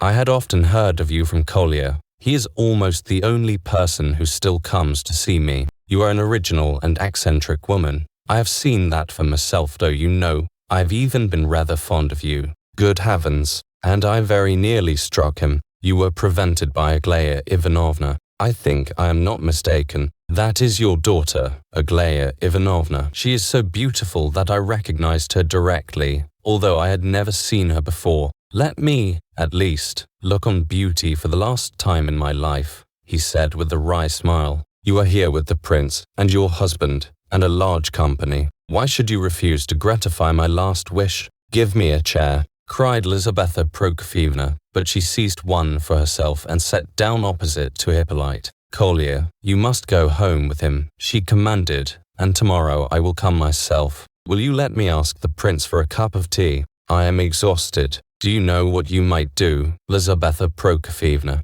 I think you wanted to take the prince home with you for tea. Stay here and let us spend the evening together. I am sure the prince will give us all some tea. Forgive me for being so free and easy, but I know you are kind, and the prince is kind too. In fact, we are all good-natured. Hippolyte is really quite comical. The prince bestirred himself to give orders. Lebedev hurried out, followed by Vera. It is quite true, said Mrs. Appenkin decisively. Talk, but not too loud, and don't excite yourself. You have made me sorry for you. Prince, you don't deserve that I should stay and have tea with you. Yet I will, all the same, but I won't apologize. I apologize to nobody. Nobody. It is absurd. However, forgive me, Prince, if I blew you up. It is, if you like, of course. But please don't let me keep anyone, she added suddenly to her husband and daughters, in a tone of resentment, as though they had grievously offended her.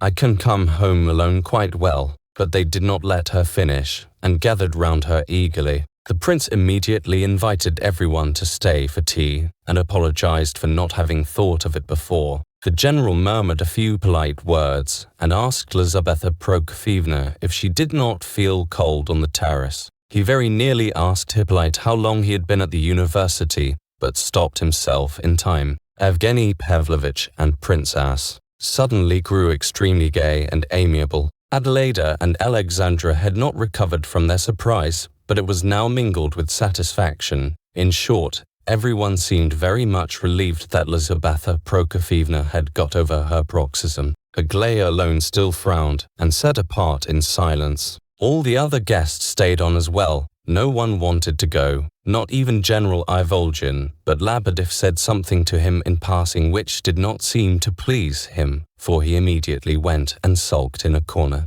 The prince took care to offer tea to Bodovsky and his friends as well as the rest. The invitation made them rather uncomfortable. They muttered that they would wait for Hippolyte, and went and sat by themselves in a distant corner of the veranda. Tea was served at once. Lebedev had no doubt ordered it for himself and his family before the others arrived. It was striking 11. After moistening his lips with the tea which Vera Lebedev brought him, Hippolyte set the cup down on the table and glanced round. He seemed confused and almost at a loss. Just look, Lizaveta Prokofyevna, he began with a kind of feverish haste. These china cups are supposed to be extremely valuable. Lebedev always keeps them locked up in his china cupboard. They were part of his wife's dowry. Yet he has brought them out tonight in your honor, of course. He is so pleased he was about to add something else, but could not find the words. There, he is feeling embarrassed. I expected as much, whispered Evgeny Pavlovich suddenly in the prince's ear.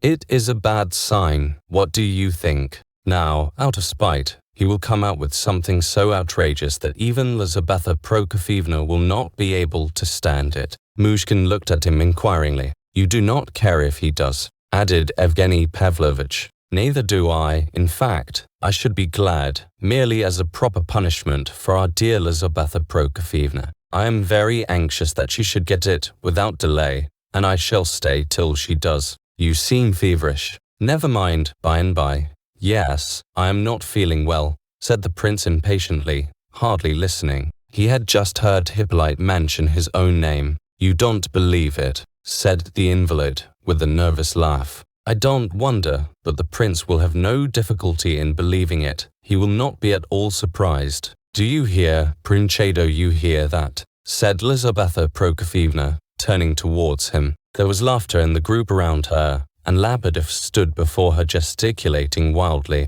He declares that your humbug of a landlord revised this gentleman's article that was read aloud just now, in which you got such a charming dressing gown. The prince regarded Lebedev with astonishment. Why don't you say something? Cried Lizaveta Prokofyevna, stamping her foot. Well, murmured the prince, with his eyes still fixed on Lebedev. I can see now that he did. Is it true? She asked eagerly. Absolutely, Your Excellency, said Lebedev, without the least hesitation. Mrs. Apenkin almost sprang up in amazement at his answer and at the assurance of his tone. He actually seems to boast of it. She cried. I am base, muttered Lebedev, beating his breast and hanging his head. What do I care if you are base or not? He thinks he has only to say, I am base, and there is an end of it. As to you, Prince, are you not ashamed? I repeat, are you not ashamed to mix with such riffraff? I will never forgive you. The prince will forgive me,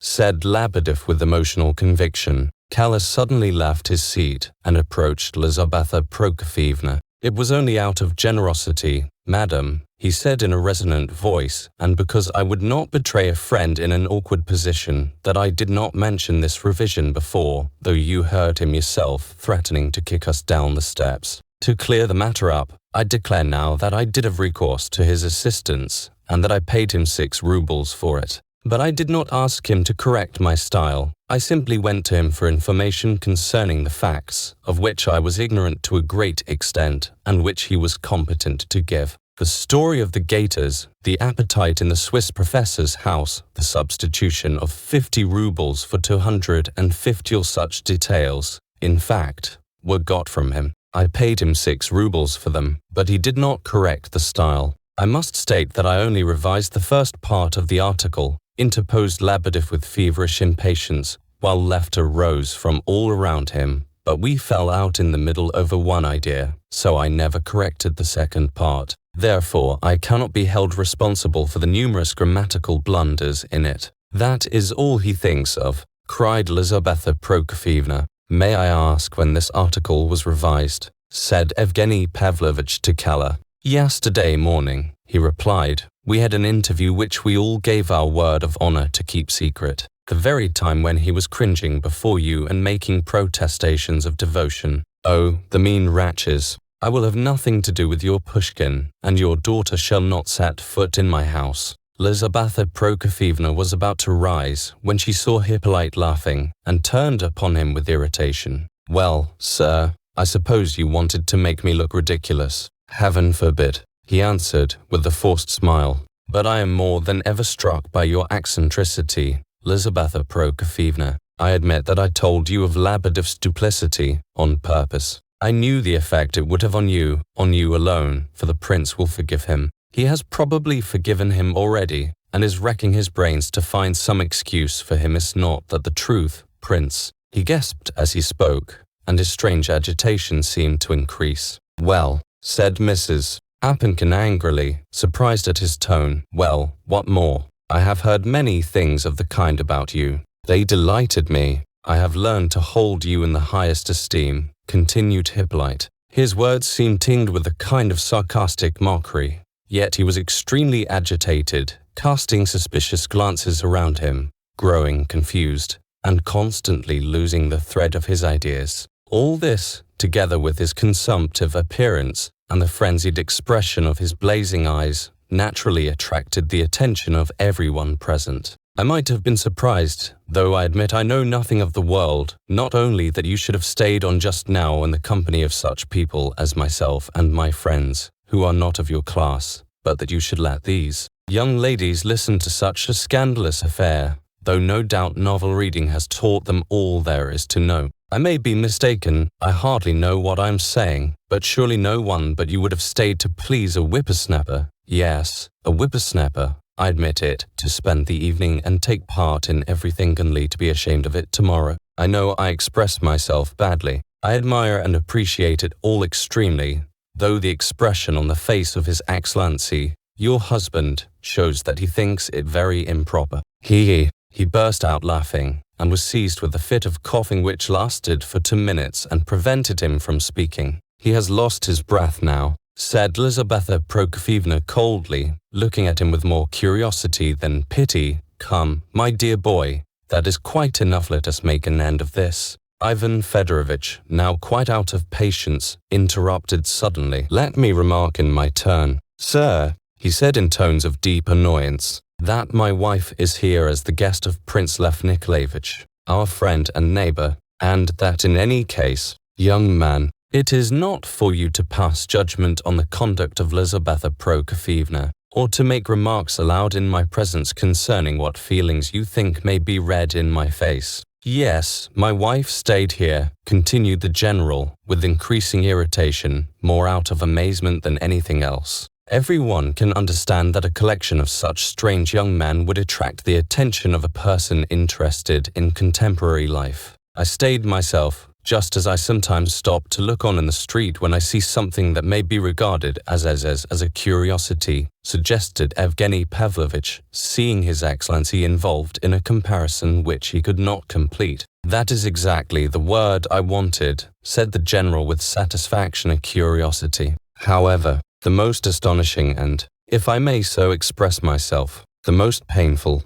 thing in this matter is that you cannot even understand, young man, that Lizaveta Prokofyevna only stayed with you because you are ill. If you really are dying moved by the pity awakened by your plaintive appeal, and that her name, character, and social position place her above all risk of contamination, Lizaveta Prokofyevna, he continued, now crimson with rage, if you are coming, we will say good night to the prince, and thank you for the lesson, General, said Hippolyte, with unexpected gravity, regarding him thoughtfully. 2 minutes more, if you please, dear Ivan Fedorovitch, said Lizaveta Prokofyevna to her husband. It seems to me that he is in a fever and delirious. You can see by his eyes what a state he is in. It is impossible to let him go back to Petersburg tonight. Can you put him up, Lev Nikolayevich? I hope you are not bored, dear prince, she added suddenly to Princess Alexandra, my dear, come here. Your hair is coming down. She arranged her daughter's hair, which was not in the least disordered, and gave her a kiss. This was all that she had called her for. I thought you were capable of development, said Hippolyte, coming out of his fit of abstraction. Yes, that is what I meant to say, he added, with the satisfaction of one who suddenly remembers something he had forgotten. Here is Bodovsky, sincerely anxious to protect his mother. Is not that so? And he himself is the cause of her disgrace. The prince is anxious to help Bodovsky and offers him friendship and a large sum of money in the sincerity of his heart. And here they stand like to sworn enemies. Ha ha. You all hate Bodovsky because his behavior with regard to his mother is shocking and repugnant to you, do you not? Is not that true? Is it not true? You all have a passion for beauty and distinction in outward forms. That is all you care for, isn't it? I have suspected for a long time that you cared for nothing else. Well, let me tell you that perhaps there is not one of you who loved your mother as Bodovsky loved his. As to you, Prince, I know that you have sent money secretly to Bodovsky's mother through Gonia. Well, I bet now, he continued with an hysterical laugh, that Bodovsky will accuse you of indelicacy and reproach you with a want of respect for his mother. Yes, that is quite certain. Ha, ha, ha. He caught his breath and began to cough once more. Come, that is enough. That is all now. You have no more to say. Now go to bed. You are burning with fever, said Lizaveta Prokofyevna impatiently. Her anxious eyes had never left the invalid.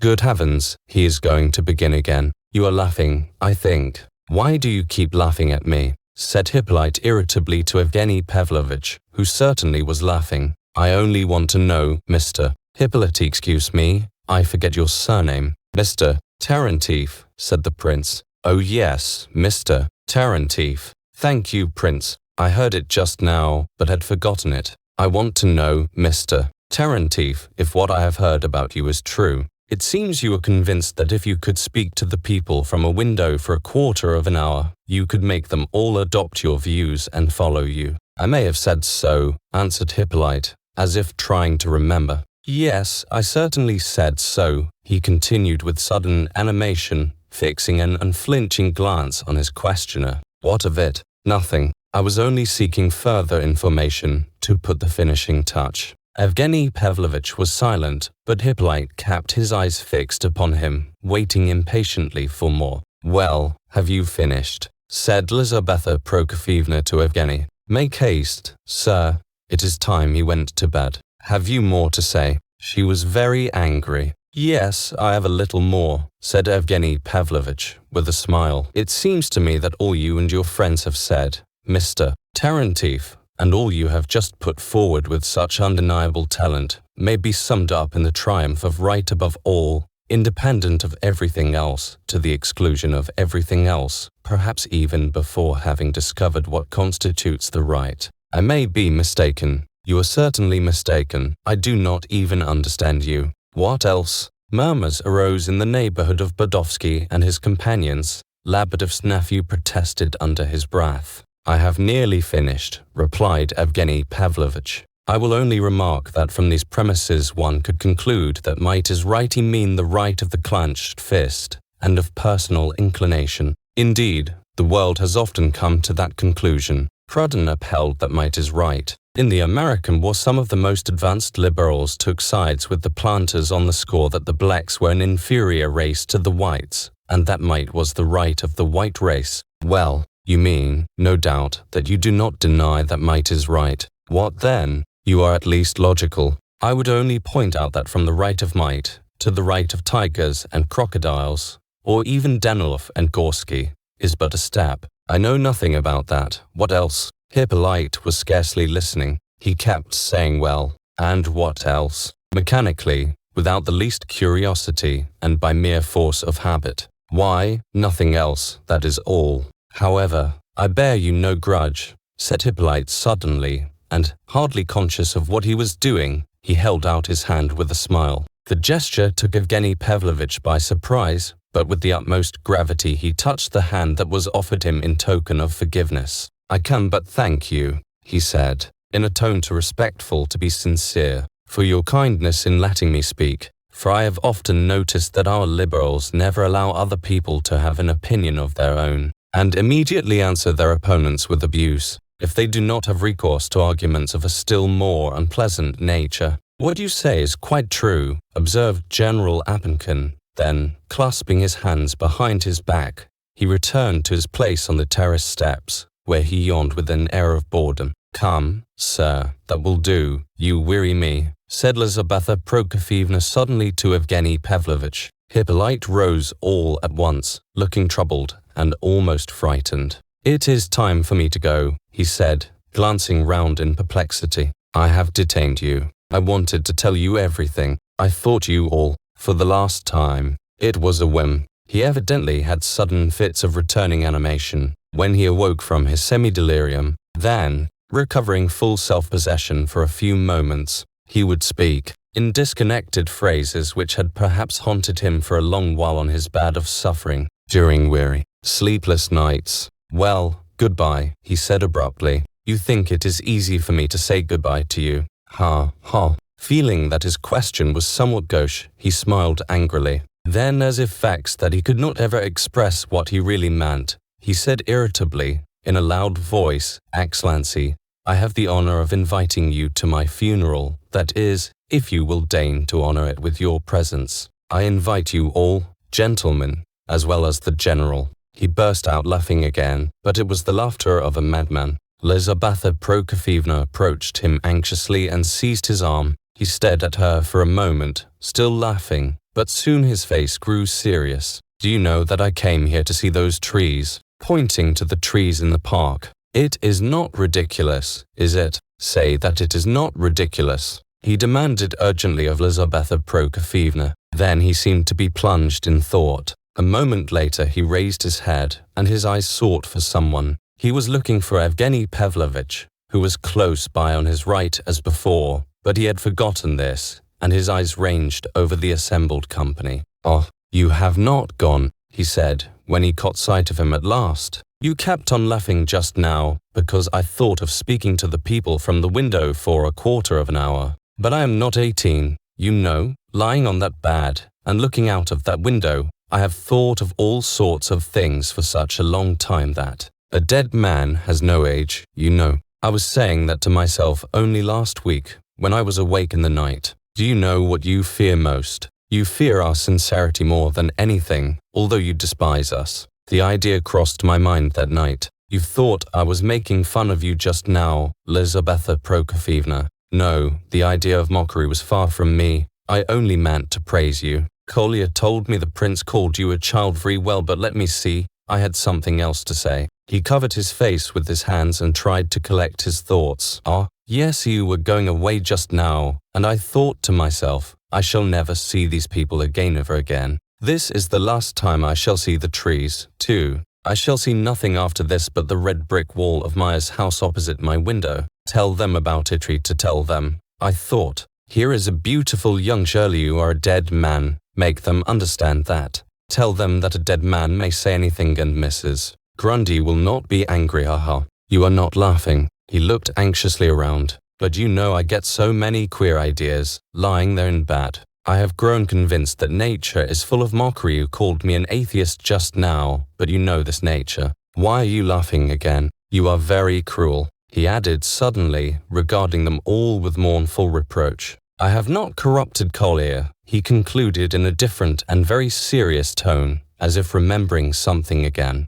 "Nobody here is laughing at you. Calm yourself," said Lizaveta Prokofyevna, much moved. "You shall see a new doctor tomorrow. The other was mistaken. But sit down. Do not stand like that. You are delirious. Oh, what shall we do with him?" she cried in anguish, as she made him sit down again in the armchair. A tear glistened on her cheek. At the sight of it Hippolyte seemed amazed. He lifted his hand timidly and touched the tear with his finger, smiling like a child. You, he began joyfully. "You cannot tell how he always spoke so enthusiastically of you, Kolya here. I liked his enthusiasm. I was not corrupting him, but I must leave him. He wanted to leave them all. There was not one of them, not one. I wanted to be a man of action. He had a right to be. Oh, what a lot of things I wanted. Now I want nothing. I renounce all my wants. I swore to myself that I would want nothing. Let them seek the truth without me. Yes, nature is full of mockery. Why," continued with sudden warmth, "does she create the choicest beings only to mock at them? The only human being who is recognized as perfect, when nature showed him to mankind, was given the mission to say things which have caused the shedding of so much blood that it would have drowned mankind if it had all been shed at once. Oh, it is better for me to die. I should tell some dreadful lie too. Nature would so contrive it. I have corrupted nobody. I wanted to live for the happiness of all man, to find and spread the truth. I used to look out of my window at the wall of Maya's house and say to myself that if I could speak for a quarter of an hour I would convince the whole world. And now for once in my life I have come into contact with. You weave not with the others. And what is the result? Nothing. The sole result is that you despise me. Therefore I must be a fool. I am useless. It is time I disappeared.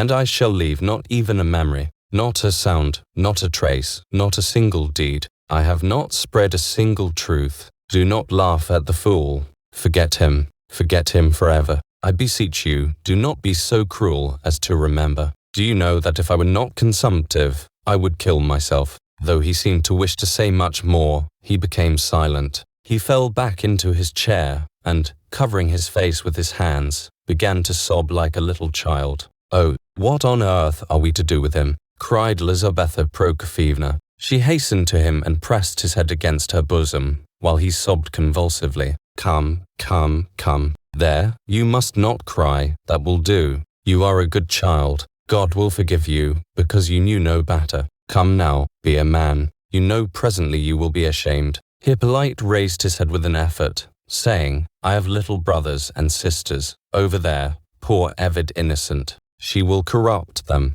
You are a saint. You are a child yourselves of them. Snatch them from that. She is. It is shameful. Oh, help them. God will repay you 100-fold. For the love of God, for the love of Christ. Speak, Ivan Fedorovitch. What are we to do? Cried Lizaveta Prokofyevna, irritably. Please break your majestic silence. I tell you, if you cannot come to some decision, I will stay here all night myself. You have tyrannized over me enough, you autocrat. She spoke angrily and in great excitement and expected an immediate reply. But in such a case, no matter how many are present, all prefer to keep silence. No one will take the initiative, but all reserve their comments till afterwards. There were some present. Varvara Ardalionovna, for instance, who would have willingly sat there till morning without saying a word. Varvara had sat apart all the evening without opening her lips, but she listened to everything with the closest attention. Perhaps she had her reasons for so doing. My dear, said the general, it seems to me that a sick nurse would be of more use here than an excitable person like you. Perhaps it would be as well to get some sober, reliable man for the night. In any case, we must consult the prince and leave the patient to rest at once. Tomorrow we can see what can be done for him. It is nearly midnight. We are going. Will he come with us, or is he to stay here? Doktorenko asked crossly of the prince. You can stay with him if you like, said Myshkin. There is plenty of room here. Suddenly, to the astonishment of all, Kala went quickly up to the general. Excellency, he said, impulsively, if you want a reliable man for the night, I am ready to sacrifice myself for my friend such a soul as he has. I have long thought him a great man, Excellency. My article showed my lack of education, but when he criticizes, he scatters pearls. Ivan Fedorovitch turned from the boxer with a gesture of despair. I shall be delighted if he will stay. It would certainly be difficult for him to get back to Petersburg, said the prince, in answer to the eager questions of Lizaveta Prokofyevna. But you are half asleep, are you not? If you don't want him, I will take him back to my house. Why? Good gracious, he can hardly stand up himself. What is it? Are you ill? Not finding the prince on his deathbed, Lizaveta Prokofyevna had been misled by his appearance to think him much better than he was. But his recent illness, the painful memories attached to it, the fatigue of this evening, the incident with Pavlishev's son, and now this scene with Hippolyte, had all so worked on his oversensitive nature that he was now almost in a fever. Moreover, a new trouble, almost a fear, showed itself in his eyes. He watched Hippolyte anxiously as if expecting something further. Suddenly Hippolyte arose. His face, shockingly pale, was that of a man overwhelmed with shame and despair. This was shown chiefly in the look of fear and hatred which he cast upon the assembled company, and in the wild smile upon his trembling lips. Then he cast down his eyes, and with the same smile, staggered towards Bodovsky and Doktorenko, who stood at the entrance to the veranda. He had decided to go with them. There, that is what I feared, cried the prince. It was inevitable. Hippolyte turned upon him, a prey to maniacal rage, which set all the muscles of his face quivering. Oh, that is what you feared. It was inevitable, you say. Well, let me tell you that if I hate anyone, Harry, hate you all, he cried in a hoarse, strained voice. But you, with your Jesuitical soul, your soul of sickly sweetness, idiot, beneficent millionary, hate you worse than anything or anyone on earth. I saw through you and hated you long ago, from the day I first heard of you. I hated you with my whole heart. You have contrived all this. You have driven me into this state. You have made a dying man disgrace himself. You are the cause of my abject cowardice. I would kill you if I remained alive. I do not want your benefits. I will accept none from anyone. Do you hear? Not from anyone. I want nothing. I was delirious. Do not dare to triumph. I curse every one of you, once for all. Wrath failed him here, and he was obliged to stop. He is ashamed of his tears, whispered Labadev to Lizaveta Prokofyevna. It was inevitable. Oh, what a wonderful man the prince is. He read his very soul. But Mrs. Appenkin would not deign to look at Labadev. Drawn up haughtily, with her head held high, she gazed at the riffraff with scornful curiosity. When Hippolyte had finished, Ivan Fedorovitch shrugged his shoulders, and his wife looked him angrily up and down, as if to demand the meaning of his movement. Then she turned to the prince. "Thanks, Prince, many thanks, eccentric friend of the family, for the pleasant evening you have provided for us. I am sure you are quite pleased that you have managed to mix us up with your extraordinary affairs. It is quite enough, dear family friend. Thank you for giving us an opportunity of getting to know you so well." She arranged her cloak with hands that trembled with anger as she waited for the riffraff to go. The cab which Labadev's son had gone to fetch a quarter of an hour ago, by Doktorenko's order, arrived at that moment. The general thought fit to put in a word after his wife. "Really, Prince, I hardly expected after all our friendly intercourse, and you see, Lizabetha Prokofyevna Popper. How can you?" cried Adelaida, walking quickly up to the prince and holding out her hand. He smiled absently at her, then suddenly he felt a burning sensation in his ear as an angry voice whispered, "If you do not turn those dreadful people out of the house this very instant, I shall hate you all my life. It was Aglaya. She seemed almost in a frenzy, but she turned away before the prince could look at her. However, there was no one left to turn out of the house, for they had managed meanwhile to get Hippolyte into the cab, and it had driven off. "Well, how much longer is this going to last, Ivan Fedorovitch? What do you think? Shall I soon be delivered from these odious youths?" "My dear, I am quite ready, naturally." The prince, Ivan Fedorovitch, held out his hand to Myshkin, but ran after his wife, who was leaving with every sign of violent indignation before he had time to shake it. Adelaida, her fiancée, and Alexandra said goodbye to their host with sincere friendliness. Evgeny Pavlovitch did the same, and he alone seemed in good spirits. "What I expected has happened, but I am sorry, you poor fellow, that you should have had to suffer for it," he murmured, with a most charming smile. Aglaya laughed without saying goodbye, but the evening was not to end without a last adventure. An unexpected meeting was yet in store for Lizabetha Prokofyevna. She had scarcely descended the terrace steps leading to the high road that skirts the park at Pavlovsk,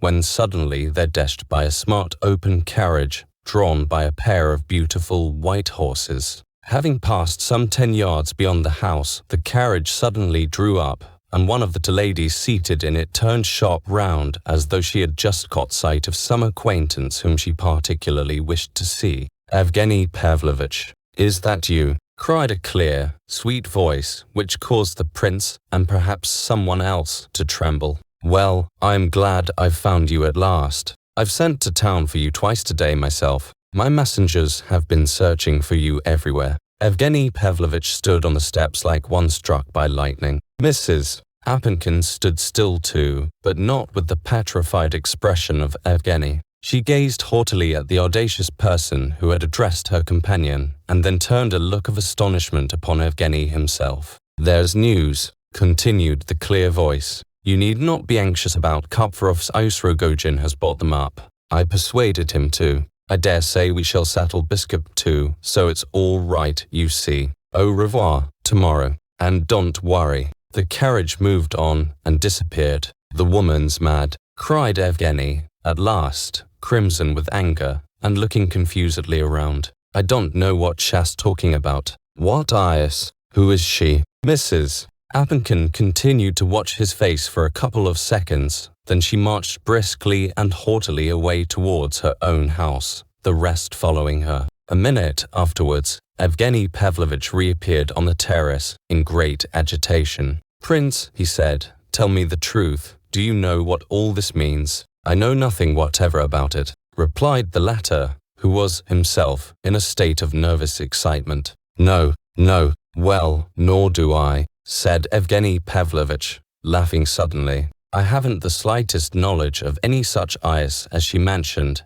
I swear I haven't. What's the matter? Are you fainting?" "Oh, no, I'm all right, I assure you." The anger of the Appenkin family was unappeased for 3 days. As usual, the prince reproached himself and had expected punishment, but he was inwardly convinced that Lizaveta Prokofyevna could not be seriously angry with him, and that she probably was more angry with herself. He was painfully surprised, therefore, when 3 days passed with no word from her. Other things also troubled and perplexed him, and one of these grew more important in his eyes as the days went by. He had begun to blame himself for two opposite tendencies: on the one hand to extreme, almost senseless, confidence in his fellows, on the other to a vile, gloomy suspiciousness. By the end of the 3rd day, the incident of the eccentric lady and Evgeny Pavlovitch had attained enormous and mysterious proportions in his mind. He sorrowfully asked himself whether he had been the cause of this new monstrosity, or was it, but he refrained from saying who else might be in fault. As for the letters and he looked on that as a harmless joke, a mere childish piece of mischief, so childish that he felt it would be shameful, almost dishonorable, to attach any importance to it. The day after these scandalous events, however, the prince had the honor of receiving a visit from Adelaida and her fiancé, Prince S. They came, ostensibly, to inquire after his health. They had wandered out for a walk, and called in by accident, and talked for almost the whole of the time they were with him about a certain most lovely tree in the park, which Adelaida had set her heart upon for a picture. This, and a little amiable conversation on Prince S' part, occupied the time, and not a word was said about last evening's episodes. At length Adelaida burst out laughing, apologized, and explained that they had come incognito, from which, and from the circumstance that they said nothing about the prince's either walking back with them or coming to see them later on, the letter inferred that he was in Mrs.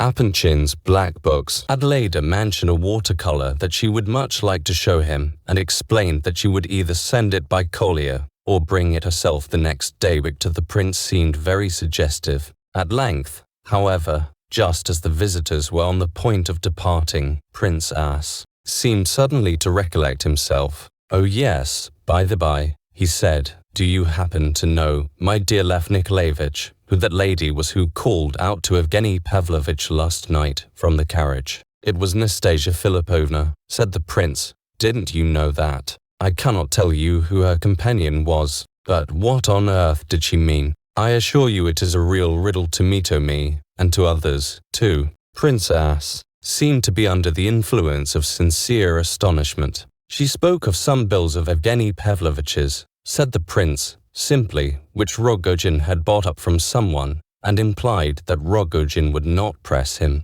"Oh, I heard that much, my dear fellow, but the thing is so impossibly absurd. A man of property like Evgeny to give eyes to a moneylender, and to be worried about them. It is ridiculous. Besides, he cannot possibly be on such intimate terms with Nastasya Filippovna as she gave us to understand.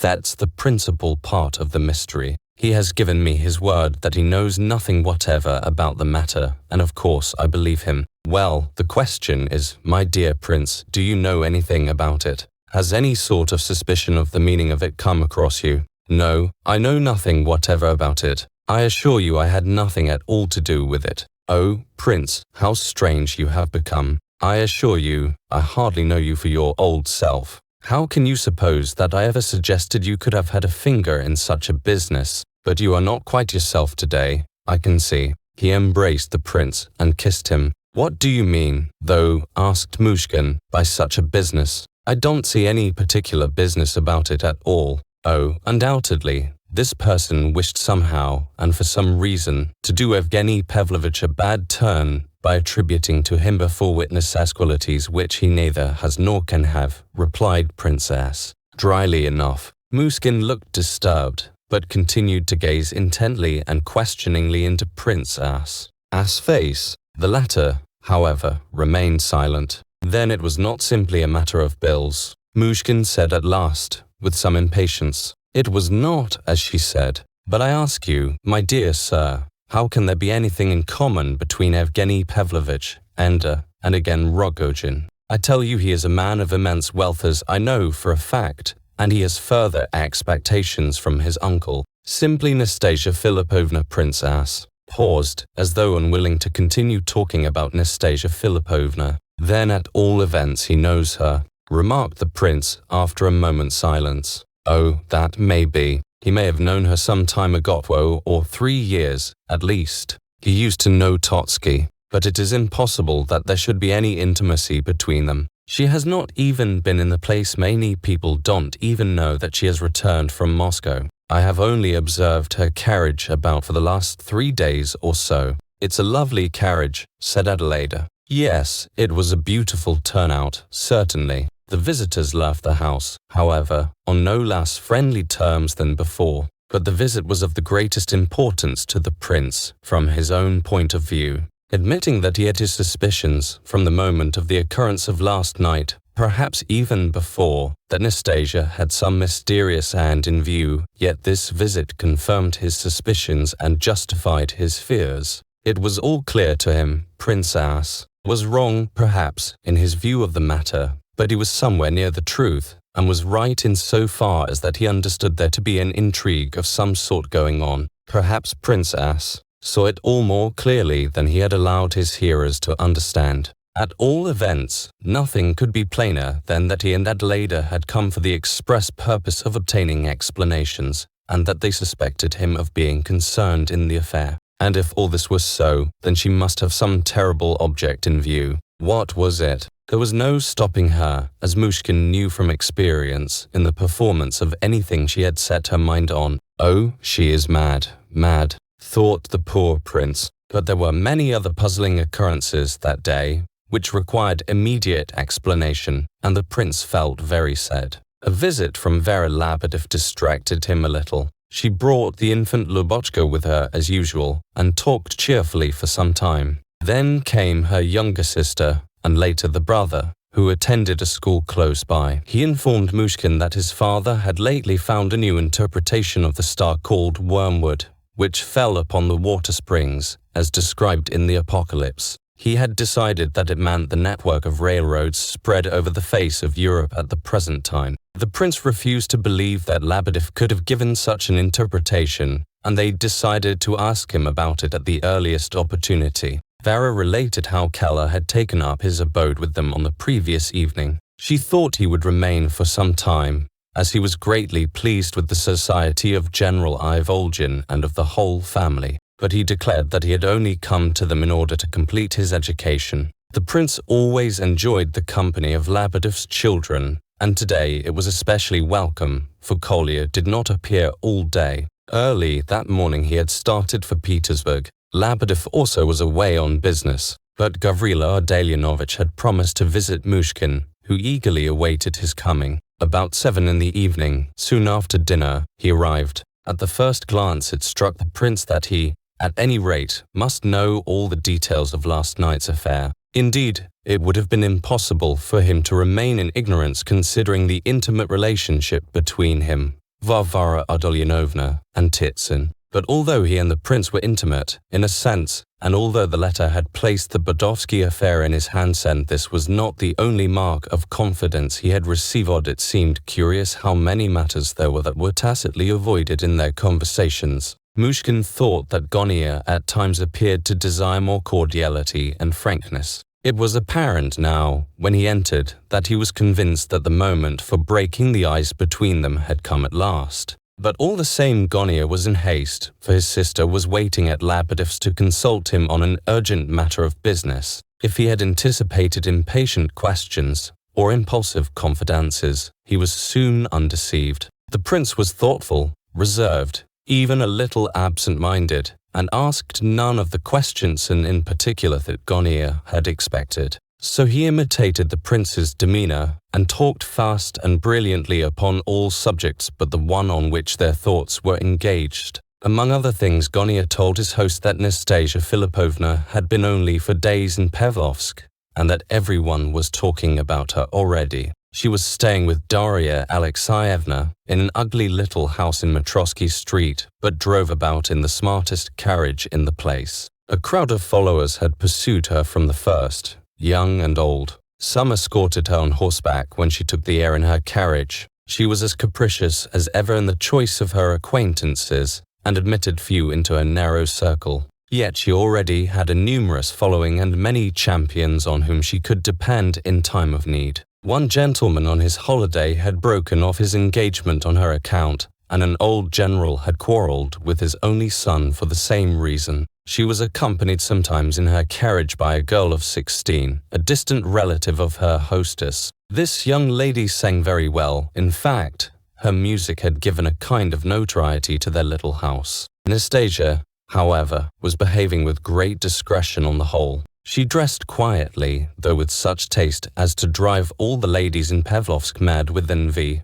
of that, as well as of her beauty and her carriage and horses. As for yesterday's episode, continued Gania, of course it was prearranged. Here he paused, as though expecting to be asked how he knew that. But the prince did not inquire. Concerning Evgeny Pavlovich, Gania stated, without being asked, that he believed the former had not known Nastasya Filippovna in past years, but that he had probably been introduced to her by somebody in the park during these 4 days. As to the question of the eyes she had spoken of, there might easily be something in that, for though Evgeny was undoubtedly a man of wealth, yet certain of his affairs were equally undoubtedly in disorder. Arrived at this interesting point, Gania suddenly broke off, and said no more about Nastasya's prank of the previous evening. At last Varvara Ardalyonovna came in search of her brother, and remained for a few minutes. Without Myshkin's asking her, she informed him that Evgeny Pavlovich was spending the day in Petersburg,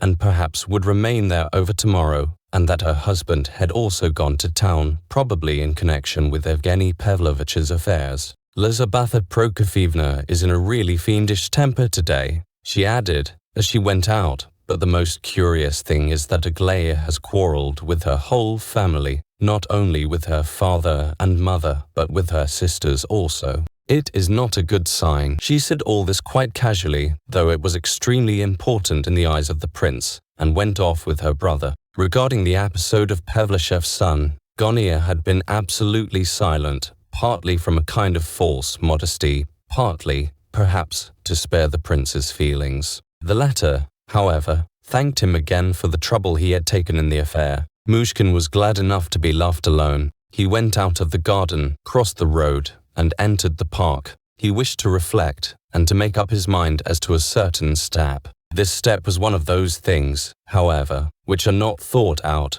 as a rule, but decided for or against hastily, and without much reflection. The fact is, he felt a longing to leave all this and go anywhere, if only it were far enough, and at once, without bidding farewell to anyone. He felt a presentiment that if he remained but a few days more in this place, and among these people, he would be fixed there irrevocably and permanently. However, in a very few minutes he decided that to run away was impossible, that it would be cowardly, that great problems lay before him, and that he had no right to leave them unsolved, or at least to refuse to give all his energy and strength to the attempt to solve them. Having come to this determination, he turned and went home, his walk having lasted less than a quarter of an hour. At that moment he was thoroughly unhappy. Lebedev had not returned, so towards evening Keller managed to penetrate into the prince's apartments. He was not drunk, but in a confidential and talkative mood.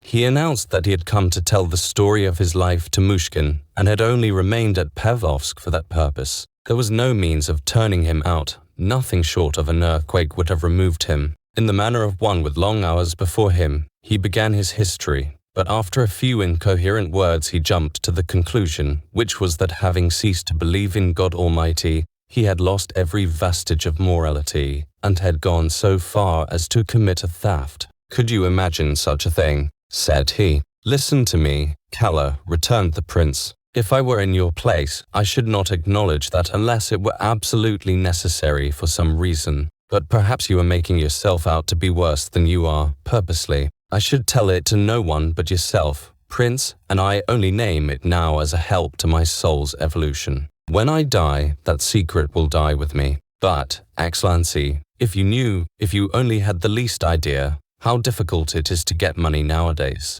Where to find it is the question. Ask for a loan, the answer is always the same. Give us gold, jewels, or diamonds, and it will be quite easy. Exactly what one has not got. Can you picture that to yourself? I got angry at last, and said, I suppose you would accept emeralds. Certainly, we accept emeralds with pleasure. Yes, well, that's all right, said I. Go to the devil, you den of thieves. And with that I seized my hat and walked out. Had you any emeralds? Asked the prince. What? I have emeralds. Oh, prince, with what simplicity, with what almost pastoral simplicity, you look upon life. Could not something be made of this man under good influences? Asked the prince of himself, for he began to feel a kind of pity for his visitor. He thought little of the value of his own personal influence, not from a sense of humility, but from his peculiar way of looking at things in general. Imperceptibly, the conversation grew more animated and more interesting, so that neither of the two felt anxious to bring it to a close. Keller confessed, with apparent sincerity, to having been guilty of many acts of such a nature that it astonished the prince that he could mention them, even to him. At every fresh interval he professed the deepest repentance, and described himself as being bathed in tears, but this did not prevent him from putting on a boastful air at times, and some of his stories were so absurdly comical that both he and the prince left like madmen. One point in your favor is that you seem to have a childlike mind, and extreme truthfulness, said the prince at last. Do you know that that atones for much? I am assuredly noble-minded, and chivalrous to a degree, said Keller, much softened. But, do you know, this nobility of mind exists in a dream, if one may put it so. It never appears in practice or deed. Now, why is that? I can never understand. Do not despair. I think we may say without fear of deceiving ourselves that you have now given a fairly exact account of your life. I, at least, think it would be impossible to add much to what you have just told me. Impossible, cried Keller, almost pityingly. Oh, Prince, how little you really seem to understand human nature. Is there really much more to be added? Asked the prince with mild surprise. Well, what is it you really want of me? Speak out. Tell me why you came to make your confession to me. What did I want? Well, to begin with, it is good to meet a man like you. It is a pleasure to talk over my faults with you. I know you for one of the best of men. And then, he hesitated and appeared so much embarrassed that the prince helped him out. Then you wanted me to lend you money. The words were spoken in a grave tone and even somewhat shyly. Keller started, gave an astonished look at the speaker, and thumped the table with his fist.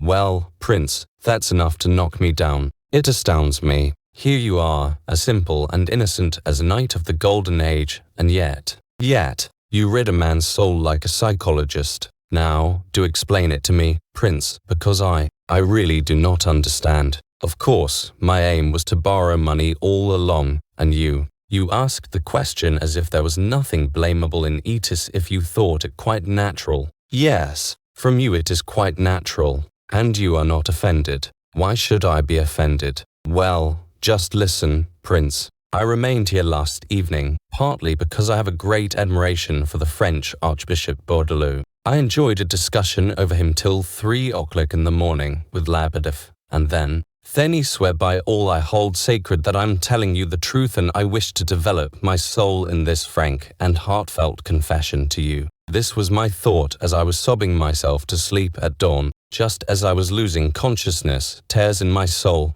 tears on my face. I remember how I lay there sobbing. An idea from hell struck me. Why not, after confessing, borrow money from him? You see, this confession was a kind of masterstroke.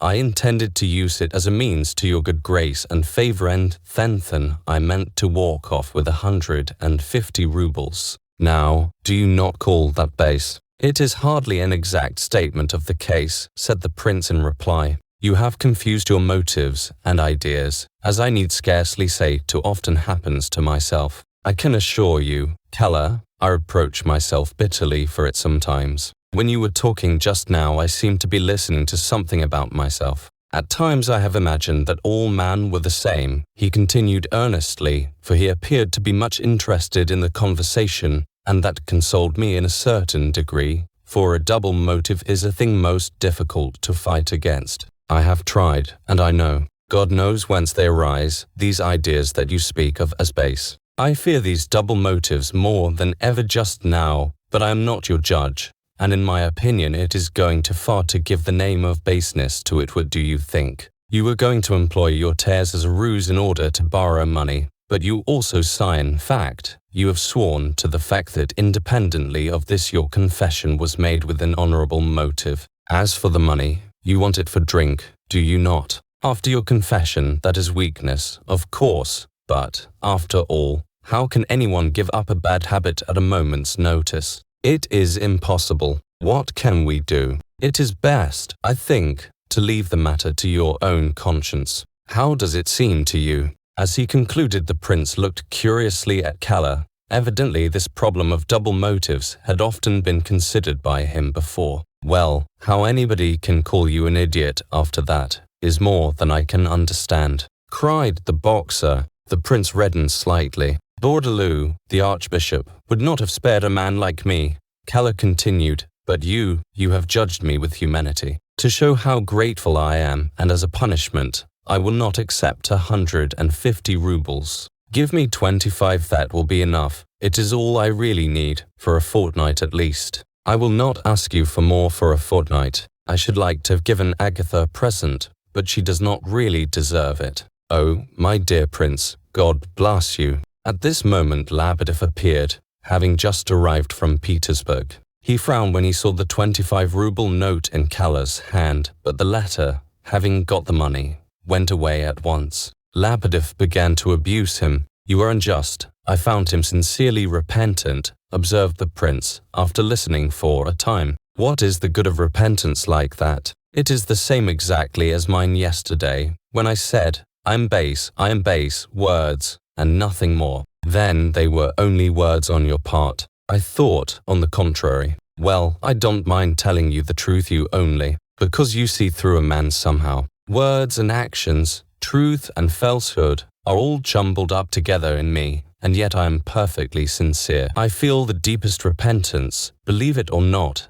as you choose, but words and lies come out in the infernal craving to get the better of other people. It is always there a notion of cheating people, and of using my repentant tears to my own advantage. I assure you this is the truth, prince. I would not tell any other man for the world. He would laugh and jeer at Mabut you judge a man humanely. Why, Kala said the same thing to me nearly word for word a few minutes ago, cried Myshkin, and you both seem inclined to boast about it. You astonish me, but I think he is more sincere than you, for you make a regular trade of it. Oh, don't put on that pathetic expression, and don't put your hand on your heart. Have you anything to say to me? You have not come for nothing. Lebedev grinned and wriggled. I have been waiting all day for you, because I want to ask you a question, and, for once in your life, please tell me the truth at once. Had you anything to do with that affair of the carriage yesterday? Lebedev began to grin again, rubbed his hands, sneezed, but spoke not a word in reply. I see you had something to do with it. Indirectly, quite indirectly. I am speaking the truth, indeed. I merely told a certain person that I had people in my house, and that such and such personages might be found among them. I am aware that you sent your son to that house. He told me so himself just now, but what is this intrigue? Said the prince impatiently. It is not my intrigue, cried Lebedev, waving his hand. It was engineered by other people, and is, properly speaking, rather a fantasy than an intrigue. But what is it all about? Tell me, for heaven's sake. Cannot you understand how nearly it touches me? Why are they blackening Evgeny Pavlovich's reputation? Lebedev grimaced and wriggled again. Prince, said he, Excellency, you won't let me tell you the whole truth. I have tried to explain, more than once I have begun, but you have not allowed me to go on. The prince gave no answer, and sat deep in thought. Evidently he was struggling to decide. Very well, tell me the truth, he said, dejectedly. Aglaya Ivanovna, began Lebedev promptly. Be silent. At once, interrupted the prince, red with indignation, and perhaps with shame, too. It is impossible and absurd. All that has been invented by you, or fools like you. Let me never hear you say a word again on that subject. Late in the evening Kolya came in with the whole budget of Petersburg and Pavlovsk news. He did not dwell much on the Petersburg part of it, which consisted chiefly of intelligence about his friend Hippolyte, but passed quickly to the Pavlovsk tidings. He had gone straight to the Apanchins from the station. "There's the deuce and all going on there," he said. "First of all about the row last night, and I think there must be something new as well, though I didn't like to ask. Not a word about you, Prince, the whole time. The most interesting fact was that Aglaya had been quarrelling with her people about Gonia.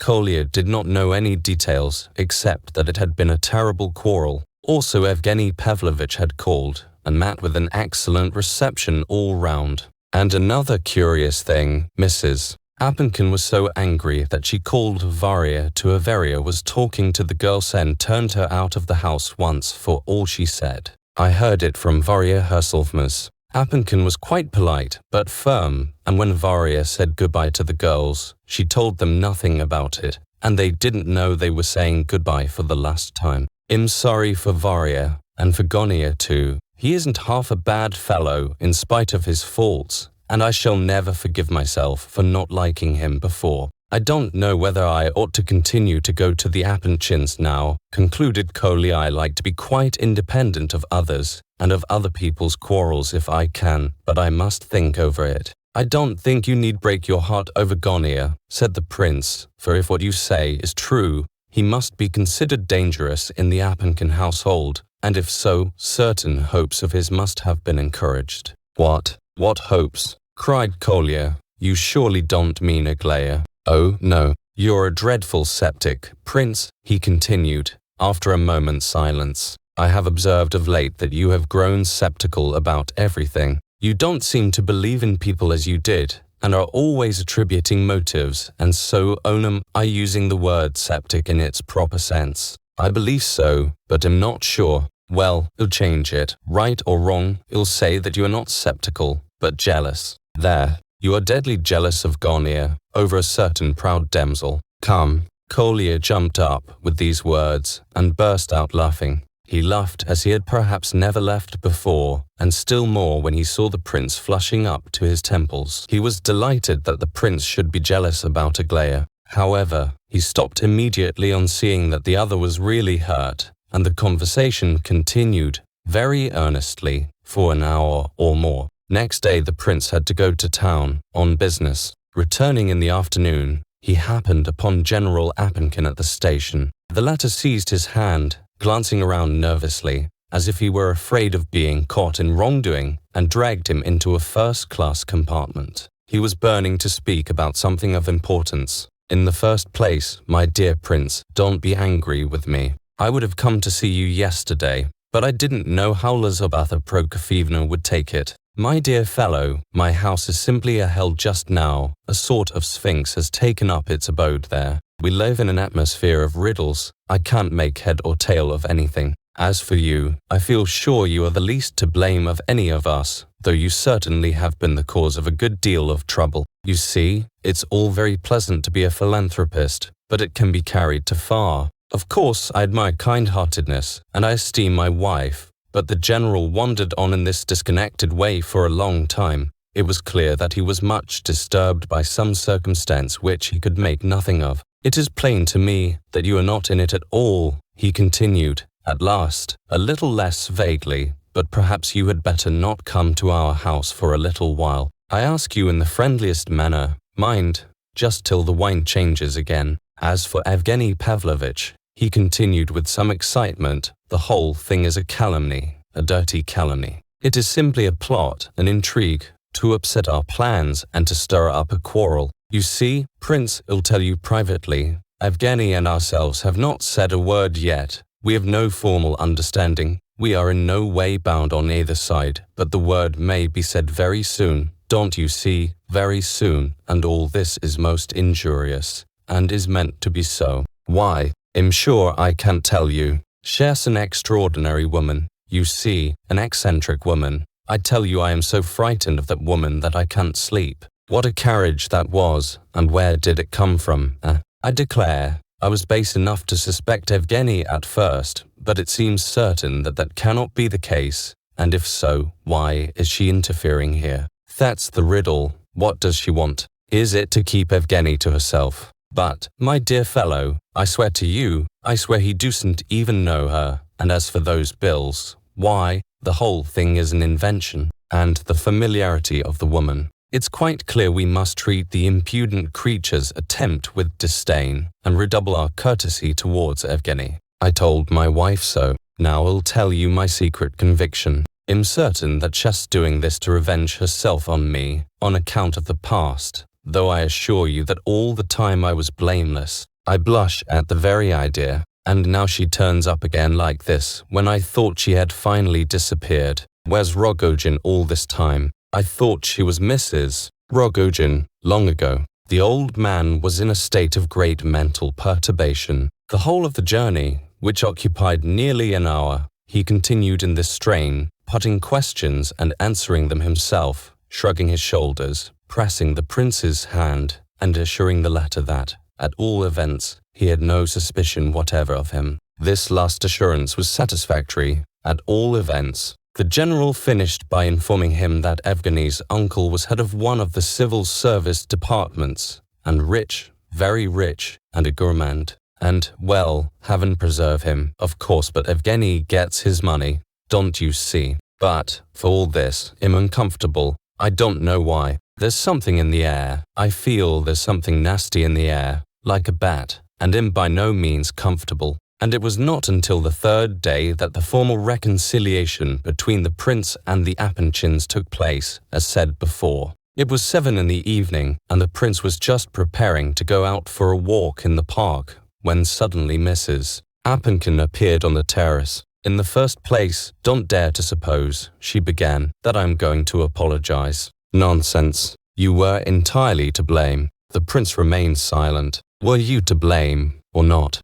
No, certainly not, no more than yourself, though at first I thought I was. Oh, very well, let's sit down, at all events, for I don't intend to stand up all day. And remember, if you say one word about mischievous urchins, I shall go away and break with you altogether. Now then, did you, or did you not, send a letter to Aglaya a couple of months or so ago about Eastertide? Yes. What for? What was your object? Show me the letter. Mrs. Appenchin's eyes flashed. She was almost trembling with impatience. I have not got the letter, said the prince, timidly, extremely surprised at the turn the conversation had taken. If anyone has it, if it still exists, Aglaya Ivanovna must have it. No finessing, please. What did you write about? I am not finessing, and I am not in the least afraid of telling you, but I don't see the slightest reason why I should not have written. Be quiet, you can talk afterwards.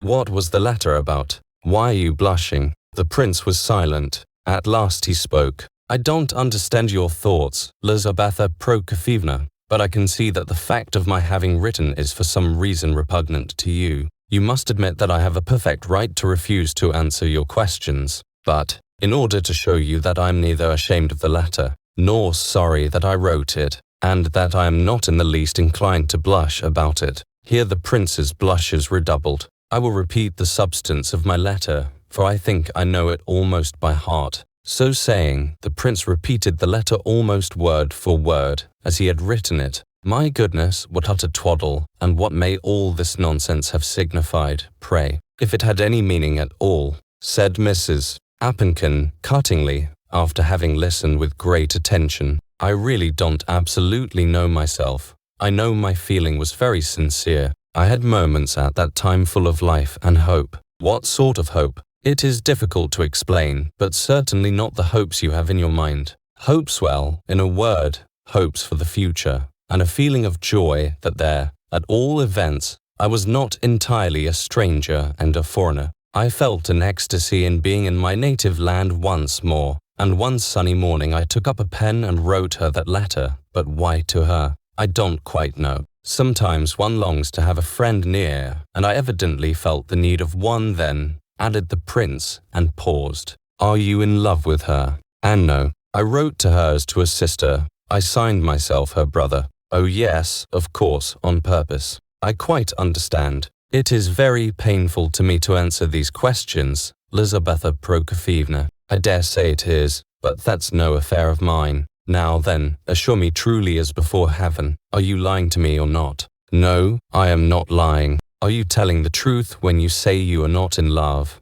I believe it is the absolute truth. I believe, indeed. Did that mischievous urchin give it to her? I asked Nikolai Ardalionovich. The urchin, interrupted Lizaveta Prokofyevna in an angry voice. I do not want to know if it were Nikolai Ardalionovich. The urchin, Nikolai Ardalionovich. The urchin, I tell you. No, it was not the urchin, it was Nikolai Ardalionovich, said the prince very firmly, but without raising his voice. Well, all right, my dear. I shall put that down to your account. She was silent a moment to get breath and to recover her composure. Well, and what's the meaning of the poor knight, I don't know in the least. I wasn't present when the joke was made. It is a joke, I suppose, and that's all. Well, that's a comfort, at all events. You don't suppose she could take any interest in you, do you? Why, she called you an idiot herself.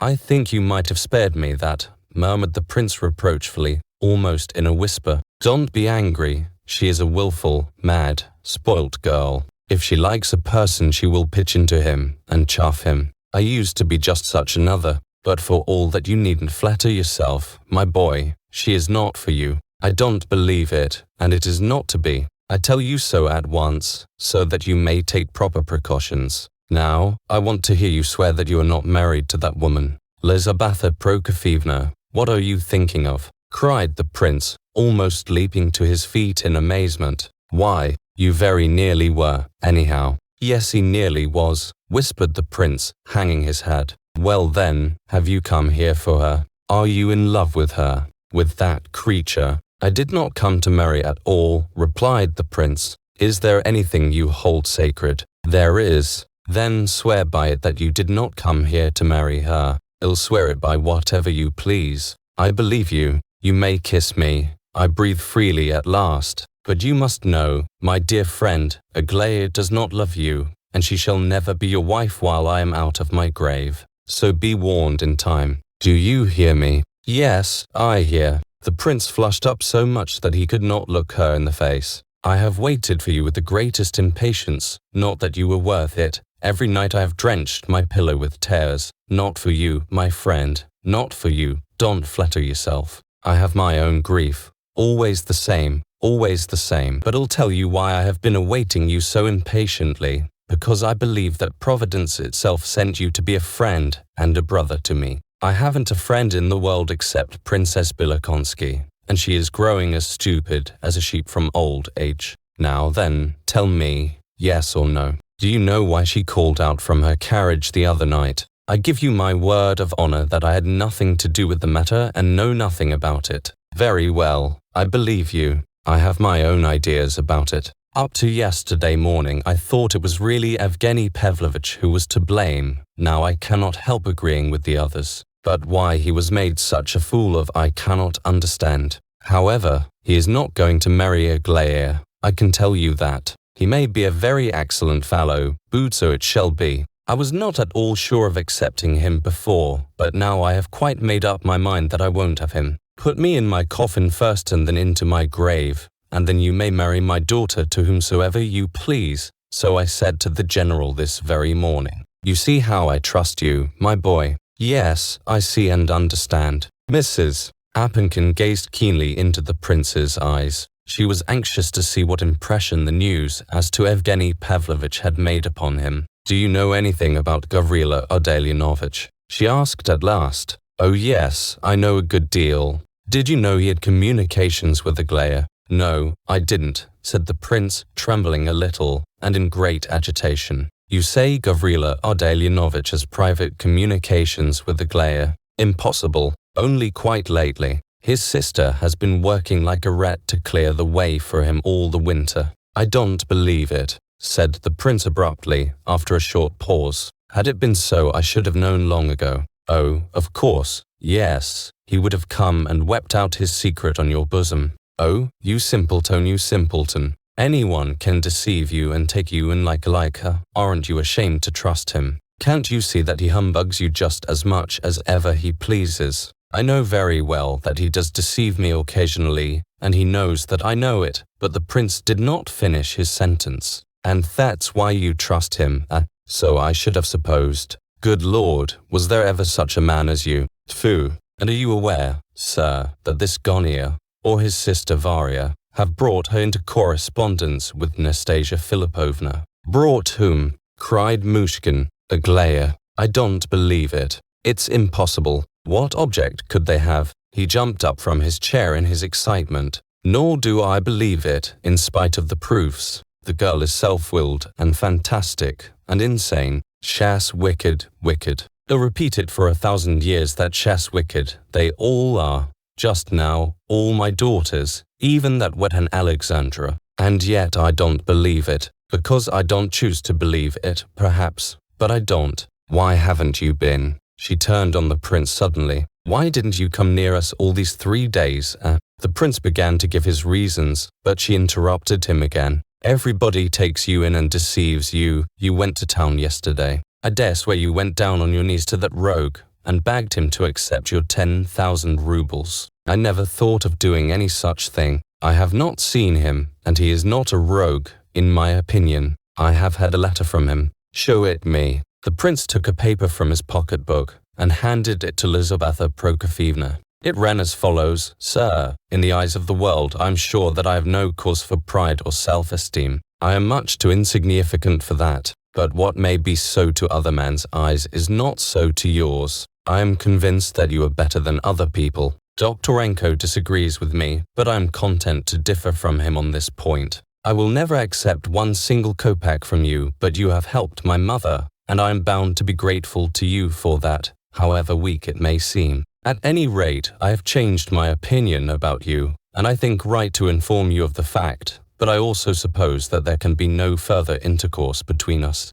Antip Bodovsky. He, ass. The 200 rubles I owe you shall certainly be repaid in time. How extremely stupid, cried Mrs. Appenkin, giving back the letter abruptly. It was not worth the trouble of reading. Why are you smiling? Confess that you are pleased to have read it. What? Pleased with all that nonsense? Why cannot you see that they are all infatuated with pride and vanity? He has acknowledged himself to be in the wrong. Don't you see that the greater his vanity, the more difficult this admission must have been on his part? Oh, what a little child you are, Lizaveta Prokofyevna. Are you tempting me to box your ears for you, or what? Not at all. I am only proving that you are glad about the letter. Why conceal your real feelings? You always like to do it. Never come near my house again, cried Mrs. Appenkin, pale with rage. Don't let me see as much as a shadow of you about the place. Do you hear? Oh yes, and in 3 days you'll come and invite me yourself.